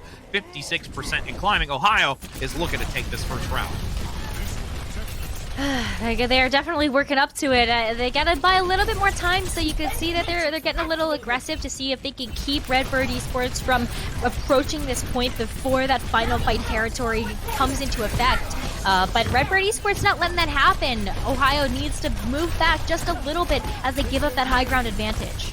Yeah, this is going to be a critical moment for Ohio. Can they play this match correctly? Right now, falling back, there is too much damage from React, and it's going to allow Ohio to be overrun. The sound barrier does give a chance for a recovery of Ohio. Also going to have the Primal Rage, but it's still just not enough. Ohio didn't back up fast enough for the engagement that Redbirds brought into this, and now Redbirds are going to look to take this back at the 99 overtime. Now Redbird Esports can't make a mistake. and Ohio Northern still have an EMP. So I honestly don't know how this one's going to go because we don't see the sound barrier ready to go. But wait a minute, Direley gets taken out? Yeah, that was a bad, unfortunate toss on the translocate. Couldn't manage to get out of there, so that's going to buy some time here. Again, these critical seconds count for this final fight with the Ohio position on this high ground. They're going to try and play this out to get maybe the self-destruct and the death loss before engaging. Yeah, but this is last fight territory. Redbird Esports here, they don't really, they have to just kind of close it out now. Ohio Northern doesn't have time to spare. Oh no, and Ohio's gonna get hit by a multi-EMP, unable to get Dyers out first. 15 seconds now basically remaining. You have Redbirds in a spot to take this first map, but somebody from Ohio's got a touch. Yeah, and you gotta send somebody in there. It's not gonna be a coordinated push from Ohio Northern to be able to get to this point. Oh no, and you're going to have the Sombra down, but it still manages to be touched. You've got 3 members on the point with the Coalescence to give the advantage. You've got now Sadist on the front here from Redbirds to continue harassing with React, getting the double, taking down the Winston and the support for this fight. Self-destruct being thrown into the mix, manages to get RX1 in the backside of the D-Mech as well as Baby D-Mech cannot stand any longer. That EMP right there at the end is just for you feeling that you had a moment to use it, but it did not gain any value, Dyer. 1-0 match point for Busan. Redbird Esports has a chance to go to our top 16 bracket right here, right now. And then now the onus is on Ohio Northern to bring themselves back into it. Looking at the rosters, Dizian maybe hovering over the Jay Silly choice seems like a good pick because of the close quarters that we're going to be fighting on in Mecha Base. And especially given how much of a surprise factor that brought into the mix in our other maps. Ohio Northern definitely looking at this as a last effort to bring themselves back into this series. Dizian wants the golden star for this decision. Duke on the front side going to get very low, but there's the pick. Now with this momentum, 6 versus 5, the grenades continue to bring down health values, but React is still uncontested around the side. Getting close, finds the chase, gets the double, and Vintage finds another. Despite this early takedown from Dizian on the Junkrat, there is still enough resolve from Redbirds to take this back. The stagger going to come out again, and Redbirds takes this first. Do they get back into the back? Do they get back into the no, they do not. React is right there waiting to be able to get that stagger.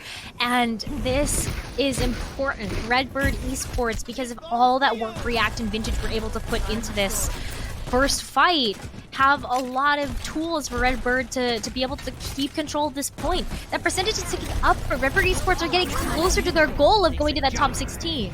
Oh, and you had the hack come out onto 5. 1 escapes down below, but Ohio is just buckling right now. They are having such a difficult time facing against Redbirds, who now are a force to be reckoned with. Is the goal right now for Ohio Northern to just try to get as many ultimates, take those eco pushes, and just try to get those out of Redbird's pocket? I think they're going to have to, as the retire might be a surprise. Coming in the back, doesn't manage to get any value. The boop of the Coalescence do enough damage, and the explosion radius not going to be wide enough. React coming in big once again. Both supports are down on Ohio. This is now getting the last fight territory, and Ohio is in just a difficult predicament. Yeah, they have a couple of tools, but is it going to be enough? I think that, especially with how Redbird Esports has been setting the pace of these matches, Ohio's going to have to come in here and get a chance to use these ults fast. A pick has to come through now onto Redbirds, and Ohio has to find something, but Dyer gets taken down, has the death blossom, will not be available for this fight. 20 seconds just under remaining. You have the big self-destruct going to be coming out and remech back in instantly. There is nothing that Ohio can do unless they can reform now. The Mayhem takes down the Winston play, so at least it makes the even score dropping onto this point. EMP now from Vintage landing onto so many. The death blossom from React comes out, and there is just far too much, but a counter death blossom coming out as well. Dyer in the mix, but stays taken down, can't survive. This is a scrappy ending moment here. Can Redbird continue to hold on, or Ohio manage to turn the tides? As the Ryan play goes down, there is a numbers advantage of Ohio, and they're going to stick in this. They're sticking into this, and now Rich Red, they can't afford to make any mistakes. Ohio Northern has set themselves up into a position where they've got to go the distance. They've got to go 0 to 100 and keep their playoff dreams alive. But Redbird Esports, they can take an eco push. They have bought themselves enough time where as long as they get these ultimates out of Ohio Northern, they can come back and clap back with their own. Oh, the Riptire does only get one, but it is still a worthwhile pick. Scotch Tape out of this fight only forces the Coalescence as a support ultimate, and you don't have the Soundberry to assist or be generated for that current fight. Now back actually happens. There's enough from Redbirds to pull Ohio back. Can Ohio come through in the end? Self-destruct on both sides. It will go in favor of Redbirds with that explosion, managing to get the HUE out of the fight with Vintage following on to 3. The numbers now going in Redbirds. They are going to claim it. They want to finish it now and secure that playoff spot as the overtime dries up. And that will be Redbirds cleaning house in the end of this 6 maps that we just saw. What a matchup between these two. What a matchup, what a finish, oh my god. At a certain point, like Ohio Northern, they had control of the point back, and I was like, okay, this really could bring us into a 3rd round of Busan. But Redbird Esports, time and time again, coming out with those clutch plays and also making sure that they had the right tools at the right time.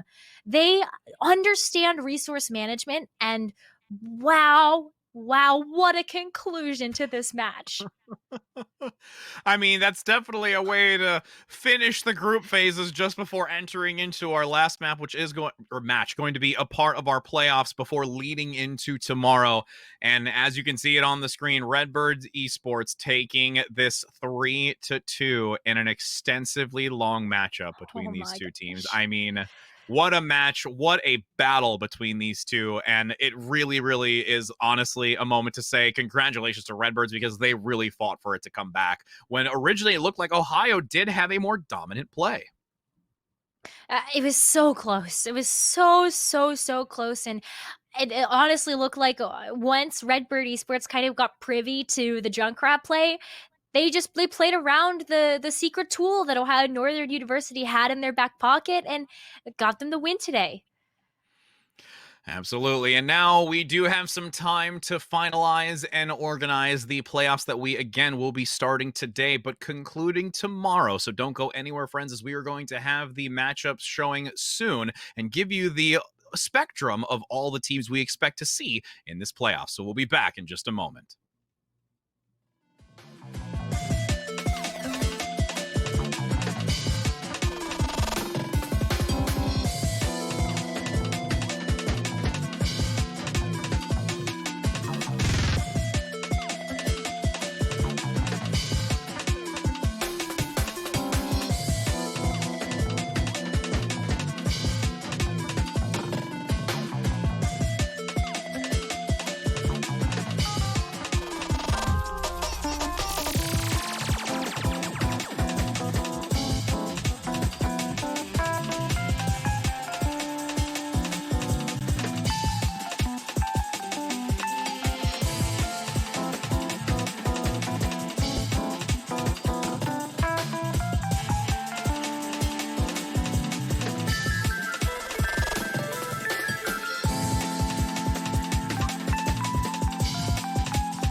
We're back again, friends, as we are going to now enter into the playoffs. We've had a wonderful 3 matches coming to you earlier today where we got to see some, definition of what the meta is going to look like for these collegiate teams, what kind of adjustments they've made going into each of these matches, and also a 6th map in a best of 5. Let's not forget that we just finished. I am Rich Rad with Necra here, going to be continuing on for this HUE Invitational.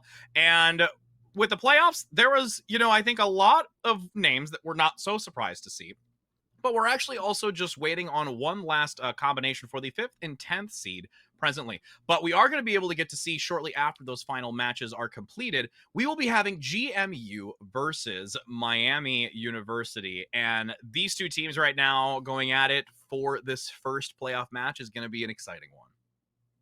Yeah, I'm really looking forward to this because, as you can see from the bracket, we are talking about the 8th seed and the 9th seed. And there's quite a few other teams that have been able to make the playoffs bracket as well. You've got, of course, Harrisburg, our hosting university. You've got the UCF Knights, Central Florida team. Love to see it. You also have the UT Dallas Comets. You got Ashland University, Northeastern, Maryville, which is not a surprise to see here as well, just because they've been the winner of the 2 other HUE Invitationals that we have had. And then, of course, you have the rest of the bracket filled out for you, except for the 5th and 10th seeds. We are waiting on, I believe, 2 matches to finish up, which would be Northwood University and UNT Esports. So that match has yet to conclude in group number C. But this is exciting. You've got a lot of heavy hitters on here that, especially if you follow the Overwatch collegiate championships, you shouldn't be surprised to see here in this final bracket of the HUE Invitational. And there's a lot of people probably at this point taking a look at that number 1 and number 2 seed and how they're going to progress through this. But again, there are still some very formidable foes along this pathway as we go into this. And again, we are going to be doing the quarter, semi, and grand finals tomorrow, also starting at the same time. But we did want to at least get this little bit of playoff action for today before entering in tomorrow, which is going to be an exciting, also best of 5 as well. We mentioned that more towards the beginning, that all of the group stages were a best of 5. The playoffs will be doing the same thing. The only minor difference is that the map that they were going to start off on is actually going to be Busan, where we've seen Lijiang Tower be for all of the group stages. Busan will be the starting control point going into these playoffs. And we already got to see a little bit of it going into our 6th map. And, just being able to see a little bit of the dynamic change because of, really the uniqueness of each individual map that Busan holds within its, rounds. Yeah, each individual round of Busan, and honestly, like most of the control maps, I think lend itself really well to creativity and differences in play style. But specifically for Busan, when you're taking a look at just each individual round, the architecture varies so much. You've got the smallest control point in the game with the drum on Sanctuary, and then you have wide open spaces with movable walls on Mecha Base, and you also have those beautiful skyscrapers on Downtown. So lots of different levels to play with. But a lot of the teams that we've been seeing so far throughout the day have been running a similar composition and style to Dive with Sombra and Reaper. And I think that honestly, that damage duo lineup for a lot of the teams that we have seen that have been running the Sombra and the Reaper has lent itself really well to just cohesively keeping that play style together, because you have an engagement tool with the Sombra hacks, and you also have great frontline pressure with the Reaper. Well, and to build on the Reaper play, with that small patch that recently just came through, also adjusting shotguns specifically, also really just kind of tipped the scale a little bit more in favor of this Reaper play. It's just really, really dominant, and especially when you're reducing that spread of the shotgun itself, it makes sure that more damage is coming out in these close encounters that we're seeing so many of these Reapers play, especially when you notice that there's a lot of those hacks being specifically focused onto the tank line, leaving them vulnerable for that Reaper to swoop in and get that just tons of damage, and really putting either a lot of pressure on the supports to try and keep up from this health value, or it's honestly just getting these one-shot kills shortly after, because a couple shotgun shells and a few other pelleted damages from the back line, that tank is non-existent. Yeah, and especially when you've also historically seen Reaper run as a Winston counter, and with such a Winston heavy meta at the moment, Reaper's charging up that Death Blossom super fast from that massive hitbox that you do have for the Winston. I mean, I swear we've seen these Reapers use Death Blossom on cooldown, and especially with the Sombra as well, it's been charging, that EMP's been charging up just as fast. So it's been a very fast paced game for a lot of the matches that we've seen today. I don't think that our next match coming up in our top 16 is going to be that different either. And if it is, I think it would only really rely mostly on that DPS lineup. There's the rare occasions we've seen anything really deviate from the support line. The only time it ever really did is if it came to more of a pharmacy composition or that rare just creature in the bush that comes out of nowhere, which is Zenyatta that we saw on Volskaya Industries for that one attempt, which honestly, I mean, still did some decent work, but I would agree with you that we're not going to see too much waiver away. The DPS that we've seen rotate through is the Ashe, the Pharah. We've seen some Junkrat play, which did have some really great follow through on use and has even forced some teams over the course of today to adopt themselves to try and compete against. Same thing with the Pharah. So those I think would be the real dynamic changes that we'd have going into these playoffs. And I would beg to differ to say that there's no real need to change off of this dive composition unless you want to throw a Reinhardt in the mix. I think the Reinhardt play might come through. Reinhardt Diva has seen some strong showings, but I feel like the four tanks are going to see the most of Reinhardt, Diva, Zarya, and Winston. You know, we talked about this a little bit when we got a chance to see some Winston Zarya play. That's a page out of the APAC region of Overwatch League where a lot of teams really like to run the Zarya alongside the Winston in order to use those protective barriers to help enable aggressive dive. So I think that's something that might come through if we do get a chance to see some variation in the tank lineup. But yeah, you're right. A lot of it is going to be through the damage dealing choice of these teams in terms of the variation that we might see in these compositions. You know, and to touch on that, you commented about the Zarya. I'm actually surprised that we've not really seen the Winston Zarya. And that's something, again, we've seen a lot in, you know, higher competitive play. And the fact that we've not really seen any relevance of it is quite interesting. And again, that kind of, you know, taps into the uniqueness of collegiate that we talked about at the very start of this whole broadcast for today, and how no one has really opted to go that direction with their tank lineup. I think it's just that it's a different style, and a lot of teams are uncomfortable with it, especially when Diva ends up putting in so much work. And if you're going to be pairing it with the EMP, the EMP Diva Bomb is a strong combo, especially when you're looking at just the explosive amounts of damage that it's able to dish out. So I don't see, especially in terms of ultimate economy, the Graviton Surge being quite as good in terms of just doing those combinations of alts, but we've seen it work in a series in the past of today, and we've seen it work in other regions of Overwatch League and contenders. So not too surprising if we got a chance to see it here. Yeah, I mean, honestly, I just think that there's so much that Diva brings to the table when it comes to that coordinate. I mean, again, we're also talking about teams that are very, very great communicators, that when you have a Winston and a Diva that have to be on point, a majority of these teams that are going into this type of dive-centric composition are playing it very, very well. The only things that are really kind of jarring any of it is this Reaper play and how to manage it. So having the Sombra, having, you know, that Diva to defense matrix specifically into the dive and not allowing it to be the Winston solely going in with a barrier from the Zarya is a really high risk, high reward. Yes, you get that extra damage from the Zarya as a whole by allowing that shield to be completely removed and getting a full 40 charge per shield, but it's still, I don't think, going to equal out to what the total value is that Diva brings, especially if we see some of those situations like with the Pharah, where we even saw where the Diva had to change trajectory and focus on that Pharah in some instances. I'm really glad that you brought that up, because with the high ground advantage that a lot of teams try to take in these fights, what better character than Diva to try to get up there and deal with the aerial assault from the Pharah, the Ashe that's sitting on high ground with the Mercy.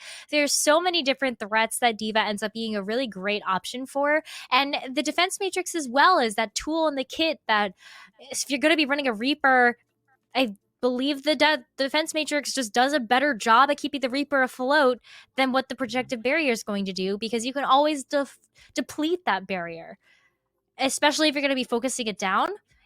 rather than just, defense matrix that lasts for as long as it's going to last, that you have to charge for it with the diva.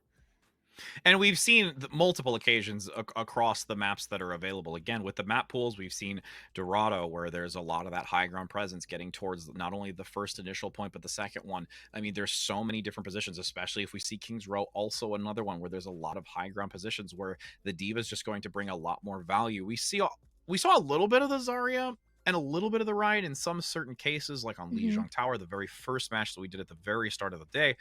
But it really never gained value, and that's where it started to really, I think, become notable, not only for who was playing the comp, but the enemy that was going against it was like, they're really not getting much out of this, so we're going to try and take advantage of it. And it had to force a change, and it went on to that Winston diva, which we've seen consistently over probably, I would say, 85% over the course of the day. Yeah, Reinhardt, Zarya, maybe a little bit on King's Row when we got a chance to go to that map. But honestly, not too much more than that. So it's all comes down to comfort as well at the end of the day. What teams are going to be comfortable running? We call collegiate kind of more of the unique bubble of esports that we see a lot of teams at varying SR ranges that you don't necessarily know whether you've got someone on your team that might be like a diamond DPS that's going to be helping out your team, or in any other range of that SR. So it comes down to comfort at the end of the day. If you're better at the Winston, you might run the Winston. If you're better at the Reinhardt, we might see teams just hard luck into the Rhine.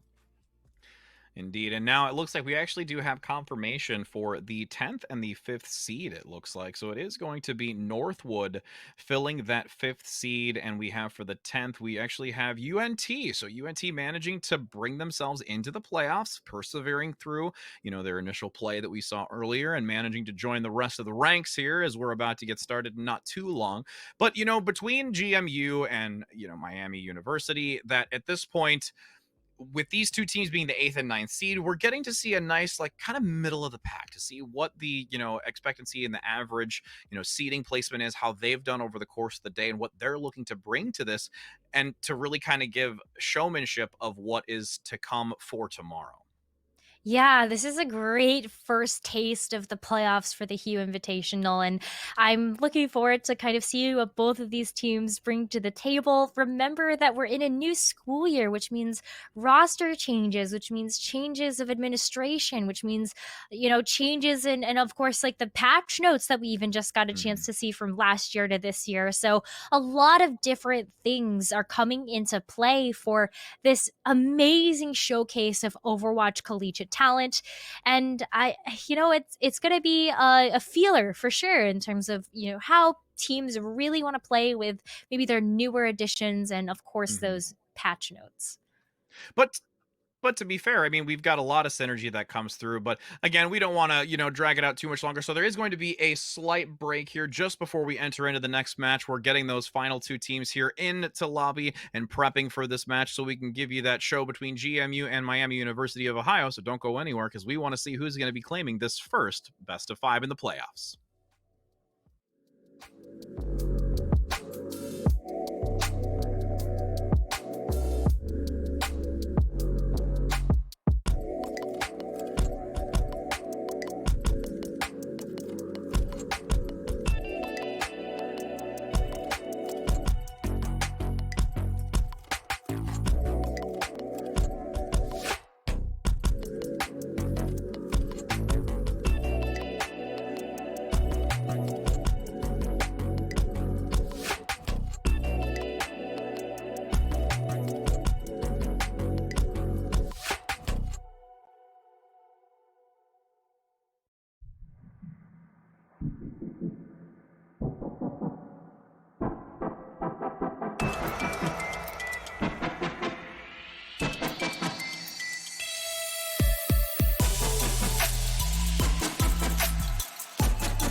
Grand Finals, everybody. It has been hotly contested the entire time through at HUE Fest 2019. We are back to collegiate season. The summer is over. Everyone's back to play, and it's all about who's going to stack up this year. They have players that have come literally from across the world to compete. I've been really impressed with the college scene, just how much it's growing, how fast it's growing, and I know the level of play, especially at this level, the top of the college level.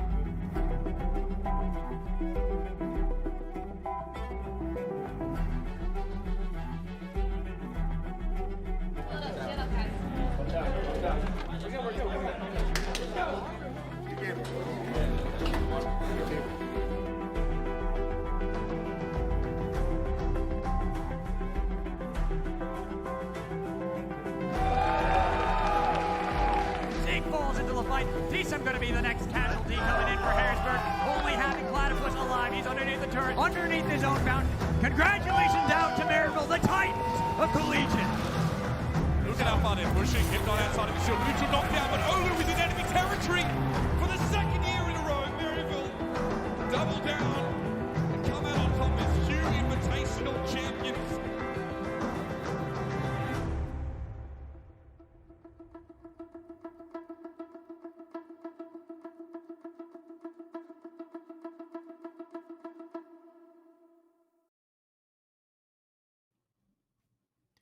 We now begin the playoffs for this third annual Harrisburg University Esports Invitational powered by Nerd Street Gamers.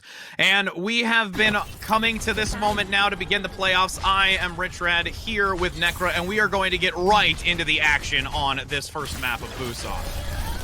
All right, so we've got Miami University in blue and George Mason University in red, with looks like the Miami University Redhawks gonna go ahead and take the point first. But as I say that, there's a bit of that double sniper clapback coming in from George Mason, just kind of taking this pincer movement over the team.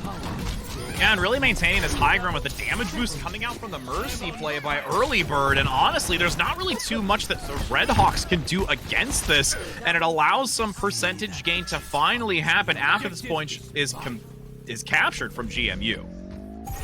Yeah, GMU going to be able to take the first point capture and get the ball rolling, where, you know, I was kind of surprised a little bit about how well they've been able to kind of hit the mark right now, just because they're coming in at the 9th seed and Miami University as the 8th. You know, I just thought with the better record right now, Miami University might have taken control of the point first, but of course, it's still early in this match and still got a lot more Overwatch to see. Oh, tons of it, and you now have a great pickup here coming out once again from George Mason, who is really, honestly, we've not seen this DPS combination come out in any of our previous matches, but they're playing it very well. So that's kind of where my surprise comes from, is you know, not seeing it yet for the double sniper, or actually just the fact that we haven't seen double sniper in a long time as a part of the meta.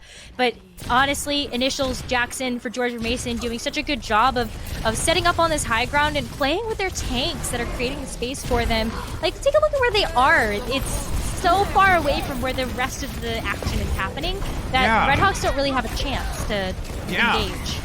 I would 100% agree. There's such a wide out spread play from George Mason, and the fact that there's so much attention on this main ground, the 4 from George Mason are really just maintaining the position, allowing both Initials and Jackson to continue dealing some serious damage. But as we say it finally does take a swap of sides, and you do have Redhawks managing to claim some percent of their own. Redhawks now taking control of the board, but not before George Mason was able to get 67% progress captured on this point. And with the double sniper, this is a heavy hitting composition from George Mason. They're going to be able to click some heads and just kind of create those picks and that opening for George Mason to come back in. Yeah, George Mason gets hacked early, but it's only going to be on one member, not nearly as many as we've seen in previous matches tonight with like a full 6. In this case, only 1. So Gunfighter will survive with having that soon Primal Rage. As Initials just continues to pump out some damage with these arrows. The damage boost and Storm Arrow continuing to just lay waste to the enemy. Self-Destruct comes up over the corner, doesn't really manage to get anything. It's too far in radius from that explosion to get any vital picks necessary. And at this point, 50% Coalescence is going to be committed for Redhawks, wanting to sustain onto this point for as long as possible. The res does manage to come out by George Mason to stick in this fight because the Valkyrie was committed by Early Bird, and the self-destruct looking to force back even more members. Numbers still beautiful sleep mid-air, by the way, and that is a full sleep right there. You are taking a long lull in that Primal Rage. But despite it all, you still have Redhawks generating some percent on this. Yeah, now we're entering last fight territory as well. So Redhawks have been able to bring it back, and George Mason still needs some time to kind of get set back up. So you will see initial switch over to the Reaper, and we're going to see Jackson switch over to the Sombra. But are these changes coming in too little too late when Redhawks have made those adjustments of their own, like going over to this Tracer with the Pulse Bomb? Yeah, when you're at that last 10%, that is a very risky time to try and make these types of adjustments. Should have came out a lot earlier, but still going to try and work with what they have. Pulse Bomb comes through on the front side, manages to get picked onto Gunfighter, and will remove that Winston play. Solely relying on this D.Va from George Mason. The Pulse Bomb is really the only action so far until you get the follow-up by CGS with that Death Blossom, and that's going to be 100% here for Redhawks, taking this downtown round 1. George Mason put up a heck of a fight, especially when they were able to get that double sniper set up on the point. But are they going to be able to run the same thing as we go to Sanctuary? I think that the sightlines actually lend itself a little bit better to having the Widowmaker on this point. But because the Redhawks have been running this Tracer, or just even the flank of the Sombra, I don't think that George Mason's going to really want to try to run the risk of allowing the snipers to get flanked and to get killed. So I like seeing the mirrored composition here from both of these teams. More Reaper, more Sombra, more of the same from a lot of these teams, but it's going to come down to the level of coordination that we're going to have for this first engagement. And the engagement begins towards that side drum. Already, once again, Redhawks taking an early lead in that engagement. Pressing forward still to draw back George Mason. Mason has to recover from this right now before losing any more and allowing Redhawks to continue generating some ult percentage. Nice disengage coming through, and that's going to allow Redhawks to get this first, but George Mason didn't lose nearly as much as they could have. No, and that means that they're going to be able to come back into this fight really quickly. We're just waiting for the engagement signal, which is going to be that Winston jump in on top of the drum too, so not going to be super easy to be able to hit that Winston yet. Yeah, it baits out a little bit of an attention from CGS as well to focus up top versus trying to reposition initially in that fight to find another more squishy target. And now that you've got Hart taken down on Redhawks because that Reaper play is so close, a nice exchange though. Both Winstons out of this fight, so no more real dive focus because it's only the D.Vas remaining. It is such a scrappy back and forth engage, and EMP comes out with a great sound barrier in conjunction by Jaybird to fuel this team. Redhawks just constantly keeping strong on this point right now. Redhawks are doing a great job of keeping control of it and also just eliminating the advantage that George Mason had with their ultimates. You know, we saw the Coalescence come out, which could have spelled disaster for the Redhawks, but you know, being able to get that EMP out early from the Redhawks, and also, finding Jackson as well in the backline before Jackson can find the EMP. That's going to be a signal to George Mason to just kind of take a step backwards and figure out how they want to approach this point, which is waiting for this EMP Death Blossom combo to come online. George Mason's going to be coming back with a lot of pressure for the Redhawks, so we're entering last fight territory. Yeah, they have a lot of pressure, but as you said, at last fight territory, there's a lot on the line right now for George Mason to gain from this fight, but also not to overcommit when it comes to ultimate. The EMP and the self-destruct, but you have that return. The Death Blossom comes out, only getting one. Going to be Klinku getting taken down along with Hart for the follow-up, so that was a great hold onto both the self-destruct and the sound barrier for George Mason to look in the long run of what still remains is a 0 to 100 changeover. Yeah, that sound barrier could be crucial in order to allow George Mason to get back into this, especially because they're going to be able to take control of the point. And with the Redhawks coming back with that Death Blossom EMP combo of their own, if Early Bird can just stay out of the way with the sound barrier and come in to be able to pepper and layer all of that shielding on top of the Redhawk, on top of George Mason, then the Redhawks won't be able to get the same type of value out of that combination that George Mason was able to have. But oh no! That was just a beautifully timed and coordinated play with the hack immediately having the Winston from Heart jump in to get the kill onto that Reaper, who has been doing quite a bit of work to shut it down. CGS brings out the Death Blossom to shut out any remaining members from George Mason, and it's small micro plays like that, getting that early pick potential and value to make it a 6 versus 5 is what's allowing Redhawks to take this back and bring it into an overtime. Bringing it into the overtime, and with initials going down, this is going to be a stagger for George Mason, and maybe they can get something done with this bomb? It's going to be a tall order to try and get something with that, but it's going to be falling short. The Wrecking Ball now from Gun comes through, but an easy hack for no pile drive says, farewell, friend, with an EMP close by. Jaybird at least does manage to stay far enough out to give some extra barrier to survive for Redhawks to continually bring down Mason. That is now the conclusion to this first map of Busan, where Miami has managed to take this game first in this round. First best of 5, so they've got 1 point on the board.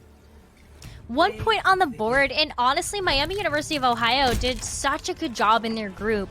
Landing from the AC, they went 3-0 in their group stage, which meant that they were able to secure a win over the rest of the 3 teams that were also in Group E. And for George Mason, they're coming into this playoff bracket at 2-1, so the second team from Group D to make it into this top 16 bracket. So honestly, in my eyes, Miami University of Ohio is looking really, really strong, and they had a great show of the HUE Invitational last year. I'm really excited to see them back and doing so well. And, you know, to build on it, to GMU's credit, the fact that we were seeing a Widow and a Hanzo, which we've not really seen at all, still be able to be a somewhat relevant use on the downtown map was quite impressive. Even though they weren't able to clutch it towards the end, I think the fact that they were able to take this risk, it'll allow them to, evaluate, saying, hey, this is a team that we really can't manage to take these types of risks with this play that we feel really confident with. We're going to have to adapt going into this now that we've got a few more maps ahead of us. But yes, Miami still really put on a very good display of what they're bringing into these maps to come after this control map. And again, we are going to be going to an escort map as our next one, where GMU will be selecting that map choice. And again, so it is going to actually be Havana too. So we get to see Havana a second time here, Necra. Ooh. I love this because you were mentioning that there was a great asset to George Mason University in that double sniper, and you're absolutely right. Like I was shocked in that first map because I was like, "What? We don't get a chance to see double sniper. This isn't Junkertown. What are we doing with the double sniper on our team?" But George Mason University made it look easy, and going to Havana, knowing that there are great sightlines for what are formidable hit scam players on George Mason University, I think Havana is an incredibly smart choice to tie up the series and hopefully bring us into another 4-6 mapper. Yeah, I mean, we could see that, but, I mean, we'll be interested to see how this next one plays out. Again, that will be Havana coming up next, so don't go anywhere, friends. We'll be able to see if GMU's map choice will allow them to take a point away from Miami. Don't go anywhere.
Hi, friends.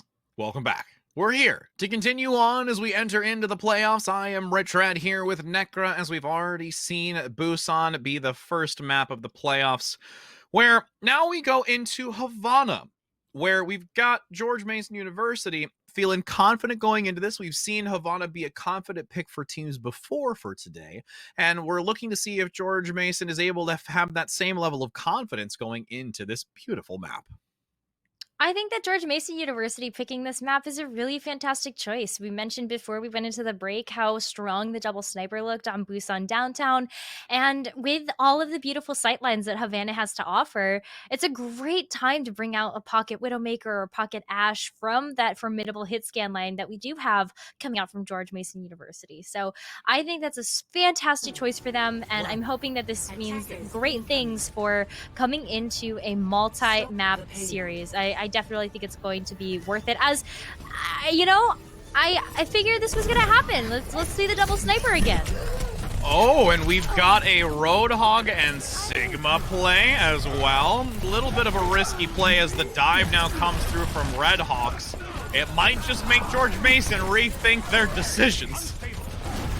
I think they can still get out of the gates with this, especially because of the high pick potential, but I think that it's smart that George Mason's going to be switching things up, just recognizing, hey, especially with the close hold that the Redhawks are taking, we're going to need to find a way out of the gates. And what better way to do that than going ahead and trying their hand at maybe more of that focus damage with the Reaper and the Roadhog. I mean, look at this aggression by Redhawks right now, just constantly bobbing and weaving in and out of these fights, really putting George Mason into a difficult position. And George Mason not yet comfortable to waver away from this Sigma and also the Roadhog play. The fact that we're seeing the big man come out here is a great sight to see, but when it's consistently being brought down, that is the sight we don't want to. No, I think it's really tough, especially when you do have the Sombra as a part of the composition, because Roadhog at that point ends up being kind of like a sitting duck if it's going to get hacked and just focused down. It's just a lot of ultimate charge going the way of the Redhawks, and now we are finally seeing George Mason flip the script a little bit. They're going to be going over to the team of Reinhardt to try to get over, but they're walking right into an EMP. Yep, EMP is going to get a lot of Georgia Mason's players, and they are unfortunately going to be overrun once again.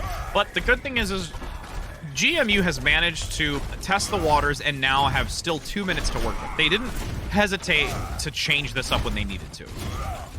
No, and this is a really great asset for George Mason University, is kind of recognizing, hey, we have versatility in our kit and we can't wait to show you, but this is going to help them get out of the gate, and hopefully this Valkyrie is enough of an enabler to really push the George Mason team forward.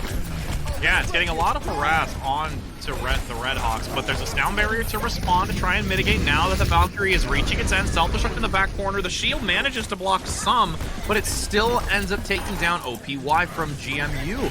And with the cleanup coming through, you no longer have that defense matrix to mitigate incoming damage or the assistance of knocking players around. Now we're at 1 minute and 30 seconds where GMU really has to come through with this EMP from Jackson. EMP and Death Blossom combo have to be absolutely huge for George Mason, where, they're looking especially at kind of playing a little bit of some tiny Overwatch in this small room to the left here, which might be able to help, but here it comes. Well, the tiny room now moves outside and finds themselves a rude awakening with an EMP coming out by Jackson saying sorry, but not sorry. With 50 seconds now still remaining, GMU now can start pushing towards this checkpoint, but it's still going to be enough time for Redhawks to come back with a full 6. Yeah, Redhawks have bought themselves so much time from how long they were able to keep control of the cart at the very beginning of the spawn room doors for George Mason. But take a look at this as well. Oh my goodness. Heart's coming back with an Earthshatter.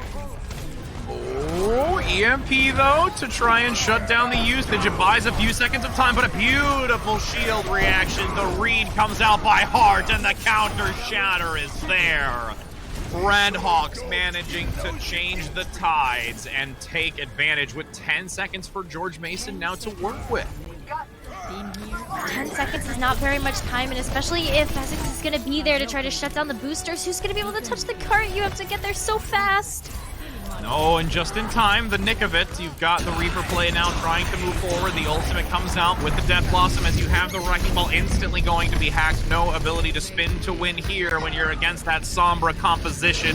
The Stragglers will continue. A self-destruct overhead shall secure that no one can be within that zone radius as the overtime depletes. That will be a 69.42 meter press for GMU. Still a way that George Mason University comes out on top of this one, but the goalpost has been set, and Miami University of Ohio, they put on a show for us in terms of just, how that close hold is supposed to work on this map of Havana. I'm hoping that George Mason can make use of these sightlines that are afforded to them on the defense to be able to make the double sniper work, because that seems like a very strong composition for them. But the way that the Redhawks played that in the first round really stunted George Mason's ability to actually run the double sniper, which is what I feel like they've come over to Havana for. Might not even try to test it, just because there's you got like 2 chances to be able to stop that cart from reaching that golden box of victory. And I mean, I think if the payload would have gotten a little bit further, or even at least just passed into the distillery, that would have been when we see the Hanzo and the Widowmaker, but they've been forced in a corner. George Mason is in a difficult position with how close that box of victory is. Much obliged. You have my Yeah, it's gonna be. I feel like George Mason is kind of put in this position where they have to take this close hold in order to afford themselves a second chance to come back into this. So We will have to see what happens as the gates are open and the Redhawks are coming through, and I don't see any sign of George Mason yet at their... Oh, here they come. Ooh. Yep, there is Gunfighter leading the charge. With the assistance from Jackson in the back, but you can't afford to lose OPY right now. The support's managing to keep them alive for the time being, but does eventually get demacked. 3 minutes and 40 seconds, and you've got some early picks in favor of GMU to start this off, and they're starting it off on the right foot. Oh yeah, this is a great start for George Mason, where, you know, that surprise tactic, Redhawks kind of didn't see it coming, where they had to deal with George Mason University coming back. You do get a chance to get back into the Diva Mech before the Redhawks come back out of the gates, so that's going to be a great sign for George Mason University to keep this up.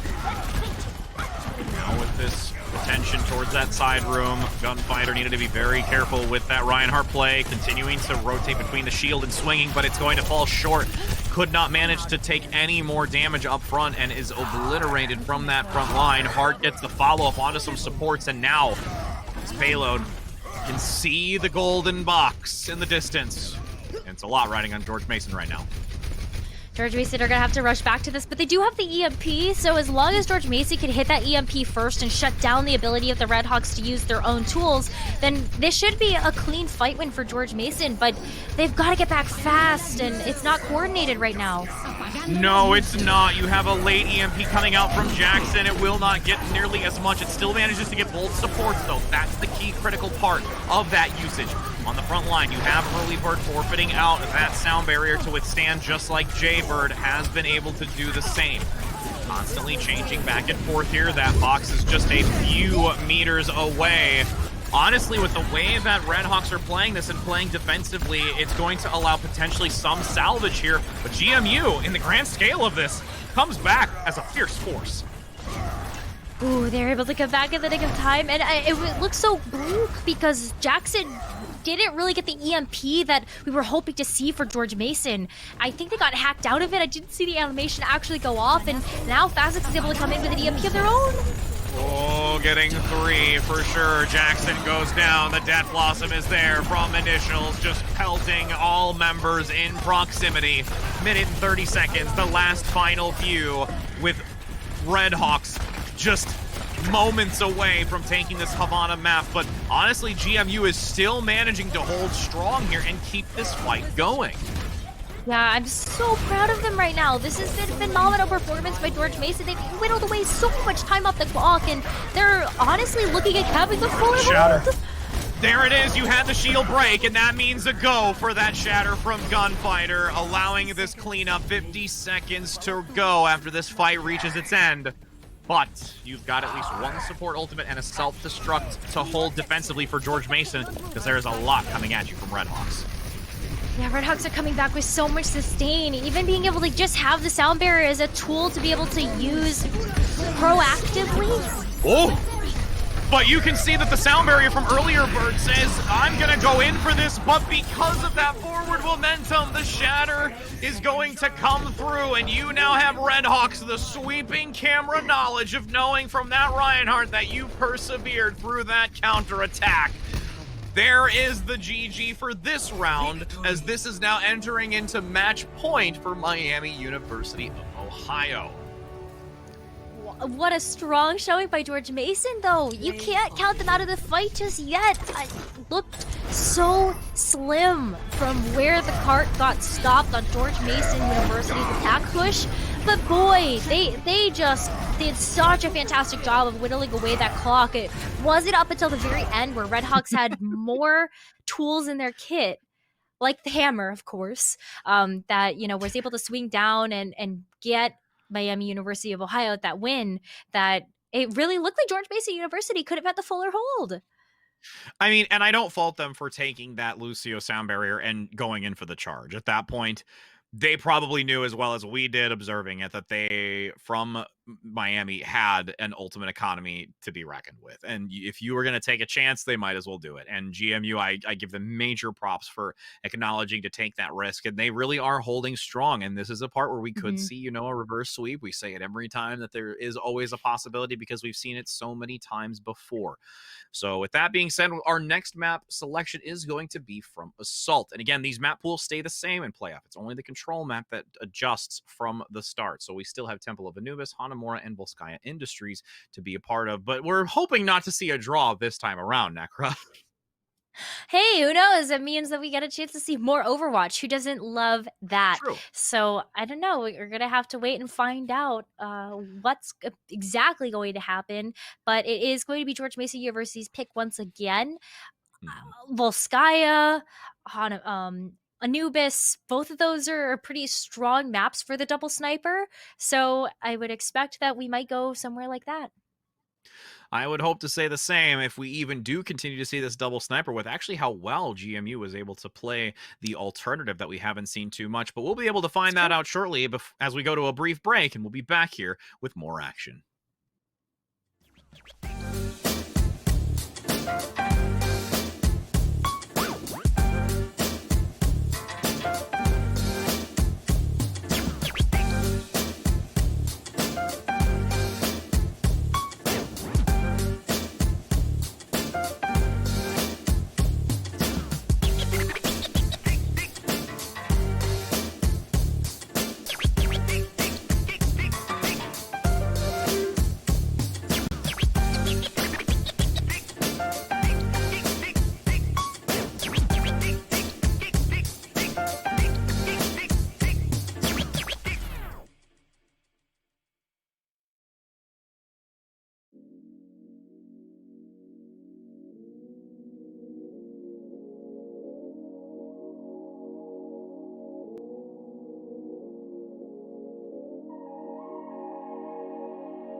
this is the final moments of day 1 that we've been waiting for this 3rd annual Harrisburg University Esports Invitational powered by Nerd Street Gamers. And honestly, it's been a day, and we come to potentially the final map, which is going to be Volskaya Industries. I am Rich Rad here with Necra as we see GMU try to fight their way back to take this reverse sweep against Miami University of Ohio. And now that we're going on to this Volskaya Industry map, you might be right with the double snipers here, Necra. I mean, it's a classic composition for this map just because of all of the different places that you can hold those sight lines. And on attack, it works out really well because you get one pick. You could kind of snowball that into being able to attack the rest of the point. So really smart choice again from George Mason University. And from the looks of that last map, you know, pretty close so far. Miami University definitely, even though they're in the lead right now, has some points that George Mason University has been able to exploit, specifically on Havana. So we will see, though. George Mason's actually going to be opting to go with the composition that has been tried and true for a lot of today, which is going to be that strong, aggressive dive. With that dive coming through on the front side, who will be able to prevail? This high ground becoming just a battlefield until the teams finally rotate to the low ground. No one being taken out until finally you have George Mason getting the better end of this exchange.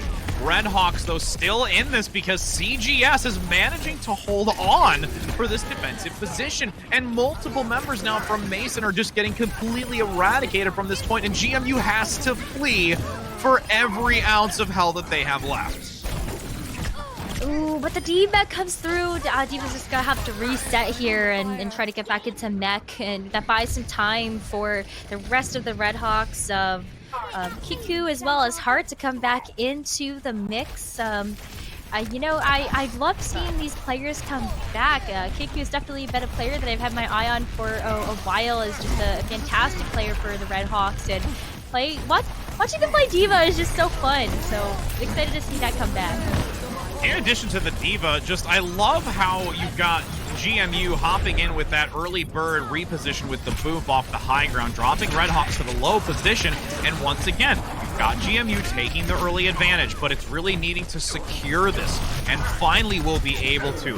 Redhawks, when it comes to a lot of these exchanges, if they find themselves at a disadvantage early, they are very great at being able to recover with reduced numbers and giving opportunity for both CGS and also Phozix to really recover in those fights. Yeah, I think that's something, honestly, both teams are really good at is recognizing when they have a disadvantage and then backing off so they can get the reset in. So on both teams of George Mason and Miami University have been doing a fantastic job of fighting away from that damage when that time comes. But boy, does George Mason have a lot to work with for the second point. Yes, a lot indeed. You have now with the self-destruct and primal rage available, as early bird did force out the sound barrier early. Oh, and you have OPY not able to take down the Diva before the remake for Redhawks, but still gets knocked out of it anyways. There's just far too much for Redhawks to deal with, and GMU is really kind of turning this around. Even though GMU lost this fight, they have a explosive flame in them to really take this second point.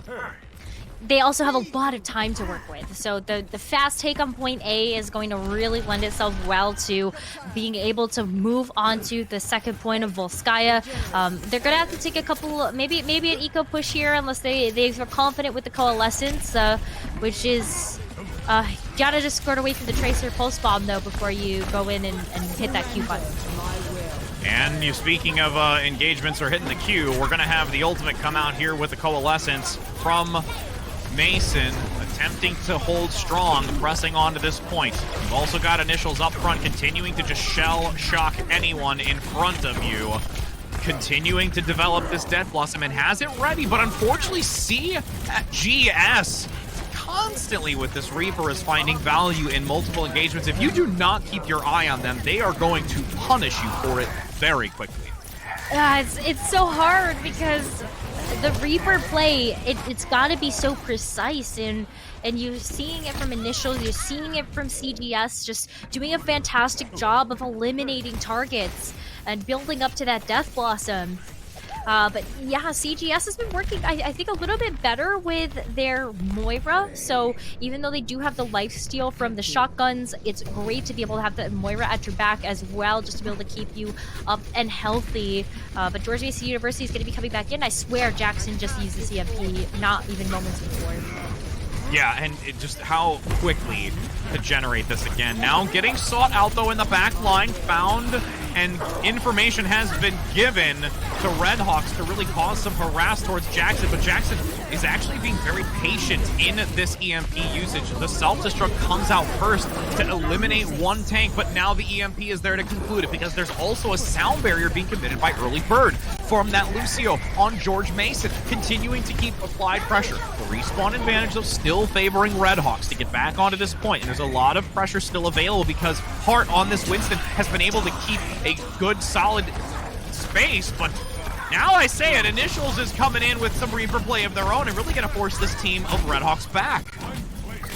I'm a little confused about how the Redhawks are going to come back into this. You know, I was expecting to see the Sombra pick come out from Phozix, but it's been the Tracer this entire game, and definitely able to get back to point a little bit faster. So, woo, Redhawks coming back in the nick of time.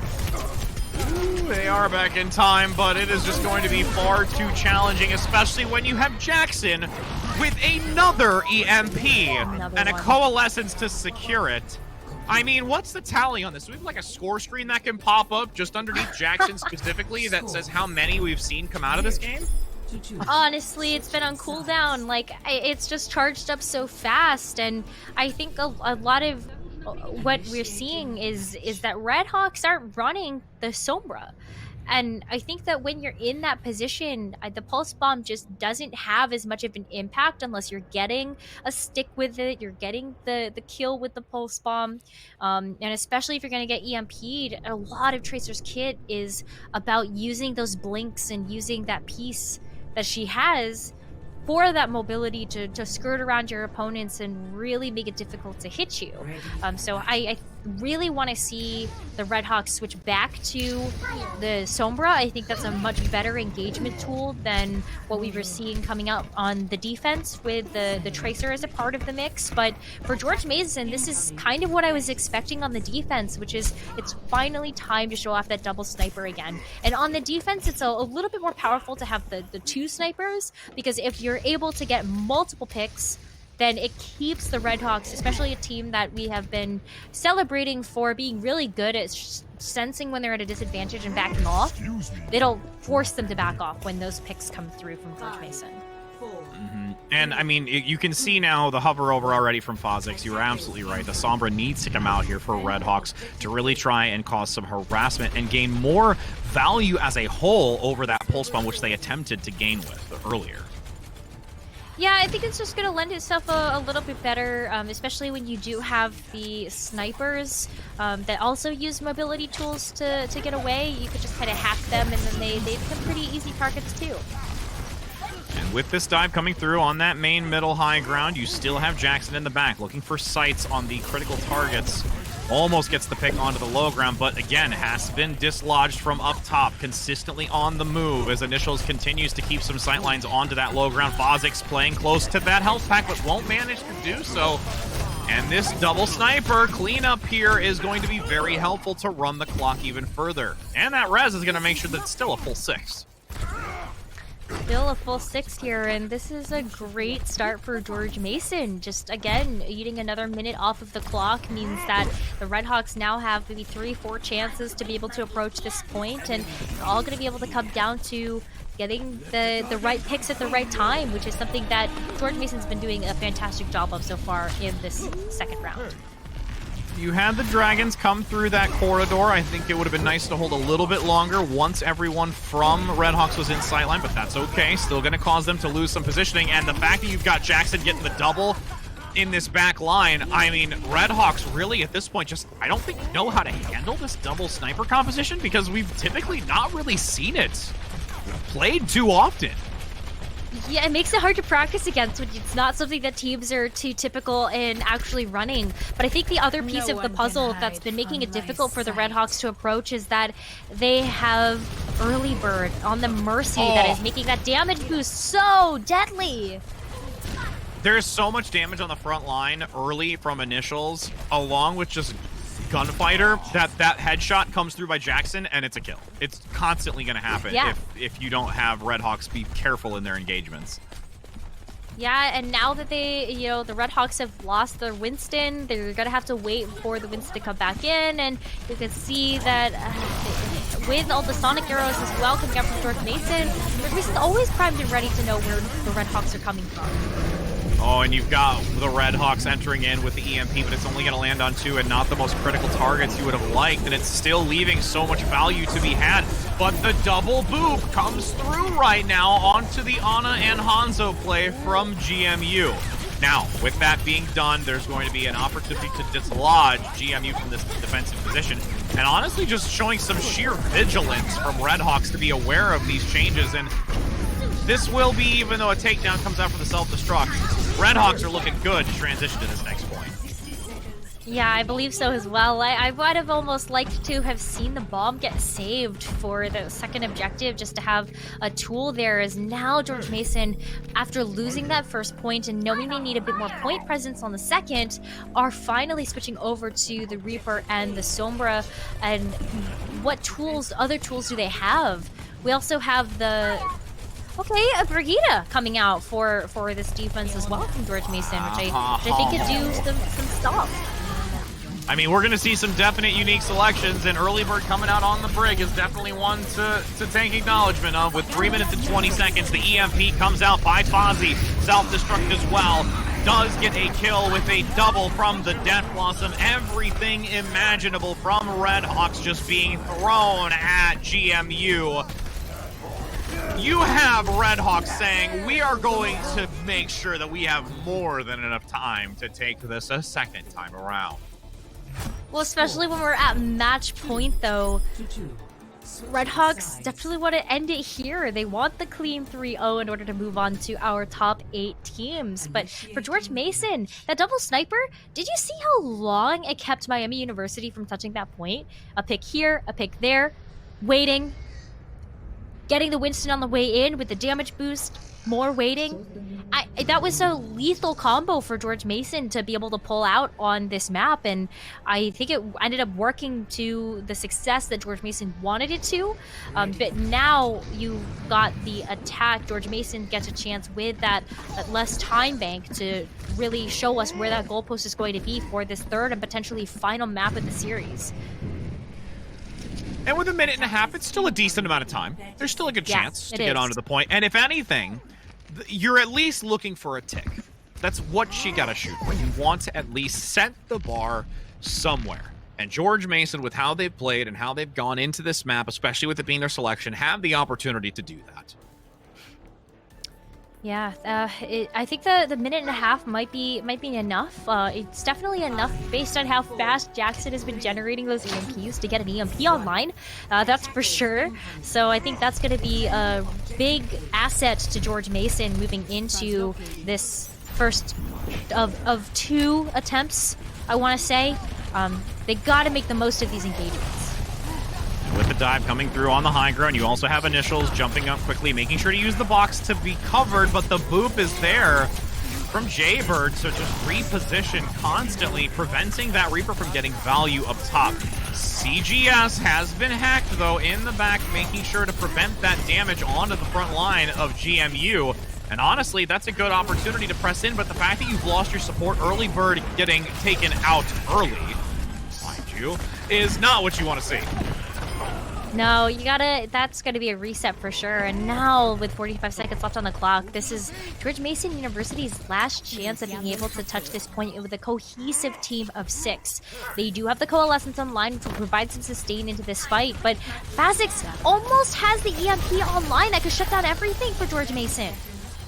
That is the win condition here for Red Hawks. Getting close enough, managing to get 3. You had Gunfighter at least somewhat mid-air. Can't manage to get that barrier up in time. 20 seconds to go. Both Winstons out of the fight. There is a Coalescence from GMU in the back, managing to stay outside of the radius of the EMP, and now going to be responded as well with a Coalescence from Miami. Jaybird almost being brought down. That needed to come through, but will have the sound barrier to keep reinforced in this engagement. George Mason now putting everything on the line to at least gain something on this first point, but CGS in the back comes with a flank, rounding the corner. No one anticipating it, and the front line collapses. There is no point obtained, and now you have Redhawks with a 3-minute and 5-second time bank to gain that first third of the bye. Back to pies again, are we? Back to pies, I know. treats, and sweets. Well, one of these teams is walking away with a treat, that's for sure. And this is tough going for George Mason University right now. They have to buy 3 minutes off the clock, send us into Droskaya, and then get a chance to move on to a fourth map. So that's what George Mason University is playing for right now, is the chance to try again with a fourth and hopefully more maps to come. We'll see whether or not this double sniper strategy can keep that 3-minute time bank at bay again, like it did on our very first round that we saw George Mason try this on. First, I just want to say I'm glad you picked up my pie reference. And two, I agree. I agree that the fact that, you know, GMU right now with the Hanzo and the Widow play is a really good option. They ran the clock for an extensive amount of time. But going into this, I feel that, yeah, it was. And that's why this is such a real opportunity for George Mason to actually bring this into a Droskaya. So Redhawks have seen it before, but they still have a chance to try and take this with the amount of time that they have left. The difference, though, is that this time, Kha'Zix is playing the Sombra, not the Tracer. So this might work out differently this time around, now that the Redhawks actually have that condition on the board of being able to work up to an EMP. But this is what I'm talking about! Bionade plus arrow equals shutdown. Equals death? That's an equation. That's math. Yep. Grenade, arrow equal RIP. RIP. Oh yeah, I mean George Mason just has to keep this up. This is the point that George Mason needs. Yep, and now with George Mason playing very correctly in their positioning, dropping down initials, still keeping some decent vision on the enemy, throwing up some arrows, but now Jackson almost gets booped away, preventing the grapple, but still manages to reposition. And let's just be honest, there's some great coverage with this tank line for GMU to keep Jackson alive and allowing initials to rotate around the corner, get the pick, and also have the Dragon Strike now, if necessary, to go into this next fight. Yeah, the mobility from the tank line of George Mason lends itself really well to being able to protect those double snipers. So if a dive comes in from the Redhawks, then you can have the counter dive come back in from George Mason. It's going to be going for the Redhawks. They got to build up to these ults. Oh, it's now or never, 1 minute and 40 seconds. There's a sleep. That's going to be a pickup. This fight's going to be null and void right now. But there is still a little bit of an aggression. Heart's going to still go in and keep the pressure up top. It's really just at this point to generate ultimates to carry into a potential final fight. Potential final fight, and this is George Mason University's tournament life on the line in the single elimination bracket for our top 16 teams. George Mason needs the draw here, and they're working towards just that. Hopefully with the ults that they have in the bank, because the Redhawks don't have that EMP online just yet, George Mason can shut this down and bring us into a fourth map and keep their playoff dreams alive. The only way this works is if George Mason manages to get a pick off of this early engagement, either by initials or coming out from Jackson.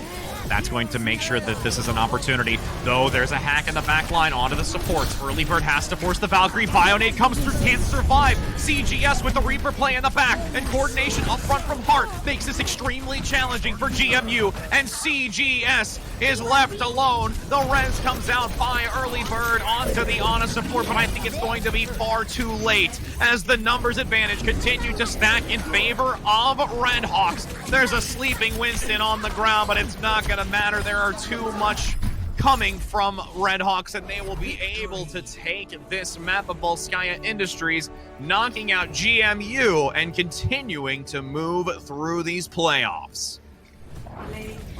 Ooh, we are starting to figure out our top 8 teams in the playoffs, but we know that the Redhawks now are going to be one of them. Congratulations to them for being able to move forward after an impressive 3-0 run through our group stages, but this was not without a hard-fought battle for the Red Hawks. George Mason University put up one heck of a fight, and I really thought there was going to be that fuller hold on Havana, and then with the double snipers keeping the Red Hawks from touching the point for so long, it came down to the wire where I really wasn't sure after a certain amount of time that the Red Hawks were going to be able to capture that third and final map of Volskaya. And there will probably be many more wires just like that close by in these matches that are to come tomorrow. And absolutely, I mean, that was still a very worthy and formidable attempt by GMU to really give Miami a run for their money, especially in that final moments, changing up the composition using this double hit scan, but also props to Miami University of Ohio to really adapt to that and saying, all right, we need to dislodge this. We may not have seen it as often, but we know how to work together. And they persevered, and they got to where they need to be, and they're going to be moving into tomorrow for that quarterfinals, which is a huge feat as they go through this, again, third annual Harrisburg University Esport Invitational. Yeah, there's so much more Overwatch to come. We still have to figure out the rest of our top 8 teams, but if you want to know exactly who's going to be making it forward, then go ahead and give Harrisburg University's Storm team the follow on Twitter. That's going to be at HU Storm Esports. HU Storm Esports. So take a look on there. They're going to be sharing a lot of that information about also the League of Legends competition that's going to be happening on Harrisburg University 2, that Twitch channel, and also just kind of giving everybody updates on who's going to win. And what time to come back for the action tomorrow. So you're definitely going to want to follow HU Storm Esports on their Twitter for all of that crucial information for this HUE Invitational. And if there are any moments that you like that you might have clipped or thought were those highlights that you'd like to remember, make sure to use that hashtag HUE2020 as well whenever you're making those posts to give that credit and let it all be seen for those that are also following as well. And again, it will be tomorrow that we continue the playoffs. We start with quarterfinals all the way through to the grand final, starting at 1 p.m. Eastern Time, September 20th. It has been an absolute pleasure here being able to cast this with you today, Necra. We have had a long day, but it has been an enjoyable one. Some serious thanks also to our production and to our all back-end observers who have been killing it today to bring you the action. And Necra, like I said, it's been an absolute pleasure, my friend. I'm so excited we get a chance to cast some more collegiate Overwatch together. This is one of my favorite topics to cover on the broadcast, which is just how wonderful collegiate esports really is, and how enabling it is to a lot of people's careers. And the fact that the Harrisburg University Storm team is able to put this HUE Invitational together, powered by Nerd Street Gamers, it's amazing to be able to see all these schools come together and really put their first test of wit and strength for this upcoming academic year. And we're looking forward to tomorrow just as much as you are, friends. So we wish you a wonderful rest of your day, happy gaming, and we look to see you tomorrow at 1 p.m. Eastern Time. Take care.